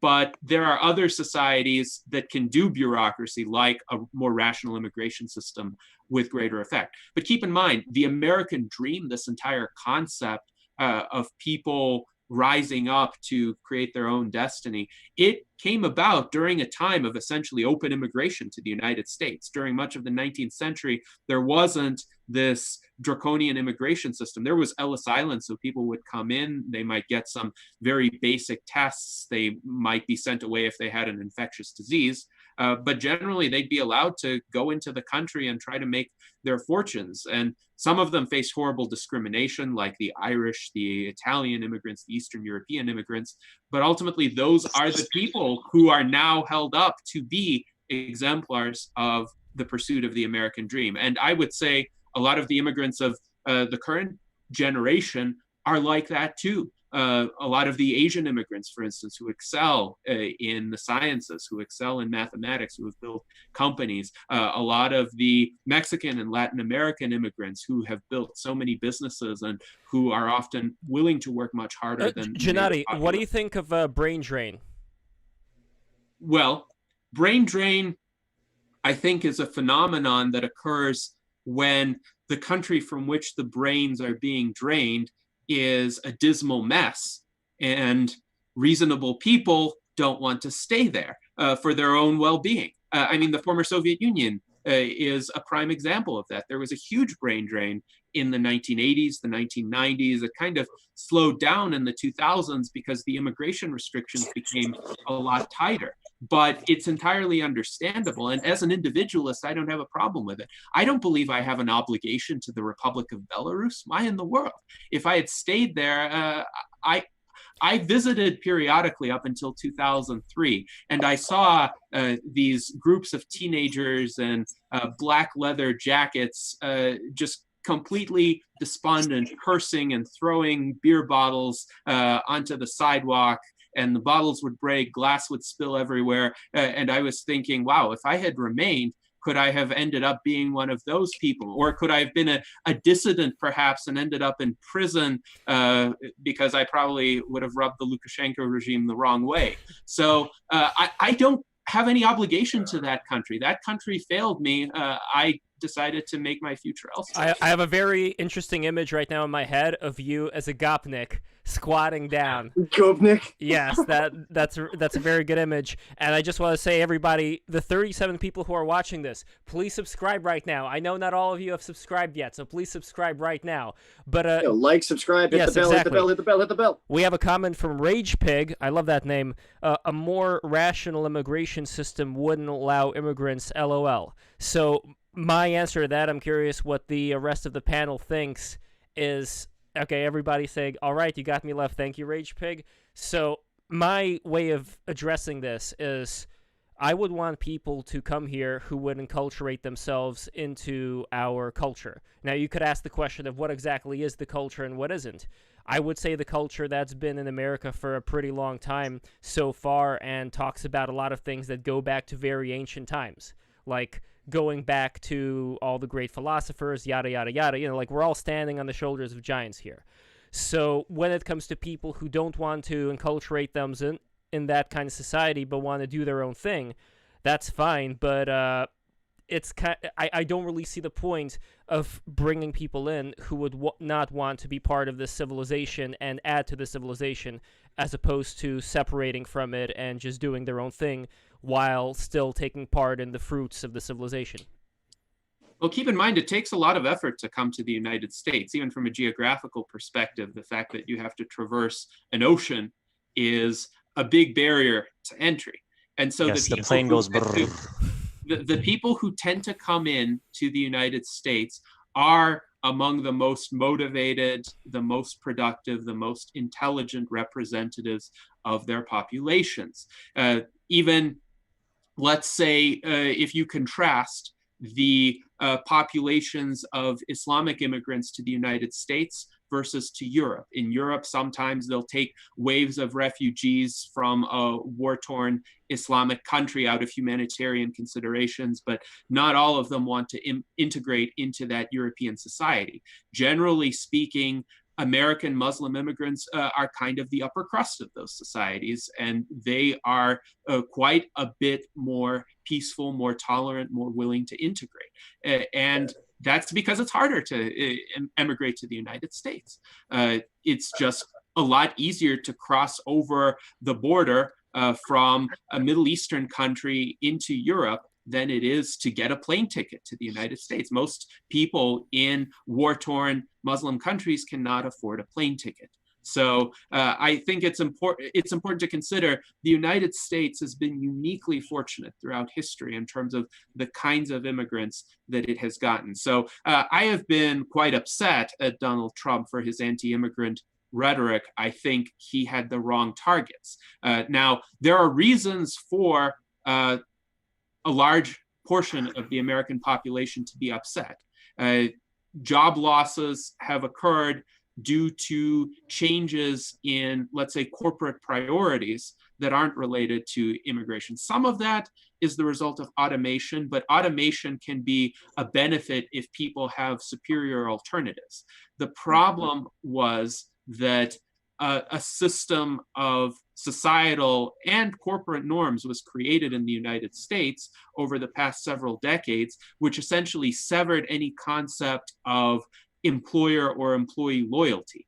So there was a wave of corporate transformations in the 1980s and the 1990s that kind of upended the older, more permanent model of American companies, where they would actually invest in people. They would actually tell people, well, if you work loyally for us, if you stay with us for 30 years, we will educate you, we will promote you through the ranks, you'll always have a job with us, you'll have a pension with us, and that generally worked. But when those models were upended, a lot of people didn't have somewhere comparable to go. So there came about all of these malaises in American society, the epidemics of alcoholism, of drug abuse, of people not knowing their place. And the problem was replacement systems to accommodate those people were not created. That's not the fault of immigrants. That's a fault of bad American leadership and bad social norms. That's one situation, sure. But at the same time, if we are talking about certain cultural norms, that is definitely something you consider, even if you happen to be a really good worker at a company. And not only that, but also certain loyalties to countries. So take, for example, the Chinese. How many people do we have employed in the military right now who are stealing our secrets and sending them overseas to China? That is another big concern that I don't think gets addressed enough. But I want to open this up to Definitely Legit, and then Tim, and then Gravitas for your takes. Well, the one thing that I find interesting is the kind of immigrants that come based on different generations. Initially, your first immigrants were what's called a passionary individual. It's a population that is driven. It's a biological concept. How do I put this? It is your driving force. It is the human that drives. And then there's the sub-passionary individual, which is the one that follows. Now, your initial, like the idea of that sort of American dream and that first wave, that first big wave of immigration that came in, of these people that, followed the American dream and built the foundation of what is America today, they were passionaries. A lot of them were passionaries. You look at if you go even further back, you look at the cowboys of the Wild West, these are passionaries. This is your wolf population. They're the ones who go and they pathfind, they lay the ground, they lay the way. What comes after, and that is, what happens most of the time now, it is a sort of a parasitic immigration. It is people that look at all these mounds of gold, I will go and partake in that. And that is your sub-passionary individual. Now, this is linked to a cycle of how an ethnos rises and falls. And a lot of people also talk of, the rise and fall of nations from like a state perspective, where you have, hard times create strong men, this and that. This is all sort of linked together, but it has a biological basis. At some point, you have so many sub-passionaries that sort of passionary drive is drowned out. And now this is the age we're in. This is why you're seeing all these people who have no drive, really. Look at these riots that are happening, right? Or that were happening. I guess they kind of cooled down a bit. They were weak. Right. They were not proper riots. They flipped a couple of cars. They burned a couple of, blocks of town. But that, when you really think about it, that's, a couple of weeks of cleanup and that's it. It's nothing. It was weak because, those people are weak. Statues aren't coming back, though, the ones that they destroyed, because the cultural climate isn't there. And I would say... Yeah, who cares? Who cares if they're not coming back? I care. Well, if you cared, you'd be out there defending the statue. Did you? Wait, you're ignoring the point we made before, where if you go out there and defend these statues, you'll get murdered, or if you have to defend them with force, you will be arrested and charged, while the rioters will be let go. You're playing deliberately ignorant. We just went over this. That's not fair. So yeah, vae victis. If you come out there and you stand by your principles and you die. And vae victis is uncultured. No, it is the base of culture. That is how cultures are preserved. Preserve them by the sword. Hit you over the head and take it. Absolutely. If I want your car, I can just it's your right to come in and take and beat me over the head. No. Yeah, it's absolutely your right to do that. And it's my right to do it to you too. Your culture is not assimilated to Americanism at all. Civilization is essentially a state which doesn't permit might to make right, which permits other values to flourish that are more conducive to human well-being. And I will also say we are living. Yes, it creates a sense of security for the weak, of course. We are living through hard times right now. Certainly, this is the hardest era in my lifetime, and I would put all of my time in the former Soviet Union as a cakewalk compared to 2020 America. Absolutely. I was born in the late 1980s. I've lived through hyperinflation. I've lived through the collapse of the Soviet Union. But, day-to-day life was peaceful. It was orderly. Gennady, I don't know about the 80s as much as, let's say, the 70s, where my family was from, and a lot of their friends got into mental institutions for saying the wrong thing or reading the wrong book, and they were forced various drugs that fucked around with their head. So that to me is that was before my time, though. Keep in mind, when I was 4 years old, I liked to listen to Luciano Pavarotti. He was one of the few non-Russian performers who was broadcast on the television stations all the time. And at one point, I was eagerly awaiting his performance, and then it got canceled. And there were these breaking news, and Gorbachev was essentially on television saying something. I didn't quite understand what he was saying at the time, but now I recall essentially there was an attempted coup, and Gorbachev had thwarted it. Essentially. So that was approximately the time when I was 4 years old. So it was already the time of perestroika. It was already the time when the Soviet regime was weak and collapsing. There was some chaos, but it largely manifested itself in some material scarcity, hyperinflation. I remember long lines in stores, but I don't remember day-to-day life feeling unsafe. Let me fill you in on that. The 90s, what a wild ride that was. When, people are getting gunned down in the street left and right, when Chechens took the Kremlin. That was good times. That was Russia, not Belarus, though. Right. Well, and Belarus. Those were isolated pockets of violence. There was never a situation during the collapse of the Soviet Union where city centers everywhere were engulfed in violent riots. Most of the protests that brought down the Soviet Union were peaceful. And generally speaking, a lot of the population were kind of cynical about it. Like, yes, one ruling elite is being replaced by another, or sometimes it was the same ruling elite that rebranded itself and tried to loot the formerly collective assets. So it was not easy, but it wasn't like this. There wasn't a sense that the fundamentals of civilization were being threatened the way they are. Well, there was the 1934 West Coast waterfront strike of the longshoremen, which resulted in 9 deaths and more than 1,000 injuries and around 500 arrests. And this was in Everett, Washington, Portland, Oregon, San Francisco, Seattle.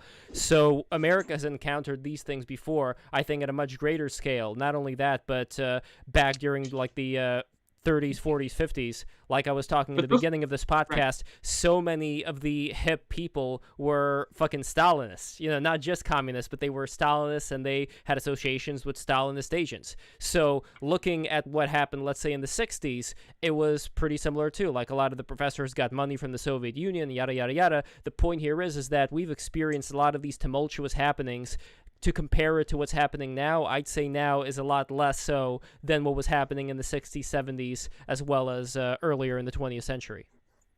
Probably the 1960s were the last time it happened on this scale in the United States. And keep in mind, the real problems were a lot worse. There were real civil rights abuses in the 1960s. There was actual segregation that was enforced by law in the southern states, and a lot more rampant racism. So there was more substantive abuse to protest about then as compared to now. Now we also have this pandemic, of course, and the effects of the lockdowns, the effects of almost the dictatorial measures that were taken to forcibly isolate people with questionable effect on public health are unprecedented. Keep in mind, during this pandemic, Lukashenko, the dictator of Belarus, whom I was talking about, became the most laissez-faire ruler in the world simply because he didn't close down his country's economy. And this was a kind of reversal that I completely did not anticipate during my lifetime. But the Western world, over a very short time frame, over literally 2 weeks, became a lot more totalitarian than it had ever been in its history. Not because there haven't been comparable problems. The Spanish influenza pandemic existed. The world wars existed, but nobody ever responded in this way to them. And that really disturbed me. It disturbed me to notice how quickly things could go downhill and degenerate into both absolute tyranny and absolute chaos. And what I suggest is there need to be countervailing mechanisms, some way to de-escalate the situation back into normalcy. You could even define normalcy as what a typical day would have been for you in the year 2018. I think that's a pretty reasonable benchmark to strive for, but wouldn't you want to be back in 2018 right now? No, I'm loving 2020. Ha! It's a great year. No, because everything is, there's stuff happening. There's stuff happening. We came from stagnation and now there's movement. But I want to go back to you saying that what's happening now is worse than what happened in Eastern Europe in the 80s and the 90s. That's a ridiculous statement. Do you have $1 million that are not enough to buy a piece of bread? Is this like, do you live in this world? Do you have shortages of food right now? So you have shortages of just basic things like toilet paper or shortages of toilet paper were a thing. Right. I didn't personally experience them because I bought a large stock before even the pandemic became known, because that's just my habit. But I was saying is, are you feeling the effects of just not having enough food or not having enough goods? Because that was the reality of Eastern Europe at the time. And you're saying, yeah, it was much calmer and whatever. You were 4 years old. Obviously it was calm for you because nobody was going to tell you, oh, guess what? We're actually not sure if we're going to be eating tonight. Yeah, that was the reality for a lot of Russians. It absolutely was a reality. We were never in that situation. I remember long lines. I remember sparse shelves in grocery stores, but there was never a complete lack. It was inconvenient. It was a sense that you were definitely living with limited supply, but you would never run out. So then would you say that today you're more inconvenienced than then? I am more inconvenient. I was in March and April, when I didn't know if I would be allowed to go outside my house to replenish my food supply, when it didn't matter how much money I had if nobody was going to sell me anything, or I wouldn't be allowed to buy anything. Now, that fortunately did not deteriorate to that point. The lockdowns weren't as total in the United States as they had been in Spain or in Italy, but there was a real risk of that. I remember when Gavin Newsom in California imposed the shelter-in-place order, I knew that it would be a matter of days before the governor of Nevada would do the same thing. So I decided right after I evacuated all of my personal property from my office and drove it home at 9 p.m. at night, I'm going to go out and run a half marathon, because I don't know if I will be permitted to run a half marathon within a few days. And I was out there running past midnight just because I wanted to do it while I still could. And fortunately, nobody banned me from running. They weren't as stupid with lockdown orders in the US as they were in Europe, but it was a real risk in the back of my mind. Gennady, I have a question for you. What part of Russia were you born in and living in? Minsk, the capital of Belarus. I was in the city center of Minsk for much of my life. I'd been in the countryside as well. I know how people lived there, where they formerly had collective farms that kind of got privatized after the Soviet Union collapsed. And largely there people were growing their own food. So it was more of a kind of rural, quasi-modern, quasi-pre-modern. So basically you're saying that during those troubled times, you're being fed by a silver spoon, right? No. Compared to the rest of the country, you certainly were. My family was not wealthy. We were middle class by the standards of that time, which meant an income of a few $1,000s a year in real terms. The reason why I placed asked you so far above everybody else. Yeah, compared to homeless people, someone that works at McDonald's is a millionaire, and it's about the standard you use to quantify it. Yeah, but what I'm saying is everybody's standard of living and the level of uncertainty that they were living with was affected by this pandemic to a greater extent than in a society where things are generally suboptimal, somewhat restricted, somewhat scarce, but predictably so. I'd be very interested, by the way, to see how many people died of starvation even during like the 80s in not the city capitals of Russia and its surrounding imperial nations, but within the countryside, let's say. Because I know that for today, and definitely legit, correct me if I'm wrong, but I believe that there are still many places in Russia where they have outhouses, where people don't even have their own toilet. And I could imagine that during that time it must have been even worse as far as, you know, just all these people not having basic necessities, because I know that at least in St. Petersburg, we didn't have access to toilet paper most of the time. And that was like the capital of capitals in this great empire, you know, despite all the socialists who like to argue that, oh, the CIA was always undermining the Soviet Union. You know, fucking bullshit, okay? The Soviet Union was a powerhouse, yet this powerhouse could not get toilet paper to its people. So I can only imagine how horrible things must have been in the country. Oh, I agree. It was as bad as you characterize it as being, but it was stably bad.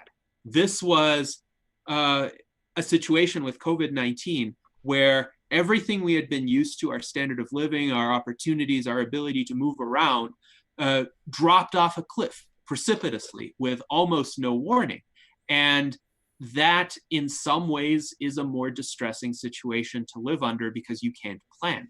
And I think I don't think they were planning there. I don't think they were planning in any positive way in the Soviet Union at all. Just take a look at Chernobyl. Yeah.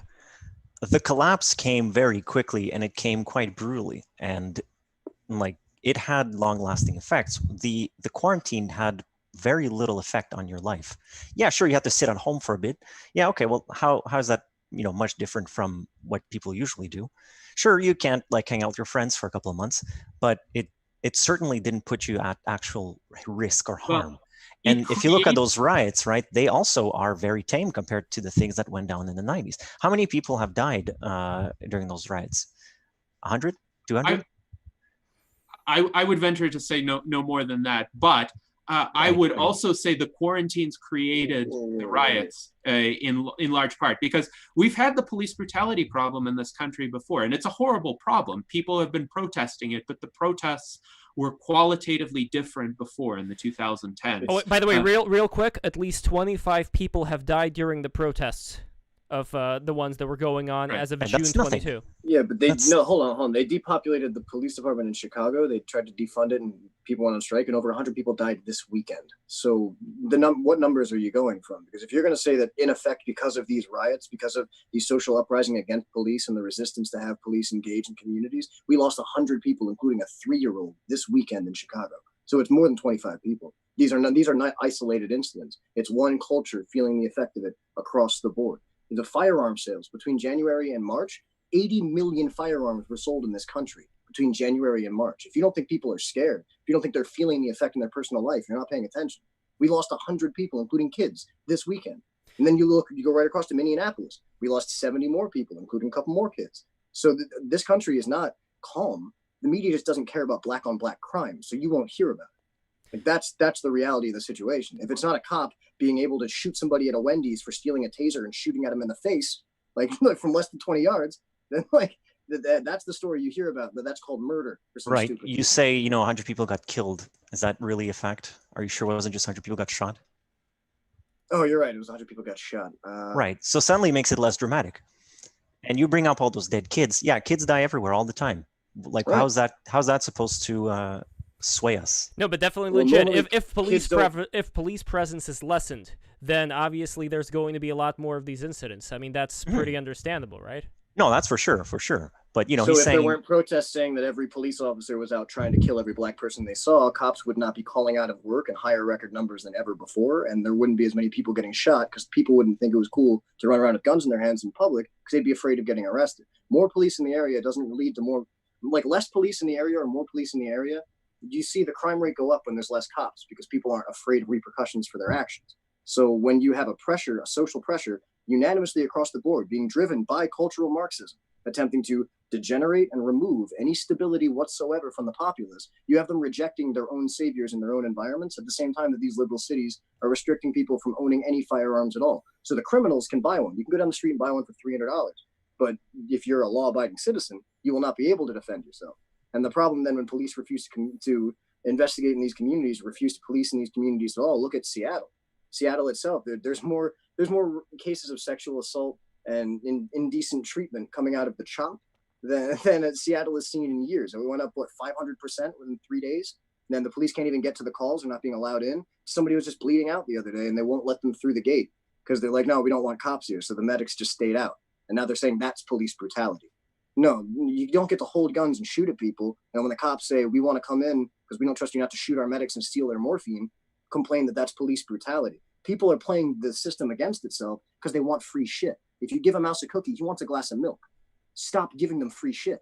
Tell them to get their shit together. Stop telling them you can celebrate the death of somebody who deserved to get shot for violating the only rules that'll ever get you shot, in my opinion, are punching a cop, taking his weapon, and shooting that weapon at him. Those will get you shot. I wouldn't do that because I guess I'm really smart. But some people aren't really smart and they'll happily do things like that and then pretend they're somehow a victim. No, that is baloney.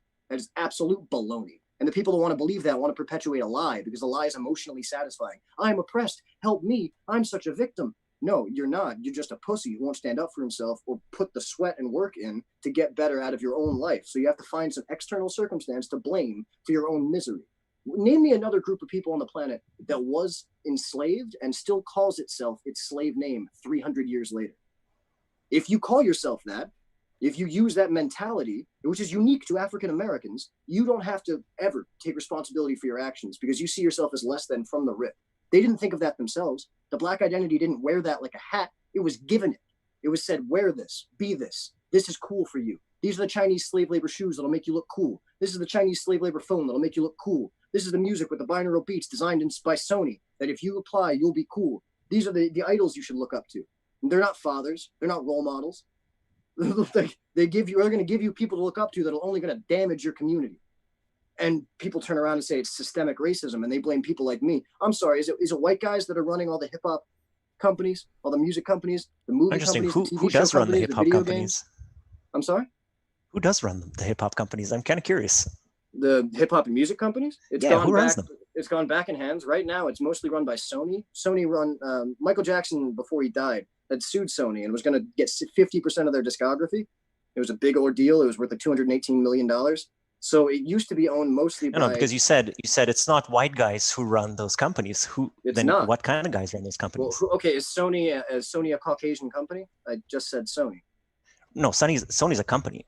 Right, and is the Sony company run by Caucasian men, or is it kind of housed in a foreign country?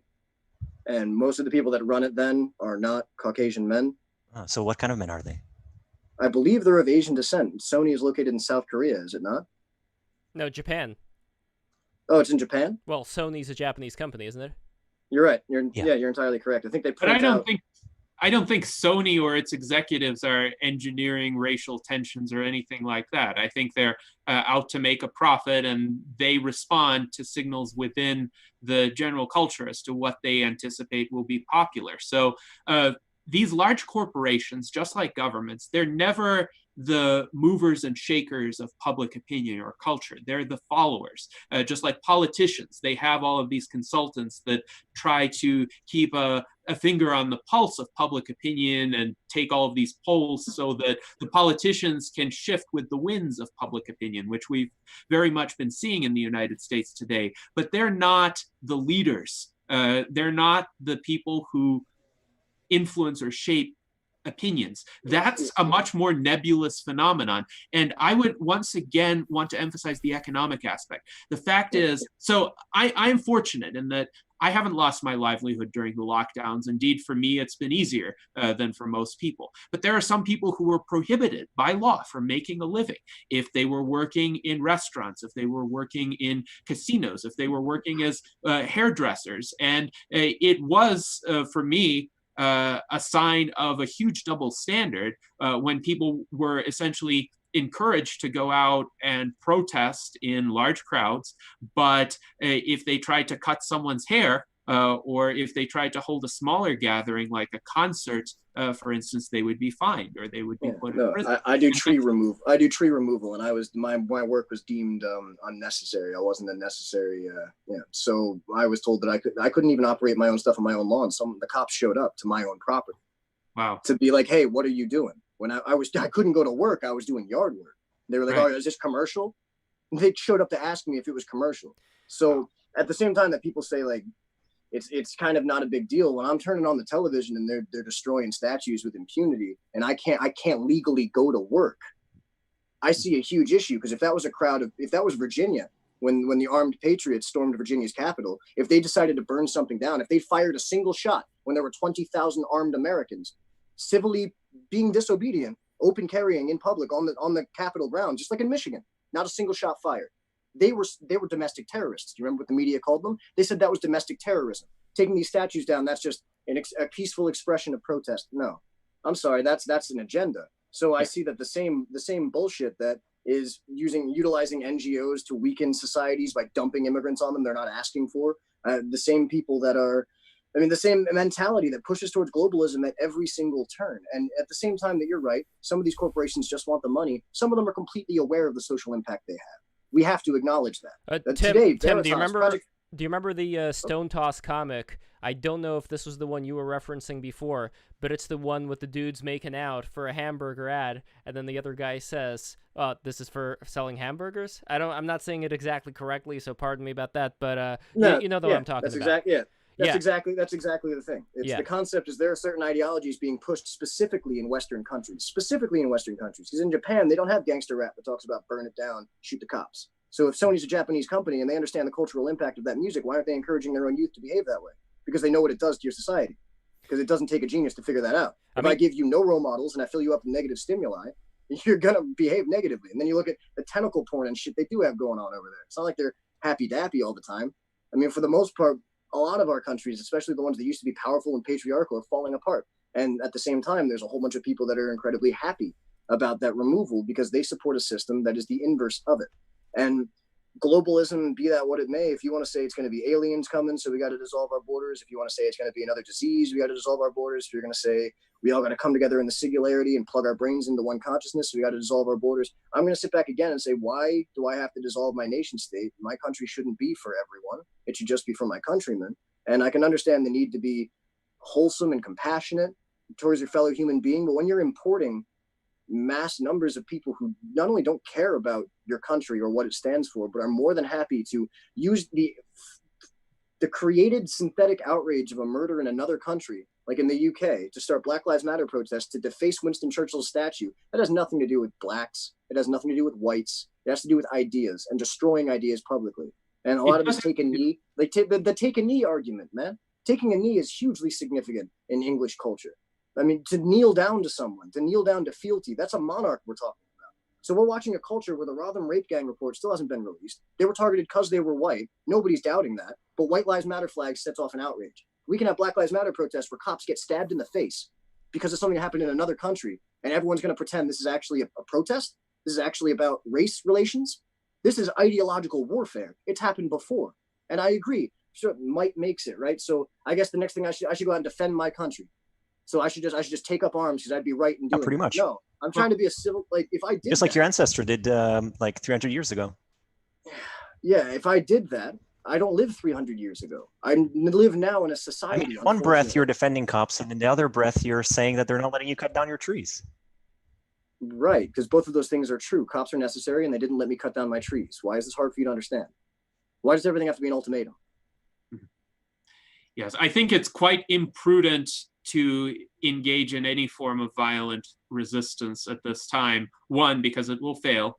Two, because it will just escalate the situation into further violence and chaos. But I think it's important, again, to make some distinctions. I agree, this is all about ideas, and this is about bad ideas exploiting a tragic event like the murder of George Floyd and blowing it up into something it absolutely didn't have to be and absolutely shouldn't be. But immigrants have nothing to do with this. Immigrants aren't the ones rioting in the street. Most of the people, the overwhelming majority of the people rioting in the streets are the native populations of their respective countries. It's just they're ideologically warped and driven to despair because they don't have civilized outlets for their activities anymore. Many of them were greatly disadvantaged by COVID-19 and by the lockdowns. They were prohibited from making a living. They were driven crazy by being forced into isolation. And some of them who already had psychological vulnerabilities are now lashing out because they have no social support system. They were forced to isolate from people who could have helped them. So yes, they're breaking things, they're looting because the authorities intentionally tore apart the social fabric. What do you think is going to happen in these mental illnesses are deliberate. A lot of these mental illnesses are deliberately installed. If you tell someone that their victimhood is something they can inflate as a shield and something to be proud of, if you can, I remember this in school. I remember when it switched. It was when I was in high school. I was encountering it mostly in younger kids. They thought having a rough upbringing was something to brag about. They'd like shave fake slits in their eyebrows to make it look like they got beat and their eyebrows were split. They'd do stupid shit like that. And it was right. There's the Fight Club was really popular. This idea that's, again, it's mimetic. You can install it in a generation. You can make them look at V for Vendetta and the stupid effect it's had on these dumbass kids. Like they're running around in Guy Fawkes masks thinking they're protesting against some fictionary villain. It's the whole thing seems to me like it's a great avenue to vent frustrations you already had that were kind of installed there from perspective you didn't come to naturally. A lot of these people don't have any reason to hate their parents, but they'll honestly look their parents in the face and say, white privilege is the only reason we have our house. You should be ashamed. So it seems like the Soviets won. It seems like the same people that have organized like the Revolutionary War kind of seems to me organized the Civil War. So we'd reduce our population and be less of a figure internationally. I think slavery is just a cute thing to bring up after the fact. I think that the same people that organized World War II won World War II. I don't think it had anything to do with the people involved. It's got to do with atheistic, amoral corporatists.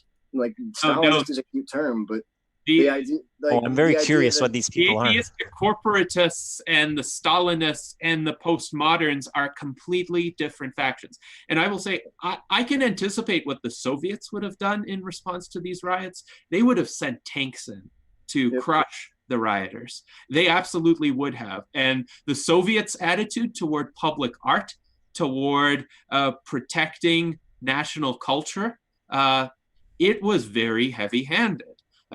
These rioters, they don't have anything in common with the Soviets. The Soviets had their own glaring problems and rights abuses, and I don't support them in any way, shape, or form. But I will say, had any of this happened in the former Soviet Union, there would be no riots. There would be no news of riots. Most people wouldn't know that anything had happened because that was a totalitarian regime that wouldn't countenance that sort of activity.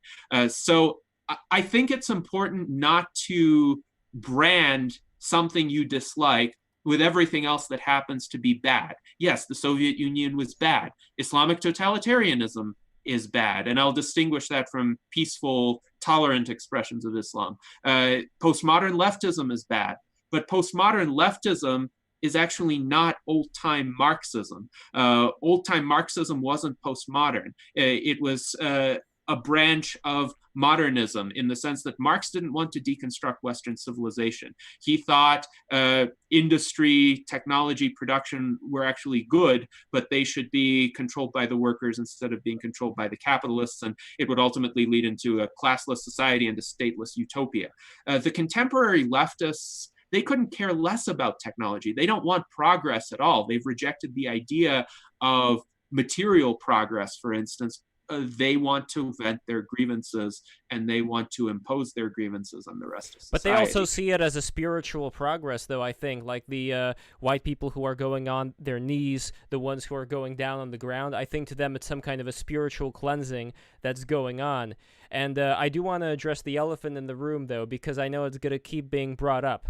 The thing that people are trying to allude to here, and before I even say this, I just want to say that, number one, Karl Marx and a lot of socialists were influenced by a lot of Germans and a lot of French people, not by Jews. That's number one. Number two, there were tons of Jews who in the 1800s were like the white dude in a black gang who wanted to fit in. So they became the waspiest of the wasps. So as far as people who want to enculturate into society, I think if you go into, like I said before, any museum, any opera, you're going to see a lot of like elderly Jewish people and also some Asian people as well. The reason why I bring that up, though, is, Tim, the thing that we have missed talking about here that the people in the chat were trying to get to is how, according to them, a lot of this propaganda, this leftist propaganda, has primarily come from people of Jewish descent. Now, I would add that, again, so many Jewish people have gone the complete opposite direction and have been the guardians of this civilization that, again, is standing on the shoulders of giants. And I am not a big fan at all of people grouping all Jews in the same category. I know people are just going to keep saying that regardless of whatever I say, but that is my own stance. I do not like it. But either way, I want to give a platform for people to say whatever they want regardless. Yeah, well, I completely agree with you, Lev. I don't think this has anything to do with whether someone is Jewish or not. Ideology is independent of that. Right. I think that the biggest problem, in my opinion, the biggest problem with anti-Semitic conspiracy theory is it pretends all Jews are one group when they're absolutely not true. I've met Jewish people who will openly foam at the mouth talking about how Israel needs to be removed from the planet. And then I've met Jewish people who really couldn't give too much of a shit, but they're like, well, in front of my parents especially, I have to be very reverent of it, but for the most part, it is what it is. It's not something that comes up in my daily life. And on the opposite end, you've got people who will foam at the mouth talking about how Israel need always be protected. And it's like the same way with evangelical Christians. You see the same fervor, and then you can see other Americans who are out doing the BDS movement that have the opposite fervor and in the same intent. So it's like, if you want to lump people together, Antifa looks just like me. A lot of Antifa looks just like me. Is that just a white problem? Like, that's not, you know what I mean? Like, I was talking to King of Free Speech yesterday. He's very black. Is it a black problem? No, he and I were sitting here bashing the left and talking about how personal responsibility is all you require if you want to succeed, and you have to stop wearing the label that's being put on you, blah, blah, blah. But something that I will say that I have no problem saying out loud, because it's, in my opinion, irrefutable, is like, atheistic Zionism is evil, and it leads to a lot of NGO practices in other countries with Tequila Talam and healing the world. It's not a good concept, to reiterate, if it's done improperly. Just like a lot of Christian, like any sort of Christian cult you want to get into, be it Branch Davidians, be it Westboro Baptist, you can find aspects of any faith that are going to be positive and negative. And you have that Jewish cult of Sabbatai Levi back in 1666. Yep. I said before, the Sabbatean Frankists. That's some evil shit. Oh, those guys are great.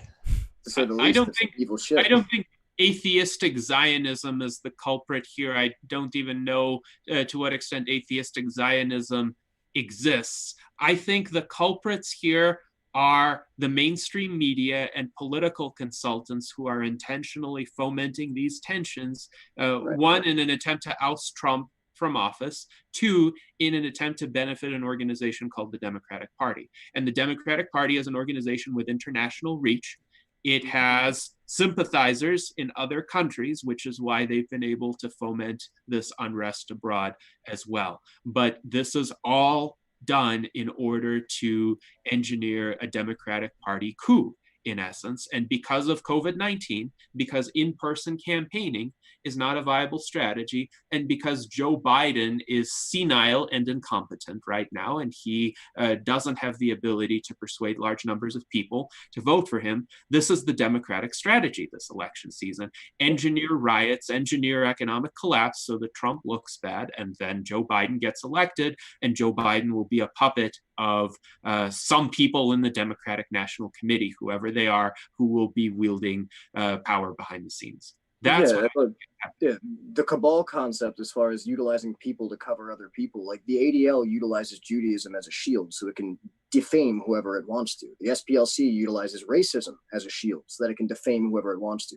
And that concept is what I would refer to as atheistic or amoral Zionism, because it's the belief that they are chosen and special, but they have no care for helping other people and no care for telling the truth. They'll call people like Laura Loomer anti-Semitic because she doesn't agree with cancel culture. That is not about being a Jewish person. That's about using your faith as a shield to damage other people and then retreat behind your faith and say, don't attack me, or you're in, don't say anything against me, or you are a. And that mentality, I see it on the right, I see it on the left, I see it dead center. I see it outside of our political spectrum. You're right, it's about utilizing mimetic techniques to set a populace against itself and to set at odds. Because if you were able to look at your neighbors and say, well, if we don't like it, why don't we go to the governor's mansion tonight? We wouldn't have riots anymore. So instead, the riots need to happen between east side and west side of town. And you need to get some implements of the state government involved to create hostility there, some implementation of the federal government. You need to make every tier mistrust itself, from the lowly employee to the boss, to the customer, to the insurance salesman who runs the outside, to some nefarious actor who might want to break windows just because. The whole thing is not necessarily connected, other than to say that everything organic is connected.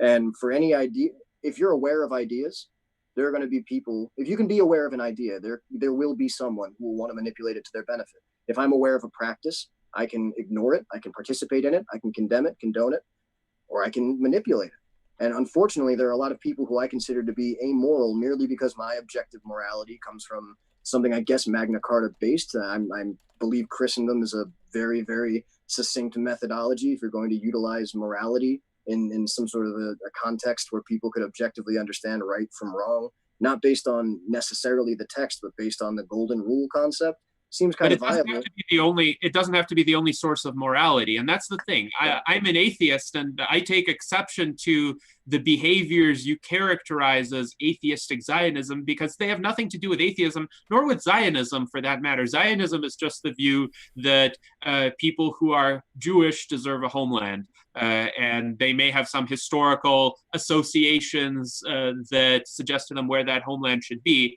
But in itself, that's not a problematic mentality. Just like in itself, atheism is not a problematic mentality, and you can be moral while being an atheist. The problem is, I think you may be equating atheism with cynicism or amorality, and it's not. I mean, I can tether the two together. What I mean is divine right through the 12th tribe of Zion, forming the idea that you're allowed to have your homeland promised to you by the divine because it is owed to you and God has written it will be yours. If you don't believe in God, but you still repeat that rhetoric, it means you just think you're better than other people.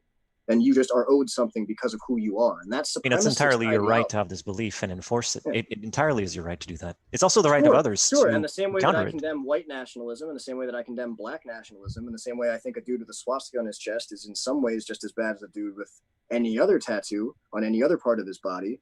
The image doesn't matter, it's the belief behind it. If you think children can starve at your whim because it's whatever, and your people are worth more, so your 2 apples are yours, fuck them, that's kind of a very, very hostile ideology, in my opinion, and I don't really respect it because I've been there. I've known that idea of, well, I'm part of an in-group, fuck the out-group. Okay, that's a shitty way to be, and you can be it. You can be as shitty as you want to be, but that means I can condemn you for being a shitty person, and that's a real good condemnation. That's not your skin. That's not your belief system. That's you're a piece of shit personally. And that's the best kind of condemnation, in my opinion. I want to get I don't care what group you belong to. And I'm not sure how the preservation of my group is considered a shit, shit behavior, but yeah. I didn't say the preservation of. Don't put words in my mouth. I mean, no, it's exactly what you said. If you believe, if I have 2 apples and somebody else is starving, and it's I feed them or myself, or rather my group, I'm going to feed my group. How's that wrong? And if your group has more than enough, and it doesn't matter, right? Mm-hmm. Like you could afford it, and you choose not to because they're a member of an out group. That's the only reason why. I think that's shitty, and I can think that just like you can disagree with me. Doesn't make me an anti-anything. It doesn't make me against your group. It makes me against an idea. I don't like the idea that you can think you're special because of your bloodline or who you were born to or whatever faith you have. Ultimately, at the end of the day, you can strip those things away. You put someone in a dark box, they forget those things. Like, I don't think that guy walks out of that box and he's like, oh, well, I'm not associating with you guys because fuck you guys for who you are. That's just a shitty ideology to have. You can strip that away. You can consciously work on being more in tune with humanity to some degree. I'm not saying you need to prefer outgroup. I mean, outgroup preference leads to the dissolution of entire peoples. But I am saying that it doesn't make sense to me to think any of us is so special that we can cast aside any compassion for another group merely because they're not a member of our group. I don't agree with that ideology. You can disagree. I don't care. You can think whatever you want. I can think whatever I want. Don't tell me it makes me something to disagree with you. Yes, I'm an adherent of cosmopolitan universalism, which means I believe there are universal human values and there's universal human values. Circumstantial attributes shouldn't matter in terms of your right to be respected as a human being, to have your rights respected, and for you to receive the benefit of compassion from rational and moral beings. Adam Smith wrote about that. He wrote about the circle of sympathy and how in more primitive societies, the circle of sympathy is very narrow. You typically care only about the people closest to you, your family, your tribe, etc. As civilizations become more advanced, as there's more commerce, as there's more technology, more economic development, the circles of sympathy expand until eventually, hopefully, they encompass the whole world. Or why? That's not going to happen unless there's one race. That's literally impossible. No. You cannot make that happen. It is completely impossible. How is race a fiction? Race is an invented concept used by some people. Then why can Europeans eat more sodium than Japanese people who go into like fucking shock from eating it? Why can Europeans eat more, or why can Japanese people eat more iodine than us? This has nothing to do with race. Some people absolutely has everything to do with race. It's a genetic hereditary trait. There's no gene for race. There's no set of genes for race. What are genetic clades? What are genetic particular traits can be found in all populations. What are haplogroups? Race is an invention of pseudoscientists who use the concept to justify. You're a fucking retard, dude. Okay, hold on. Let's not do the name calling. Gennady, what do you think of haplogroups? Haplogroups? In what context? The concept they exist. They exist. That's not a justification for race.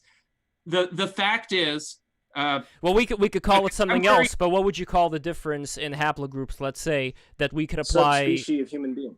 We're subspecies of human being. If you want to use the word race, there are no subspecies. There's one human species. Yes, there is. Contemporary science, not your rantings. Contemporary science recognizes that we have one human species. There is no set of genes called race. There's no set of genes that codes for race. There are biological traits, but they're not tied to anything called race. And we call them race because it's a physically observable phenomenon. We have eye color, we have hair color, we have skin color. None of that has to do with race. Why do people not have any of those? It has everything to do with race. What are you talking about? Any trait can be found in any group that's been arbitrarily classified as a race. Race is a pseudoscientific, oppressive fiction that is used to justify tribal tension. Answer me. Are Chihuahuas wolves? No. Chihuahuas are not. So breeds exist? So exist. Okay, so breeds there are different types because of selective breeding took place. Okay, because no. Breeds happen naturally, my guy. Red wolves and gray wolves, are they both the same thing? Red wolves and gray wolves? Yeah, is a brown bull and a polar bear the same thing? Tell me. because that's your argument. You're saying they're the same thing. Chihuahua is the same thing as no, they can breed together. You're arguing by analogy, but that's a logical fallacy. Okay, just because chihuahuas and wolves exist doesn't mean that extent of difference exists among humans. That's Fine. a How about complete this, Gennady? How non-sequitur. about this? I have a good scientific one close to humans. It's actually a human study. If you take people of different haplogroups, right, the further apart they are genetically, the more violent and like the more volatile the gene expression of their offspring is. Why is that? Why is that, Gennady? Why does that happen? No, I don't believe that for a moment. You don't have to believe it. This is a fact. This is a scientific fact confirmed by genetic studies. If you're talking about racist pseudoscience from alt-right ideology, no, this is not scientific fact. Wait. Okay, this is not pseudoscience. This is an actual study done by, reputable people that are not considered fringe or, whatever. Definitely this legit. Is an actual study. Can you send Gennady the study in the chat, or yeah. I'll find it. Give me 1 second. I'll find it. But it basically says that gene expression, when the two mates are genetically distant, the offsprings have a volatile gene expression, and this is actually observable in humans as well. Or rather, this was observed in humans, which is the basis of this study. I think you're misinterpreting something. If it was an actual scientific study, there is nothing in science that suggests that. Here, I'm going to give you a very simple book to read. It's not very long, so you'll manage. It's called 10,000 Year Explosion, and it goes into this extremely sort of basically, and you'll understand everything. It's all there. It explained the first chapter. You don't even have to finish the book. It's explaining the first chapter, how this works and what the studies they use to get to this. And the funniest thing is when they released that book, they were vilified. Then 2014 comes around and the gene, like the sequencing of the human genome actually goes ahead and supports it even further. Yeah, you're literally the people. This is who the say that basis race don't of exist. breeds. Human breeds are a thing.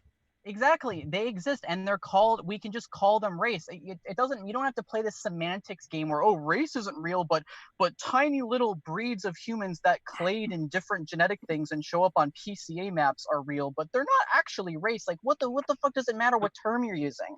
You can't just like. I understand that if you go on the Wikipedia page and you look at race, it says it's pseudoscience. That's not an argument. That's not even what race is.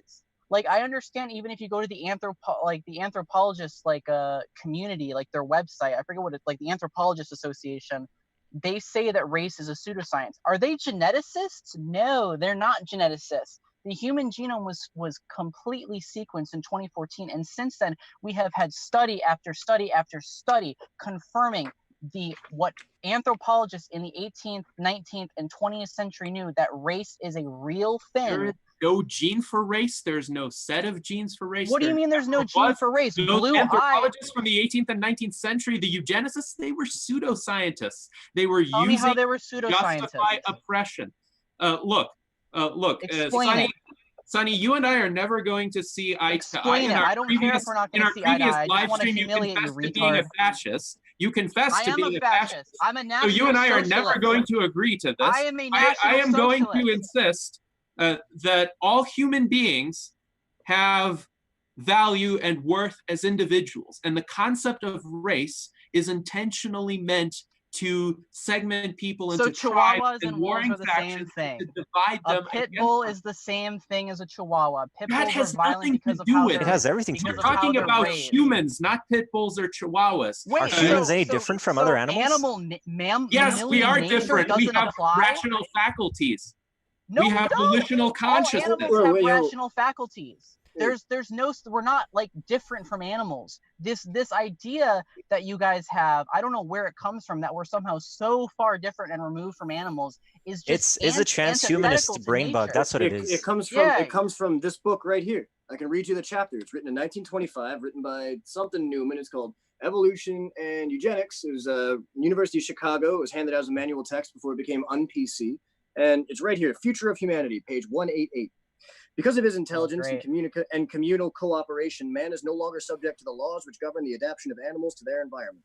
Osborn's law of adaptive radiation, which, as we have seen, applies equally well to the insects, reptiles, and mammals, fails in its application to mankind. And yet, man has become as thoroughly adapted to speed, flight, and to the fossorial and aquatic as they.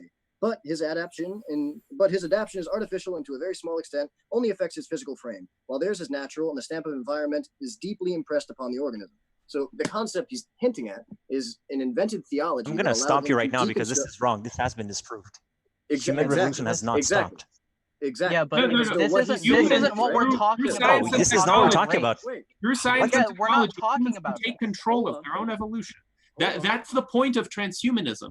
Evolution is a natural process. It's slow, it's wasteful, it's cruel. It kills 99.9% of not just all individuals, but all species that ever existed. And it is not a moral system. Evolution has been a fact of life, but it's not a fact that we evolution isn't nature isn't moral? moral. What do you mean moral? What is this? No, evolution is not isn't moral. Evolution is cruel. Evolution destroys individuals. What you're proposing is trans evolution. You're still proposing evolution. I'm proposing that humans take charge of their own evolution. Which they've been doing forever. All Yes, animals take charge of absolutely. their own evolution. Are you like mentally incapacitated? I don't understand your point. No, I am talking about intentional evolution of the individual. Humans have been doing intentional evolution of the individual their entire history. Yes, they have. That's called technology. That's why It's not even about technology. People have been implicit transhumanists for a long time. It's just reactionaries like yourself refuse I'm not to a recognize reactionary. that because I'm a futurist. You insist on pigeonholing people into racial and ethnic categories. You're the one pigeonholing me now because you're calling me a reactionary when I'm a futurist. How are you a futurist and yet you believe in this concept of race, which was used because to race is classify and real. stratify Every you? color has its place, an ethnic home for every race. If you support Zionism, you are accepting that there is a distinct ethnic group that deserves to exist. And that they are fundamentally different. Jews are a separate race. Every single race in the entire world. I don't consider myself a Zionist. I just said you supported it before. No, I just said there's nothing nefarious about Zionism. So there's nothing nefarious about ethnic groups claiming that they're their own ethnic group. Race is just a catch-all term for ethnic group. What you're actually going against is a pedantry that everyone likes to do, where they talk about 19th and 20th century anthropologists' definition of race, which I'm going to be honest, as Legit and I have said, is not correct because we've moved past there.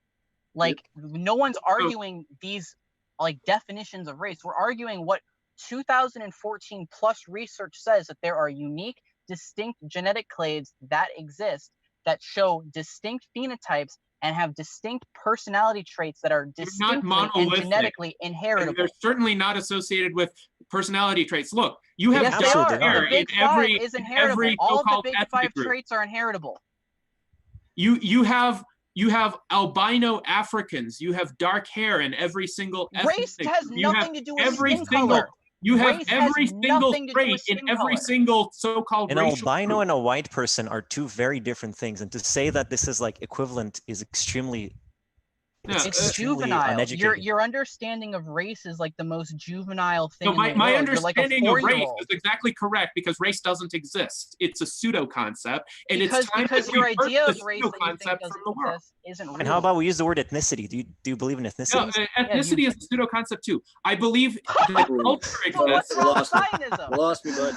Language exists, culture exists, history exists, religions exist. But genes Those are don't. consciously adopted systems. Genes don't exist. Genes exist, but they have nothing to do with the Why do pseudo-concept they of race or clade? ethnicity. Are Neanderthals humans? Since we could breed with them, what's Neanderthals so were different? a different species. Yes, Why? Neanderthals, Explain. and they Explain, died because out. actually, current research shows that they're actually more similar to us, and they actually group them. If you actually paid attention to anthropological studies, which I'm sure you don't, but if you actually did, you'd know that it's one of the most accepted things now that both Denisovan and Neanderthals are considered to be a subspecies of Homo sapien, including Homo sapiens sapiens, which we are today.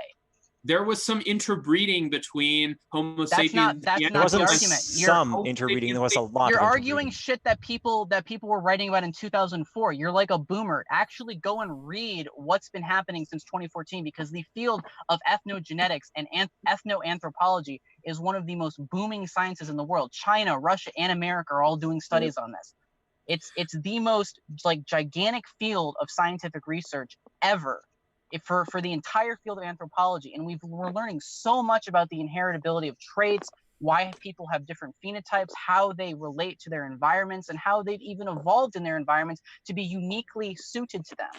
Every single ethnicity is different and racially different, and they evolve to their unique biomes. Ethnicity.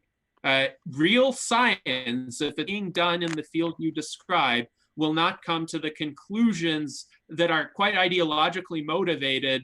There's no ideology. Explain to me how a Khoisan and a Siberian are the same thing. Okay, look, your ideology. No, don't tell me to look. Don't tell me to look. Don't change the subject. How your ideology is to use the the concepts of race and ethnicity to justify fascism, because you've confessed to being a fascist.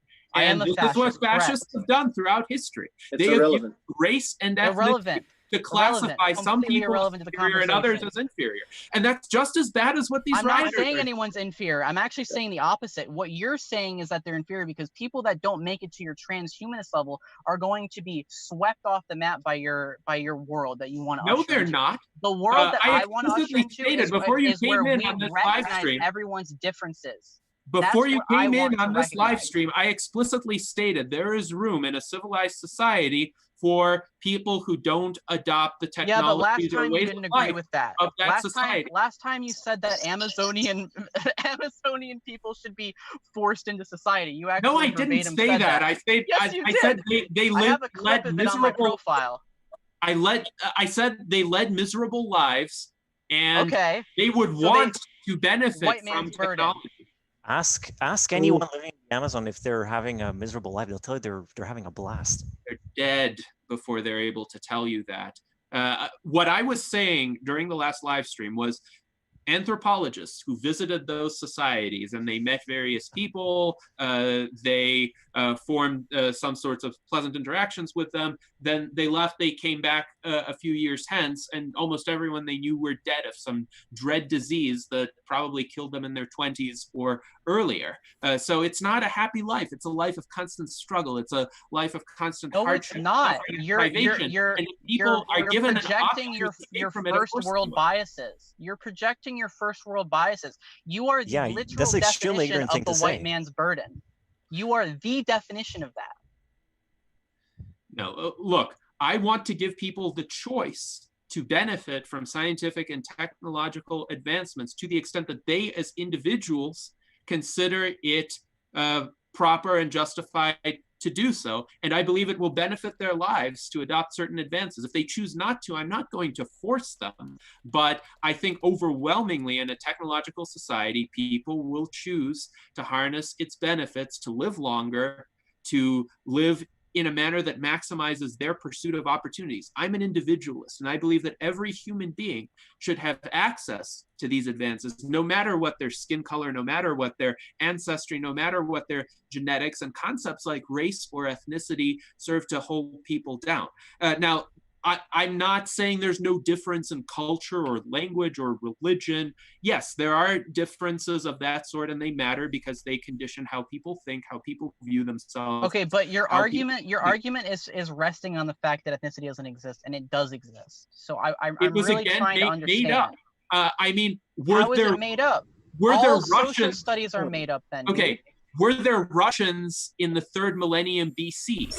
No, because there was no nation state called Russia. What the fuck are you talking about? In the 3rd millennium but there BC, was they were something called the R1 Slavic. bloodline, which is still visible in modern Russian. So what They are were you called talking about? Slavics.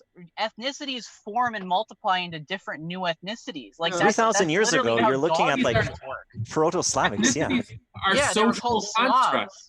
The people who are called Russians They're now, genetic some of them, constructs that are also informed by cultural reality. They both refer to one another.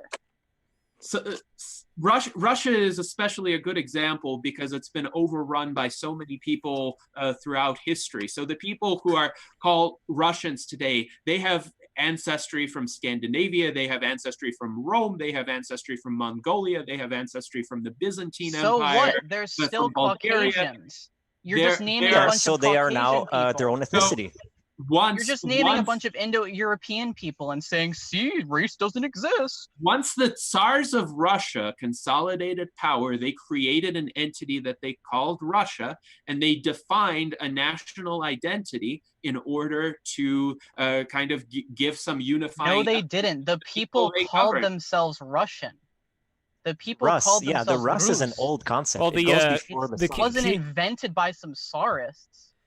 It does go back to the Kievan Rus, but to the point that Sonny was talking about, if we take the people that Gennady was referring to, like the people who were living in Norway and so on, or the Germans, if you go back far enough, eventually those branches end up meeting. So yes, absolutely. So from what I'm understanding, horizon. From what I'm understanding, this conversation has to do with if all these branches keep meeting and meeting and meeting, eventually are you going to have branches, even though these branches also end up meeting at a certain point, being so, let's say, far away from each other, that there are certain attributes that each branch has that is its own special thing. And not to say that one is any higher or lower than the other, but then... Yeah, no one is saying that any of these groups are better or worse. We're just acknowledging the differences. And it's funny because it's only white Westerners who have this mentality where they look down on native people of other places. And these native people definitely believe in race. I don't know if you've ever talked to any of them, but Black people definitely believe in race. Latinos definitely believe in race and ethnicity. It's only white people that have the privilege to actually believe that their race is the standard, their ethnicity is the standard, and that everyone can achieve their level of civility. Here we go with privilege again. Look, this isn't about privilege. This is about individuals either having opportunity or not having opportunity. And I believe each individual should have the opportunity to improve his, her, or its life to the extent that individual desires. That doesn't have to do with race. Classifications standing. There's nothing arbitrary about race. It is arbitrary because it serves you haven't made a to limit point. some people's We've proven that it's real, so I don't know why. No, you haven't. No, you're you an haven't. ideological person. You're bound by ideology, and you can't. You are the ideological person who claims to be a fascist. I don't do politics. I will keep I don't reminding do politics. I'm a fascist because I believe that nature is law. I believe that nature can oppress people sometimes, and How that can it people, oppress and individuals have inherent worth because it tries to kill them through a myriad. What's wrong with death? Death is wrong because death snuffs out the irreplaceable individual universe. Did you read that in a book? What's the book you read that in? Look, it's not about a book. It's about wanting to live as an individual. Reincarnation is real. Every single culture in the entire world except Abrahamics believe in reincarnation. Look, I'm not going to argue with you about reincarnation because you should. Wait, actually, Sonny, some Jews do believe in reincarnation as well. If you get into the mysticism, that is true. Yeah, it's actually interesting. There's like a Jewish idea of the time not being a cycle, but kind of like a spiral. That's a very interesting concept. Yes. But the other thing that I would add, Sonny, real quick, is there is that whole concept of all these different lokas, Krishna loka, and so on and so forth. There may be, even though there may be other battles to be wielded in those realms, what I don't like about where we're currently living is that we've still encountered, other than, let's say, wars where people test their might and brawn, there are wars where old ladies get massacred and bloodied up, you know, even though they wouldn't have anything to do with that war. So that personally is not the kind of war that I would be in favor for as far as natural law goes. But that's just my take on it. And that is the nature of tribal warfare. That is the nature of tribal warfare, Lev. It's absolutely brutal. It led to exterminations of entire populations, including women and children. Steven Pinker writes about this in his book, The Better Angels of Our Nature. Tell us about the book. Steven Pinker characterized tribal warfare as having death rates of approximately 50%. That's compared to, say, 3% in World War II for the entirety of humanity. So even though more people in absolute numbers died in World War II, in terms of the relative brutality, the Paleolithic tribal wars were far, far worse. There was a lot less humanity. There was a lot less concern for innocent life. Can you define humanity? Humanity, as I'm using it in the humanistic sense, is the conviction that the life of each individual human is worthy of respect, some sort of recognition, even in an extraordinary state like the state of war, where certain normal rules are suspended. Why do only Westerners believe this? So this was historically because Western civilizations tended to arrive at the Age of Enlightenment first, and before that. What's different about white people? This has nothing to do with being white. It has to I know. do. Just answer the question. What's different about white people? It has to do with these ideas having been arrived at first in certain parts of the world. Do you know that Africans have a trait in them that inhibits MAOI expression that makes them more violent, and it's been proven in studies? What's different about that? Did you know they have lower levels of empathy? That's ridiculous. That's not ridiculous. It's actually a fact. By saying that, did you know that the big five personality is genetically the racist underpinnings of their advocacy for race? I don't think having less empathy is a bad thing. So I actually didn't make any sort of moral judgment there. You made the moral judgment. Maybe you're the racist, because I'm just simply stating a fact about reality. I've met plenty of Africans who will say, of course we have less empathy. Africa is a manly continent, and we fight for what we believe in because we're not pussies like Westerners. But you didn't think that when I said they had less empathy. You thought I was making a racial-based judgment on them and saying that they're inferior. Why is that? What about your philosophy makes you think that instantly? Like, because you were making a racially based judgment. Because it's true, and they'll admit it. Not a judgment. He just stated a fact. You're the one who keeps asserting that the pseudoscience is true. Ethnicities are real. They're proven. You can't just keep saying it's pseudoscience over and over. No, they're not. They're power constructs designed to achieve in-group cohesion and distinction of the in-group vis-a-vis the out-group. They're used by governments and they're used by ideologues to achieve. Okay, well, you said they're used by ideologues and governments. That's a really interesting point that you bring up, because the Andamanese Islanders don't have a government. They are a completely tribalistic people, and they kill anyone that doesn't look like them that comes to the island. Why is that? Who made them do that? Because as I said earlier, their circle of sympathy is very narrow. Adam Smith explained this in the 18th century. They don't consider anyone outside of their tribal group to be of the same caliber as them in terms of being worthy. You mean they don't consider them to be the same ethnicity, the same race? They don't consider them to be worthy of life or respect in any sense. So they think of these outsiders. Why? What's different? What's different about them? Because they're wrong. They're wrong to think that way. What makes them wrong? I think it's they fail to recognize objective characteristics of human beings, which are we are more fundamentally similar than we are different. Well, look, by our biology, we are more fundamentally similar than we are different, and those similarities render us worthy. Okay, so using your argument, let's go back to my analogy before. Is a Chihuahua the same as a pit bull? That has nothing to do with humans. Yes, it does. It has everything to do with it, because we're mammals. Other animals doesn't mean there are subspecies of humans. That's They're just not like subspecies, bro. Breeds aren't subspecies. They're breeds, and there are breeds of human.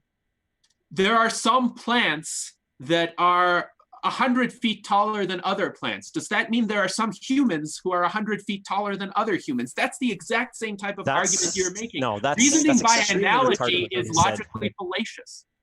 The disparities aren't that large.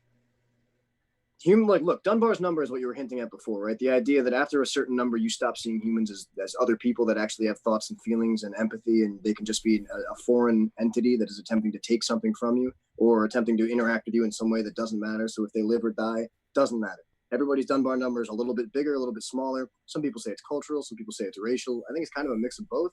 Personally, I tend to agree that race or ethnicity do exist merely from a medical standpoint. I can't give the same heart medication to two different members of two different races, even if they're the same age or the same activity level. So I think that to some degree, it's like the idea of epigenetics and genetic memory also imply that race exists, because it takes a very long time for any of us to be here. Our ancestors had to go through a lot of shit for us to be here. And a lot of what they went through lives on in a lot of our behaviors. Now, I do think blood memory is real. You can MK Ultra somebody into believing anything. If you get somebody young enough, you can teach them anything. But there will always be some tendency, some layover, like epigenetics, like alcoholism. If you never give someone who has an alcoholism gene alcohol, they'll just like sugar a lot and never understand why. If you have a chair in your house with a fucked up leg, you won't know till you throw your weight down on that chair. Epigenetically, you can be isolated in a sterile environment, so you never stimulate those responses and you never know that it's in you. But much like the warrior gene concept that was just being discussed, there will be implementation or options and situations in which to implement that gene in any given situation. And to some people, it'll just be getting gas, and to someone else, it'll be a situation to employ fight or flight. Now, you can say that you can, like I said, you can install that through trauma. I can download that software into your head if you're young enough and I fuck you up. You can be like, okay, well, now a fucked up kid's going to be a fucked up person. I mean, look at Germany. They've been doing that for 30 years. You can fuck up a local population deliberately. The government can come into a dissonant, take their kid away, give it to a pedophile. They've now ruined that genetic line forever, right? This has just came out. This has been happening for a minute. It's like the idea that you can target a population and disturb the youth to break the culture. Eventually, it lashes back. Rome figured that out with the pagans. It lashes back eventually. You look at Istanbul and Constantinople becoming a whole different turn later on, but Constantine, look at who his father was and look at who he was. You can look at genetic line and how people behave, and you can say that, okay, they might agree to your face, they might agree with ideologically, they might agree with you spiritually, they might agree in every capacity down the line, but pattern recognition in the human brain will kick in. Your Dunbar's number will detonate. You will at some point feel a twinge that you might even not even be able to identify. It makes you feel uncomfortable. And some people will say it's racial, some people will say it's cultural. I happen to think it has to do more with the complicated creation of the human being, everything pheromonal, hormonal, senses aspects of people we're not even aware we smell. Like when you walk in a room and you know a fight just went down in that room, you can tell there's a bad energy, it's a bad vibe. Maybe you're picking up some sort of a mentalist trick from the human communication and body language. Maybe you heard something on some subconscious level and you're unaware when you walk into the room, you already heard the argument, like a channel and a TV on you're barely listening to. Maybe it's something else. The point is there are aspects of how people behave with each other, regarding each other with suspicion, etc., where just like a baby can see a snake and start crying and freak out and see something that doesn't look like a snake moving in the same pattern and doesn't freak out, just like certain children, certain babies and infants will freak out seeing a spider and some other ones don't. That happens to actually fall mostly along racial lines, not just where they've experienced whatever, not just where they were born. You can do it in isolate. They've done the experiments in isolate. You can try to take out every other factor.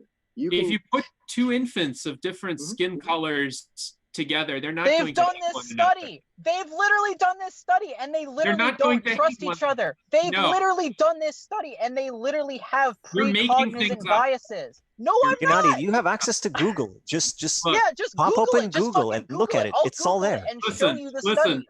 Genetic differences exist, but race and ethnicity are fictions. Of course, we have different genotypes. You're saying they're fictions because they're abstractions. By that logic, I can say that transhumanism is a fiction. I can say that anything that's abstract that relates to a real thing is fiction.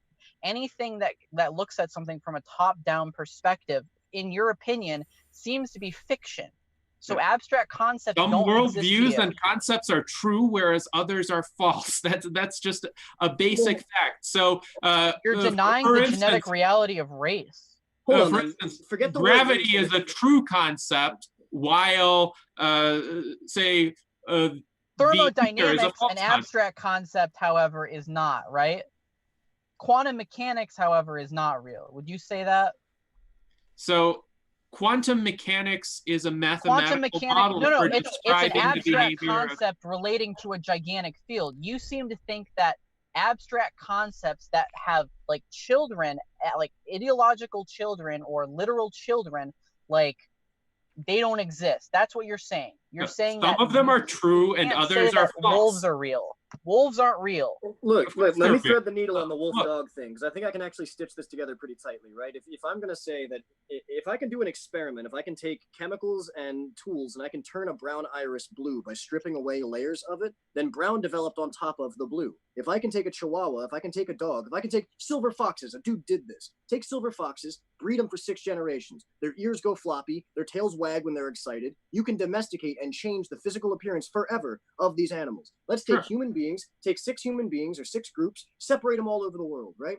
Let's give them no interaction with each other and give them completely different environments. The Nords will grow tall, they're thin, their blood will grow thick, their hair will grow long because they're in a colder environment. And if you're taller that way, it's easier for you to survive it. If you live in an area that has beating down solar radiation, your skin's going to need to develop a way to protect itself, or it's going to get cancer-ridden from the constant solar radiation eating at you like a microwave. So you're going to get darker skin. You're going to get melanin that doesn't burn as easily. If you do the same thing somewhere else in a brighter environment, an island surrounded by water, you're going to naturally be taken in by the brightness of the reflection of the solar radiation again. Your facial structure is going to change. Then you add in cultural elements. You add in deliberate genocides that have occurred countless times to weed out undesired applications of genetic nonsense that have developed over. You look at the freckle buildup in Scotland and Ireland. You look at how if you trap people in a smaller area, the same features you can track back through Russia, same features you can track back through Eric the Red, you can look at and say, okay, I understand you guys were trapped here. Then you look at Prima Nocta and everything coming in with the British revitalization. Prima Nocta is a myth, and by how the way. I'm sorry? Prima Nocta is a myth. Never happened.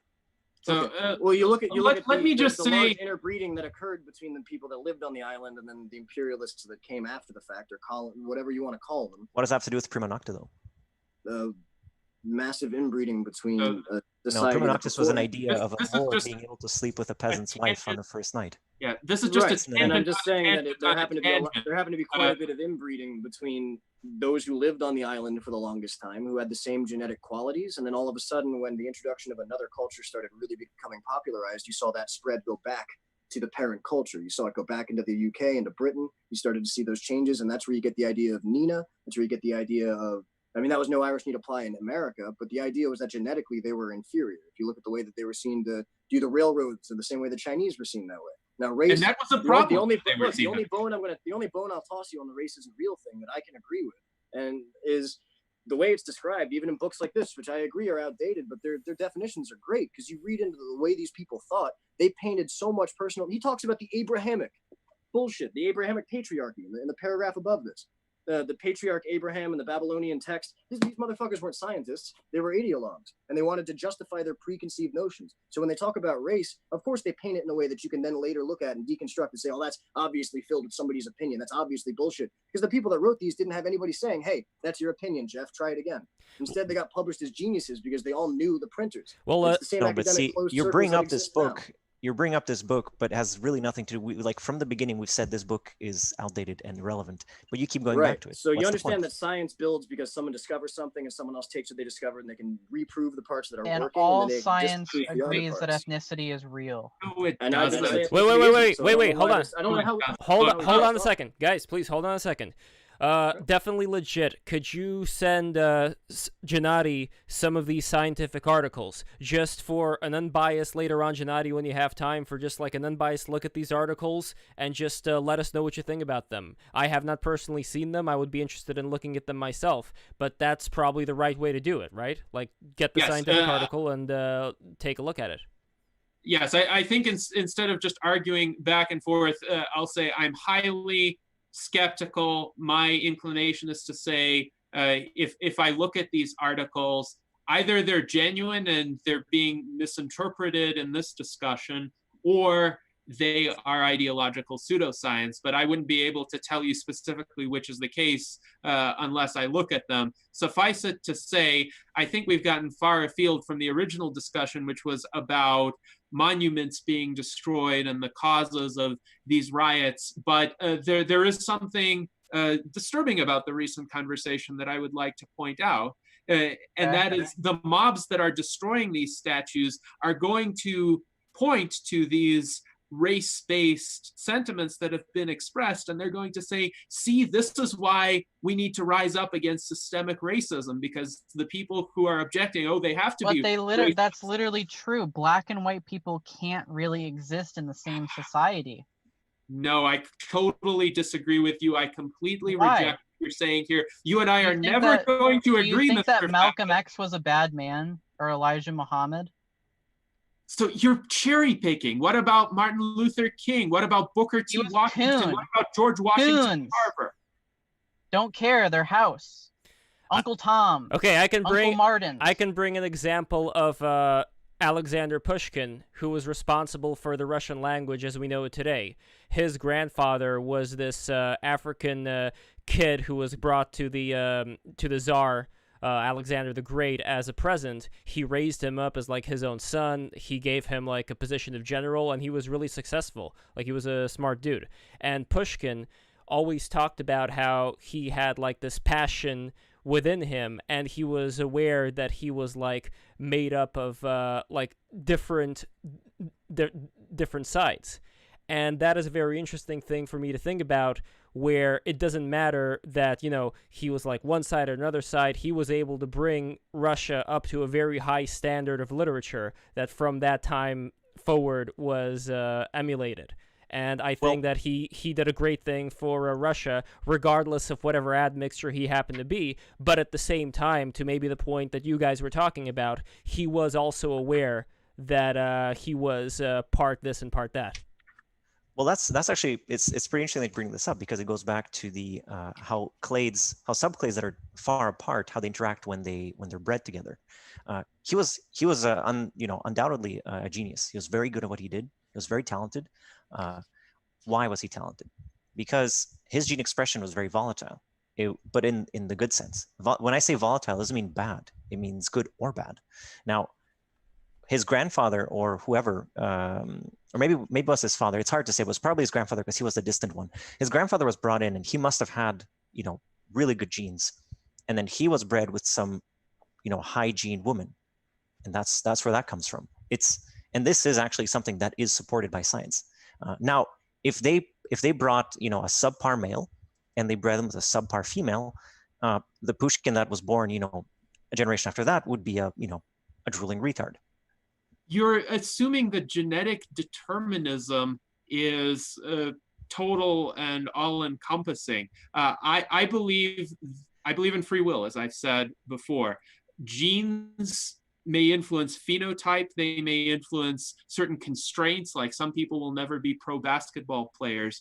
Yeah, they set up your limitations, and they set up your potential. They don't influence choice. So no matter who your parents were, no matter where you came from, no matter what your phenotype, you have a choice this instant how you're going to act, whether you're going to act constructively or destructively. And with technology, the effects of those choices are amplified. So you can chart your own destiny. You can become extremely creative, productive, successful at a wide array of fields of endeavor, or you can become a delinquent.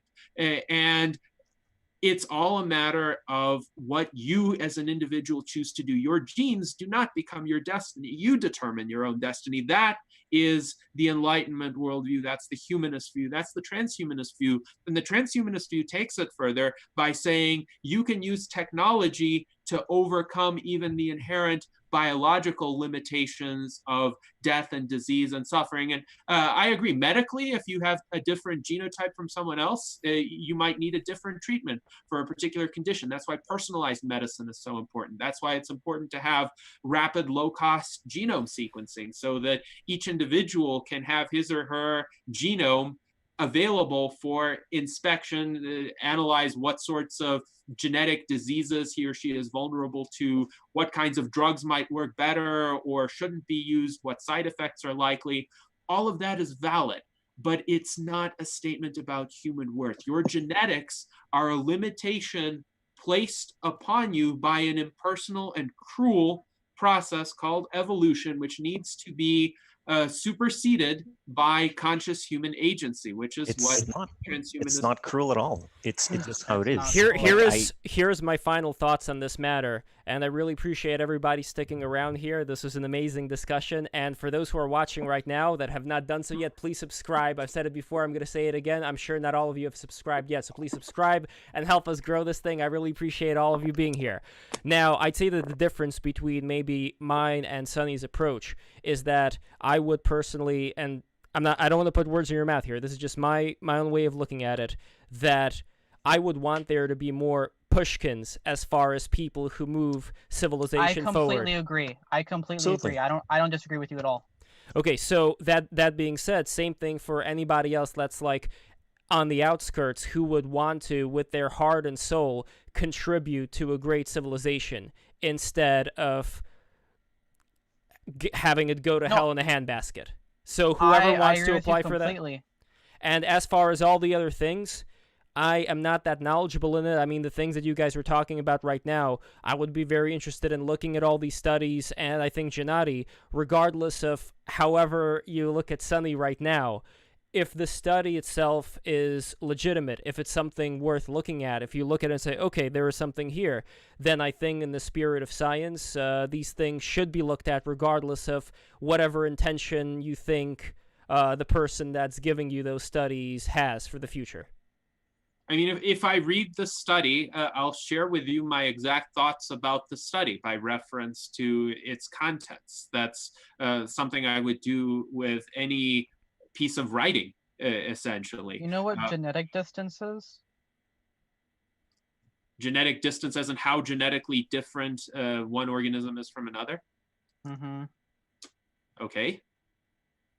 Do you understand what PCA maps are and what clades are? Genetic clades? So explain your view of these concepts. Okay, a genetic clade is when a group of people cluster together genetically because they all share similar genotypes. You can compare genetic distance between two groups by comparing their genotypes and their similarity because we all have a common ancestor. It's the same way we do it with dogs. It's the same way we do it with birds. It's the same way we do it with all animals that exist. We compare their genetic distance by comparing their genotypes to other groups in the same taxa that have the, or family or whatever, that have those same genotypes. So you can compare the genetic distance between a Frenchman to a pygmy in the Congolese jungle. And wouldn't you believe it's actually more genetically distant than maybe so the difference between a Chihuahua or a wolf. Now, why is that? Are you saying these aren't the same thing? I really feel as though your belief here is completely ideological. It's not based in science at all. First of all, while certainly there could be genetic distance, especially among isolated populations, it would be a non sequitur to say that ergo humans have different subspecies. No, I didn't say they have different subspecies. I'm more genetically distant. I'm more genetically distant from you than I am from my cousins. So what? That doesn't mean we're part of different tribes. We're part of different tribes. Everything has different layers to it. It's like a family tree. I don't really understand how you don't understand the concept of like basic evolution. Just because there's differential distance doesn't mean there are these rigid classifications called races or ethnicities that you get to. What about breeds? What about breed and clade? Do you agree with the concept of genetic clades that cluster together? Are you just arguing over the semantics of the words because you find them ideological? Historically, some people have clustered together and have tended to breed with one another, but that has always been porous. There have always been great migrations of people. I'm not saying there hasn't been great migrations. No one is saying that every single none of this is ever every single European group that exists is a mixture of steppe people and Neolithic people and Mesolithic people. They're still a unique culture because they have that family tree. If I have 5 great grandparents and you have 5 great grandparents, right, and someone in Africa does, that doesn't negate the fact that we're still part of different tribes. Like what you're saying is that tribes don't exist, and I think tribes exist, but they're distinguished more by culture than by genetics. What exactly is the etymology of tribe and ethnos? Can you explain to me the etymology of those two words? You want me to explain to me the etymology? Yeah, explain to me the etymology of tribe and ethnos and explain to me how they're different, because I'm saying ethnicity is real, you're saying tribes are real. They're the same etymology. They mean the same thing. I think we may be using tribe in a different sense. I'm using the etymology. In the sense of a group of people who feel a common identity as an in-group, not about feeling. An out-group. No, if I feel like an Andamese Islander, I'm not going to become one. They'll kill me. Right now, we have tribes on social media that feel in-group cohesion and out-group hostility. We have tribes in physical space as well. We have tribes tearing down statues. We have tribes expressing racist sentiments. We have Republican. And if those groups decided to procreate with one another and stayed within their group, they would form an ethnicity. That's how ethnicities are formed. That's how dog breeds are formed. Dog breeds are formed by crossing two distinct breeds with one another. Your argument that race isn't real because people mix is like the most nonsensical, like fourth grader mentality. I don't even understand where this comes from. Like, oh, race is mixed. Classifications of race are very recent. They tended to originate around the 15th, 16th centuries, generally to justify the enslavement of some people by other people. But prior to that, no, people, their ancient texts speak of, and we could tell that this person was from here because he looked as such. And like, this is, but this is not the words tribe, ethnos, and genus come from? What do you mean anecdotal? So they made certain observations about a particular individual. Okay, so he looks like he's from the north. Okay, so what? That doesn't mean they were classifying that person as being a qualitatively different kind of. You should look into the Arab, I guess you could call them anthropologists of the Golden Age in Baghdad. They were actually very, very candid in how they wrote about the peoples they saw and how they classified them. The Romans did that too, but not as well. You'll see, this Greeks is not a new did too. Tacitus did it. Herodotus did it. Absolutely. It's just that the Arabs did it in a very, very structured way, which is quite interesting. They characterized people in certain parts of the world that they visited or heard secondhand accounts of, but it wasn't that kind of rigid classification system. No one's saying it's a rigid classification. You're just straw manning. Your entire argument has just been a straw man. I would like to say that there is I would say there's definitely a link between race and culture, merely because if you travel back that same genetic line of how things are learned and how they're passed down, some invisibly, epigenetically, some through memory that's stimulated only through sense if you catch the smell, others if you don't. If those things can be established and passed down to the point that they've changed our physical appearances this drastically over millennia, I don't think it's that far of a stretch to say that some cultural behaviors like agreeing to a monarch, agreeing to a state, or living in states of rebellion, living in states of constant violence, these will be natural inherited traits. It's why some people are incredibly smart and you look at their great-great-grandparents who are incredibly smart. Some people are incredibly stupid and their great-great-grandparents are incredibly stupid. Well, and you, unfortunately, that could be cultural too. You could pass down certain. It's not. Intelligence is not cultural. No, there's actual like genetic evidence that it's passed down by the matrilineal line. Like, if your mother is smart, you'll be smart. If your mother's a dumb bitch, you'll be a dumb idiot. Like that's how it works. My mom is very smart. Good. I can tell your mom is really smart. If your mom is smart, she would have raised a smart child because she would have imparted certain. No, she wouldn't. No. Intelligence is based on immutable factors. What you are doing is conflating cognitive ability and smartness. is actually a thing. You're a genetic determinist who thinks people can be shackled by something they didn't choose, and you're using that as a justification to keep certain people down. And no, I'm not. No, wait, I haven't seen that justification yet. I haven't seen what I will say. Yeah, you're just straw manning. No. You confess to being a fascist, so of course. So what? Look, hold on. I didn't know my mother. My mother didn't raise me. She set up franchise families and bailed when I was a kid. I'm not stupid. It's evident. So that theory that you just presented, I just shot through. You raised yourself. You improved yourself despite your very difficult past. You made a conscious decision that you will not live that way, that you will live better. That's why you are where you are right now. Would I have been able to do that without the genes I have now? If I didn't come from a great set of strong genetic predetermining factors, would I not have? Would I have still had the capability? I don't think so. Your genes made it possible for you to do terrible things and then made it possible for you to do noble things. So it's clear that your genes didn't determine your destiny, your choices did. I mean, Tim probably has the warrior gene. That's observable. I mean, by his own admission. Well, for example, you have somebody like the writer Chekhov, whose family was serfs. So at least as far as it being passed down through familial lines in the short term, you could have generations of Russians who were serfs, and then someone like Chekhov just comes out, which is why I would be very careful in judging people as a whole in whatever state they happen to be in. There's always going to be outliers. Just because they're serfs doesn't mean they're stupid. That's another thing that needs to be remembered. Yeah. Your like social caste, your social caste has no, only at formation of the caste system does it actually have like that sort of separation. Afterwards, it changes because as people breed, gene expression keeps on progressing. That's a fact. that's one of the big differences between the United States and India when people talk about privilege and culture and class. If you're in a caste system in India, you cannot marry outside of that. You cannot be employed outside of that. You have a position now you will play in life. And if you attempt to step outside of it, you'll be treated very, very poorly or hostilely at the very least by those not just within yours, but within those outside of your caste that see you trying to overreach. And that's not to mention all the other geopolitical struggles they're going through there ideologically with Islam rushing through and Chinese and everything else. But you start to see a lot of problems where people are born believing that they are to be expected to behave a certain way, and they will never try to go beyond that.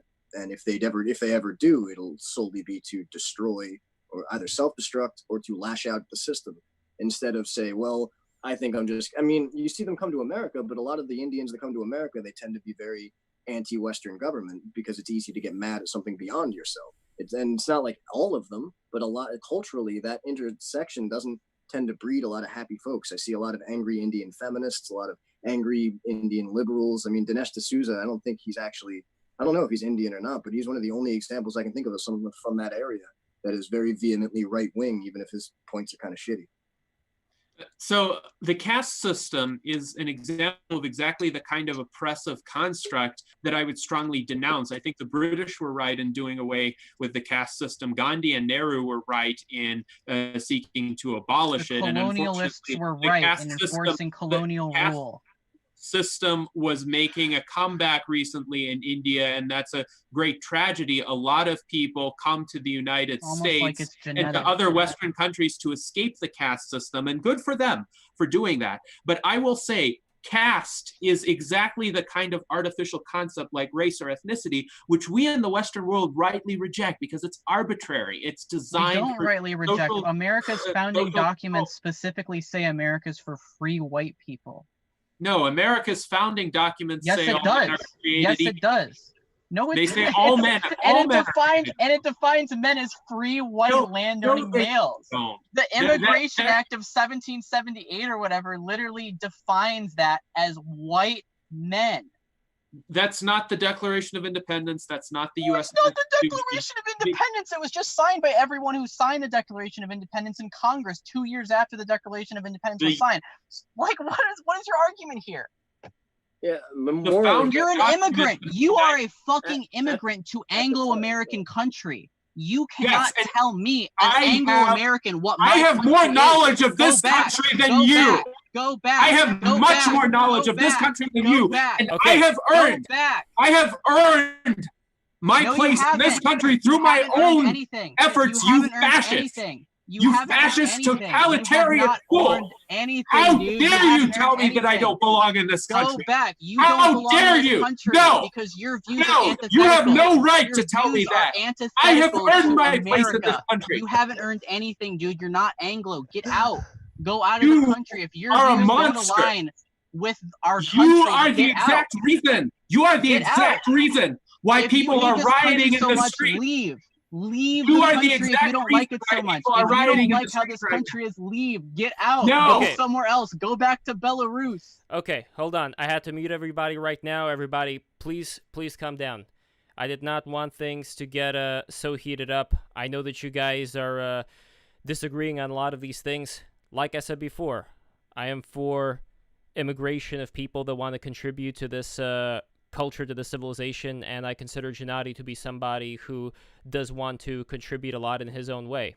And I have nothing but love for you, Gennady. I think that your heart is in the right place, and you want to help people. You want to help people as far as, live longer, cure various diseases. I think that is extremely important, and I want to thank you for being on the show and giving us the time. I also want to consider that regardless of whatever heat was thrown this way, I think we all know that Sonny likes to get a rise out of people. It's very obvious. I don't think that if given the chance, Sonny would, press a button and deport you. You know what I mean? No, I wouldn't. Yeah. Okay, so the reason I think it is still good that we got to have this conversation is because now we can take a breather, look back at all the things that were discussed, and see maybe there are certain things that we could all learn from each other. I don't know. I don't want to be like one of those teachers who flips their chair over and sits in the AC Slater style to get everybody to calm down. But I just want to say that I really appreciate you guys being here, spending the time talking with us. And I did not want things to get so heated up. But either way, thank you everybody for coming. And I just want to go to everybody for their last word. And let's start with, let's go crisscross. Let's do Definitely Legit, then Tim, then Gennady, then Sunny. So I'm going to unmute everybody. So Definitely Legit. You can go first. My last words are Vae Victis. That's what it boils down to, Vae Victis. Tim. I agree that it is definitely a very exciting time to be alive. I didn't think I'd live to see some, I mean, on the back end, we all had helter-skelter in the back of our head of some great societal shakeup. It always has to happen around an election year, which is a little unfortunate, but because it seems like whenever we get to the ball of any sort of progress or people's feet start to get held to the fire, it always spins out in circles and we end up stabbing a bunch of people, and we get the Bukowski version of revolution where it's these soft-handed assholes that don't know what they're asking for until there's a bayonet in their belly and a cock in their ass, and the whole thing's on fire. And in my opinion, which isn't worth anything more than it's worth, I suppose, people need to stop deliberately being part of the problem because they hope it'll get them something they haven't earned. They need to start focusing on, I don't know, you need to actually have a fucking goal in your life and you need to strive for it. And if that goal is constantly being undermined by other people in your community, maybe that's not where you belong. And I had to do that twice. You know, I grew up in the same place. I liked it a lot. And when I got out of prison, I didn't want to live there anymore. I didn't want to be around any of those motherfuckers. I didn't have any friends. I didn't want to call nobody. Fuck them. Because they watched me self-destruct and they actively joined in because all the ideology was bad and I wasn't going to repeat that software. And it feels good, that software. I know it feels good. I know these rioters are having a hell of a time. And I also know when they go home at the end of the day, they feel empty without that rage. And that rage is going to boil away and then they're not going to have a nice city anymore. They're not going to have anything. Especially, they're not going to have respect. Because if you see someone with something nice in one of these neighborhoods, everyone's going to assume they stole it. And that's going to happen for the next several decades. So in trying to achieve some sort of justice, we've watched many aspects of this country, many small subsects of people from 13% of the population and up shoot themselves in the foot. And I'm just hoping we can kind of get our shit together before we turn into the shitholes that these people fled when they came here. That's what I got. That's good. Gennady? Yes, so thank you. I have many thoughts in regard to this. First of all, this started out as a conversation about statues being torn down, about the recent riots. And I think initially it was a very productive discussion, especially with some of the people who are no longer here, for instance, Duff and Gio. We had a good conversation on that. I do think, however, that it's important to take a nuanced view of things. And the problem is that in contemporary American society, perspectives are becoming increasingly polarized and they're becoming increasingly toxic as a result. So there are people who want to tear everything down and tear down statues and condemn anyone for being racist if they don't agree with that person's particular ideology, and I think that's wrong. But on the other hand, I believe racism is real. It does exist. We've observed it on this very show, and we've observed it in a manner that made me lose my temper for the first time in 9 years. I have not had this kind of reaction to anybody since 2011. I remember the last time I had this kind of outburst. I'm not the kind of person who would do that. But the comments made by Sunny, I have to call them out. In my view, were outrageous. They were outrageous and they were the symbol. They were the very embodiment of the reason why so many people believe there's systemic racism in this country. Because there are a lot of people, whether they were born here or not, who believe that no matter what they do, no matter how they behave, no matter how much they try to improve their lives, no matter how much they try to fit in or understand this country or study its history or pass the citizenship tests or accumulate wealth or accumulate property, all of which I've done, somebody will still tell them, no, you don't belong here. And that is completely unacceptable. That is the kind of mentality that needs to be stamped out of our society. And I'm being less heated now. I'm being even tempered, but I want to say in no uncertain terms, that is the kind of mentality that needs to be stamped out of this society. And this is where I agree with the protesters. And I do agree with the protesters on a lot of other things too. I agree that Black Lives Matter. I don't necessarily agree with specific organizations that say that. I agree that Black people are deserving of the same respect as all other human beings. And the reason why I am so passionately anti-racist and why I believe that race and ethnicity are artificial constructs is I know what happens when they're treated as anything but artificial constructs. And we've seen it here. We've heard it here. And this is what we need to evolve beyond as a society. The transhumanist vision shows us a better way. That's how I'll end my remarks. So before I go to Sunny, I just want to say, Gennady, I appreciate you coming here. But there's also something that I think we missed along the way. Number one, I think a lot of these conversations tend to turn whenever these discussions go in about race, they do tend to turn into like internet blood sports. I think there may be a generational difference as far as Sunny is very young. I'm not sure how young Sunny is, but Sunny, I think, is of a generation who is used to saying very extreme things to people who, I'll be honest, may as well be on a different planet when it comes to that kind of dialogue. It's a very specific thing, which I think counters what Sunny and I agreed on before. And you remember this, Gennady, that for people who want to contribute to society and want to elevate it up, like, by all means, that's the open door that I say again, I completely agree with. And Sunny agreed with me when we were talking about that. So I think it's very important that we differentiate heat of the moment things that I think are kind of like a combination of the chat, just general dynamics that are going on here, which result in this kind of like bloodlust of wanting to attack each other.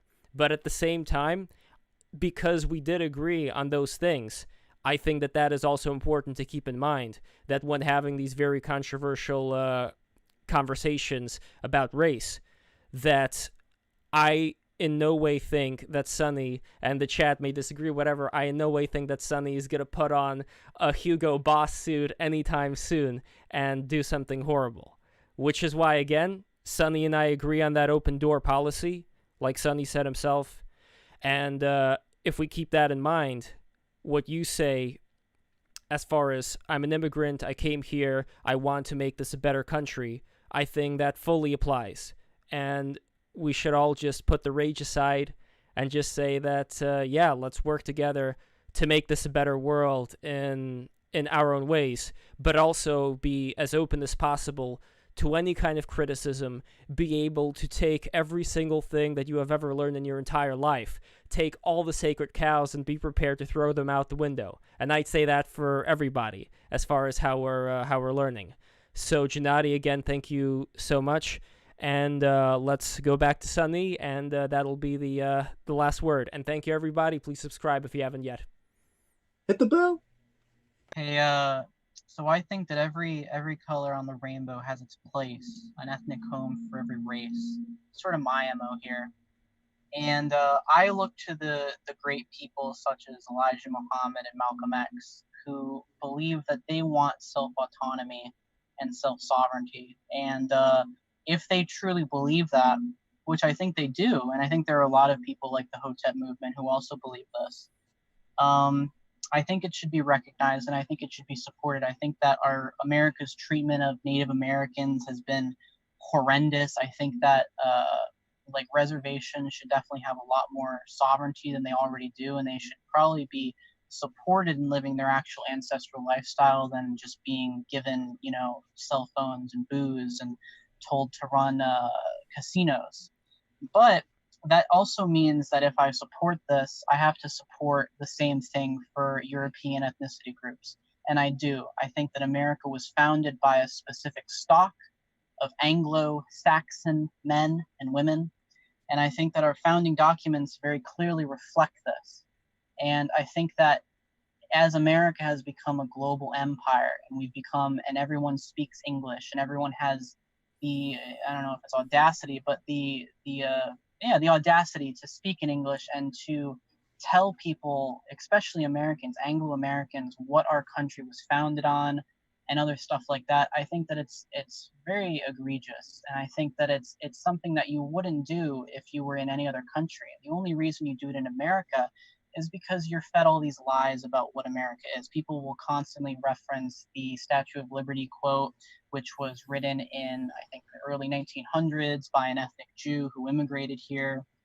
And that's just not true to what our founding documents and what our founding fathers wanted. I am the supporter of sort of the Irania situation where, and, even Amish, they might let people in sometimes that aren't white, but it's like, 1 in a million.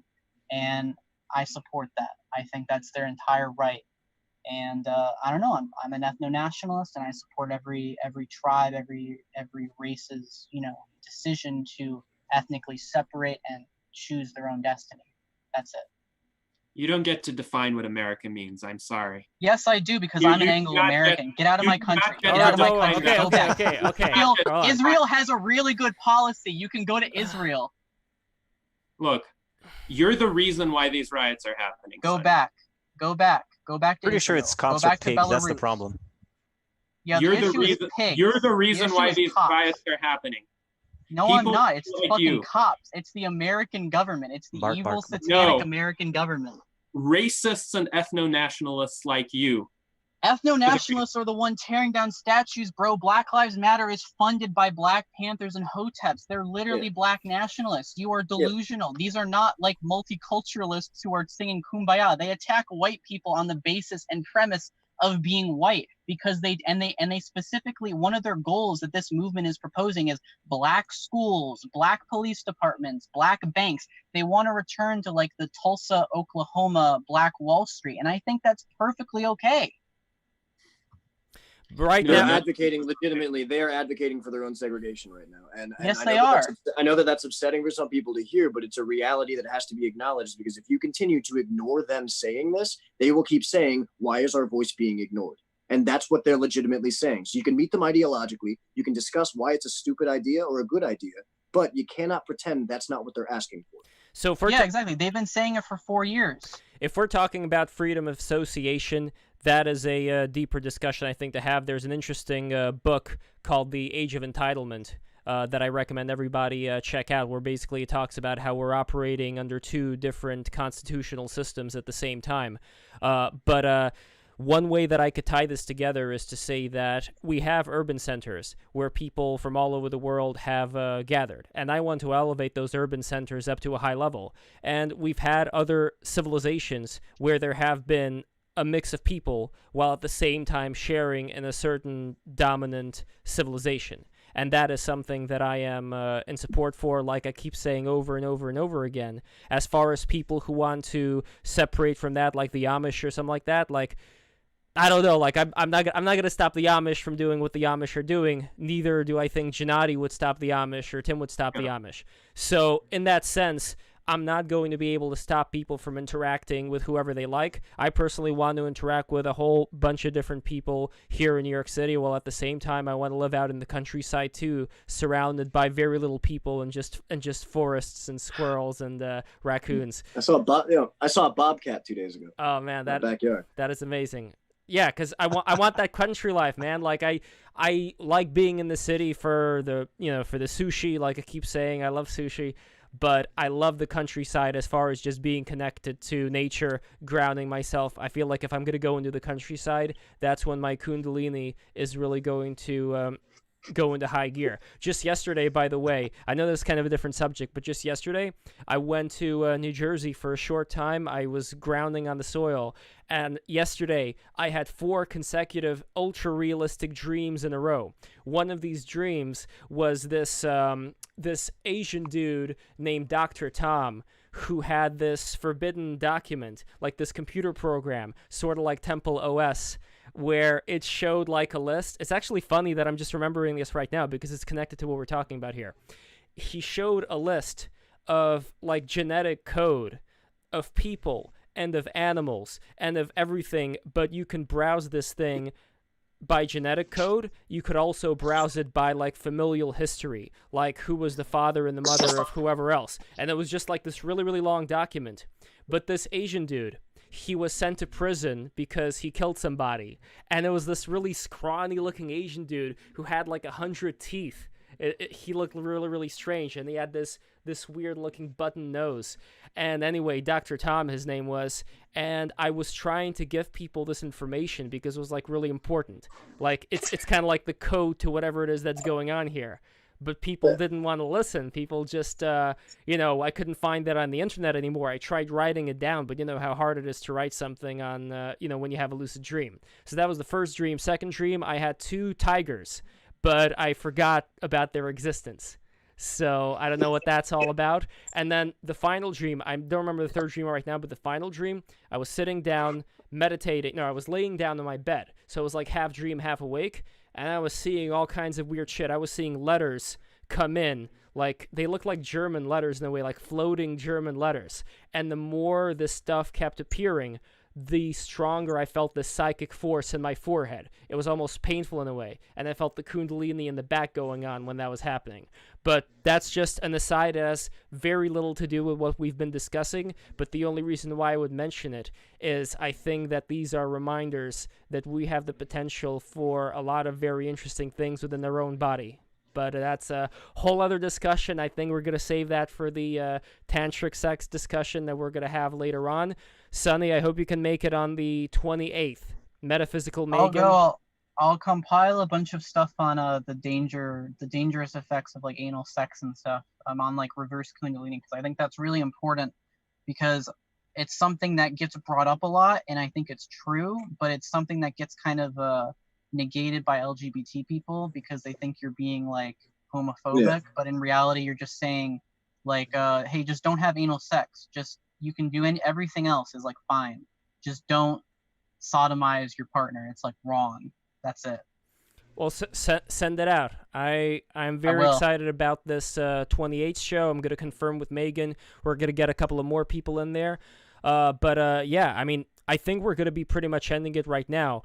I don't want to end this on a bad note. I know that Gennady, this has been a very tumultuous experience.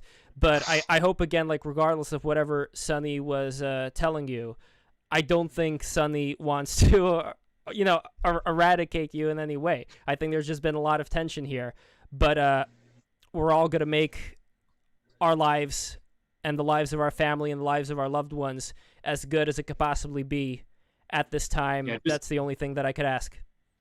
And I appreciate all that you've done to host this discussion, Lev. I always enjoy talking to you, and it was an interesting conversation with most of the others in this forum, including in the instances where I disagreed.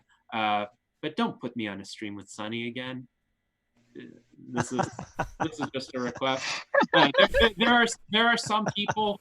There are some Why people not? For whom rational debate is not a possibility. There are some people who resort to define rational. I'm not going to go into that with you, Sonny.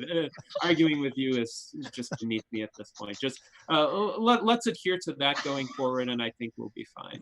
I think let's go our separate ways, Sonny, as you've asserted the desire to do. That's so tragic. Tragic. I thought you believed in multiculturalism.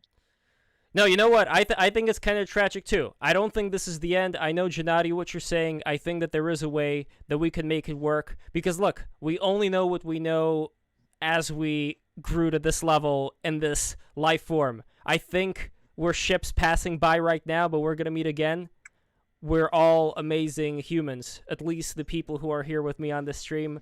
I really appreciate every one of you talking here, and I really hope that we can all learn something new and shape ourselves. So yeah, that's all I gotta say. The tantric stream, for those who were asking, is going to be on the 28th. That's this coming Sunday. But also, we are preparing a very special sewing discourse with a special guest for Thursday, and I'm going to announce the special guest really soon. And Friday is going to be our free-for-all stream, free-for-all Friday, so you're all invited to talk about whatever you want to talk about. That's happening on Friday. And on Sunday, we're going to have our tantric sex stream. And then next week, we're going to have a stream about virtual reality. I think that one would be very interesting. So that's coming up as well. So thank you, everybody, for attending. I want to, as much as I can, here's the thing. I'm looking at Gennadi's face right now. I know that things have been bad.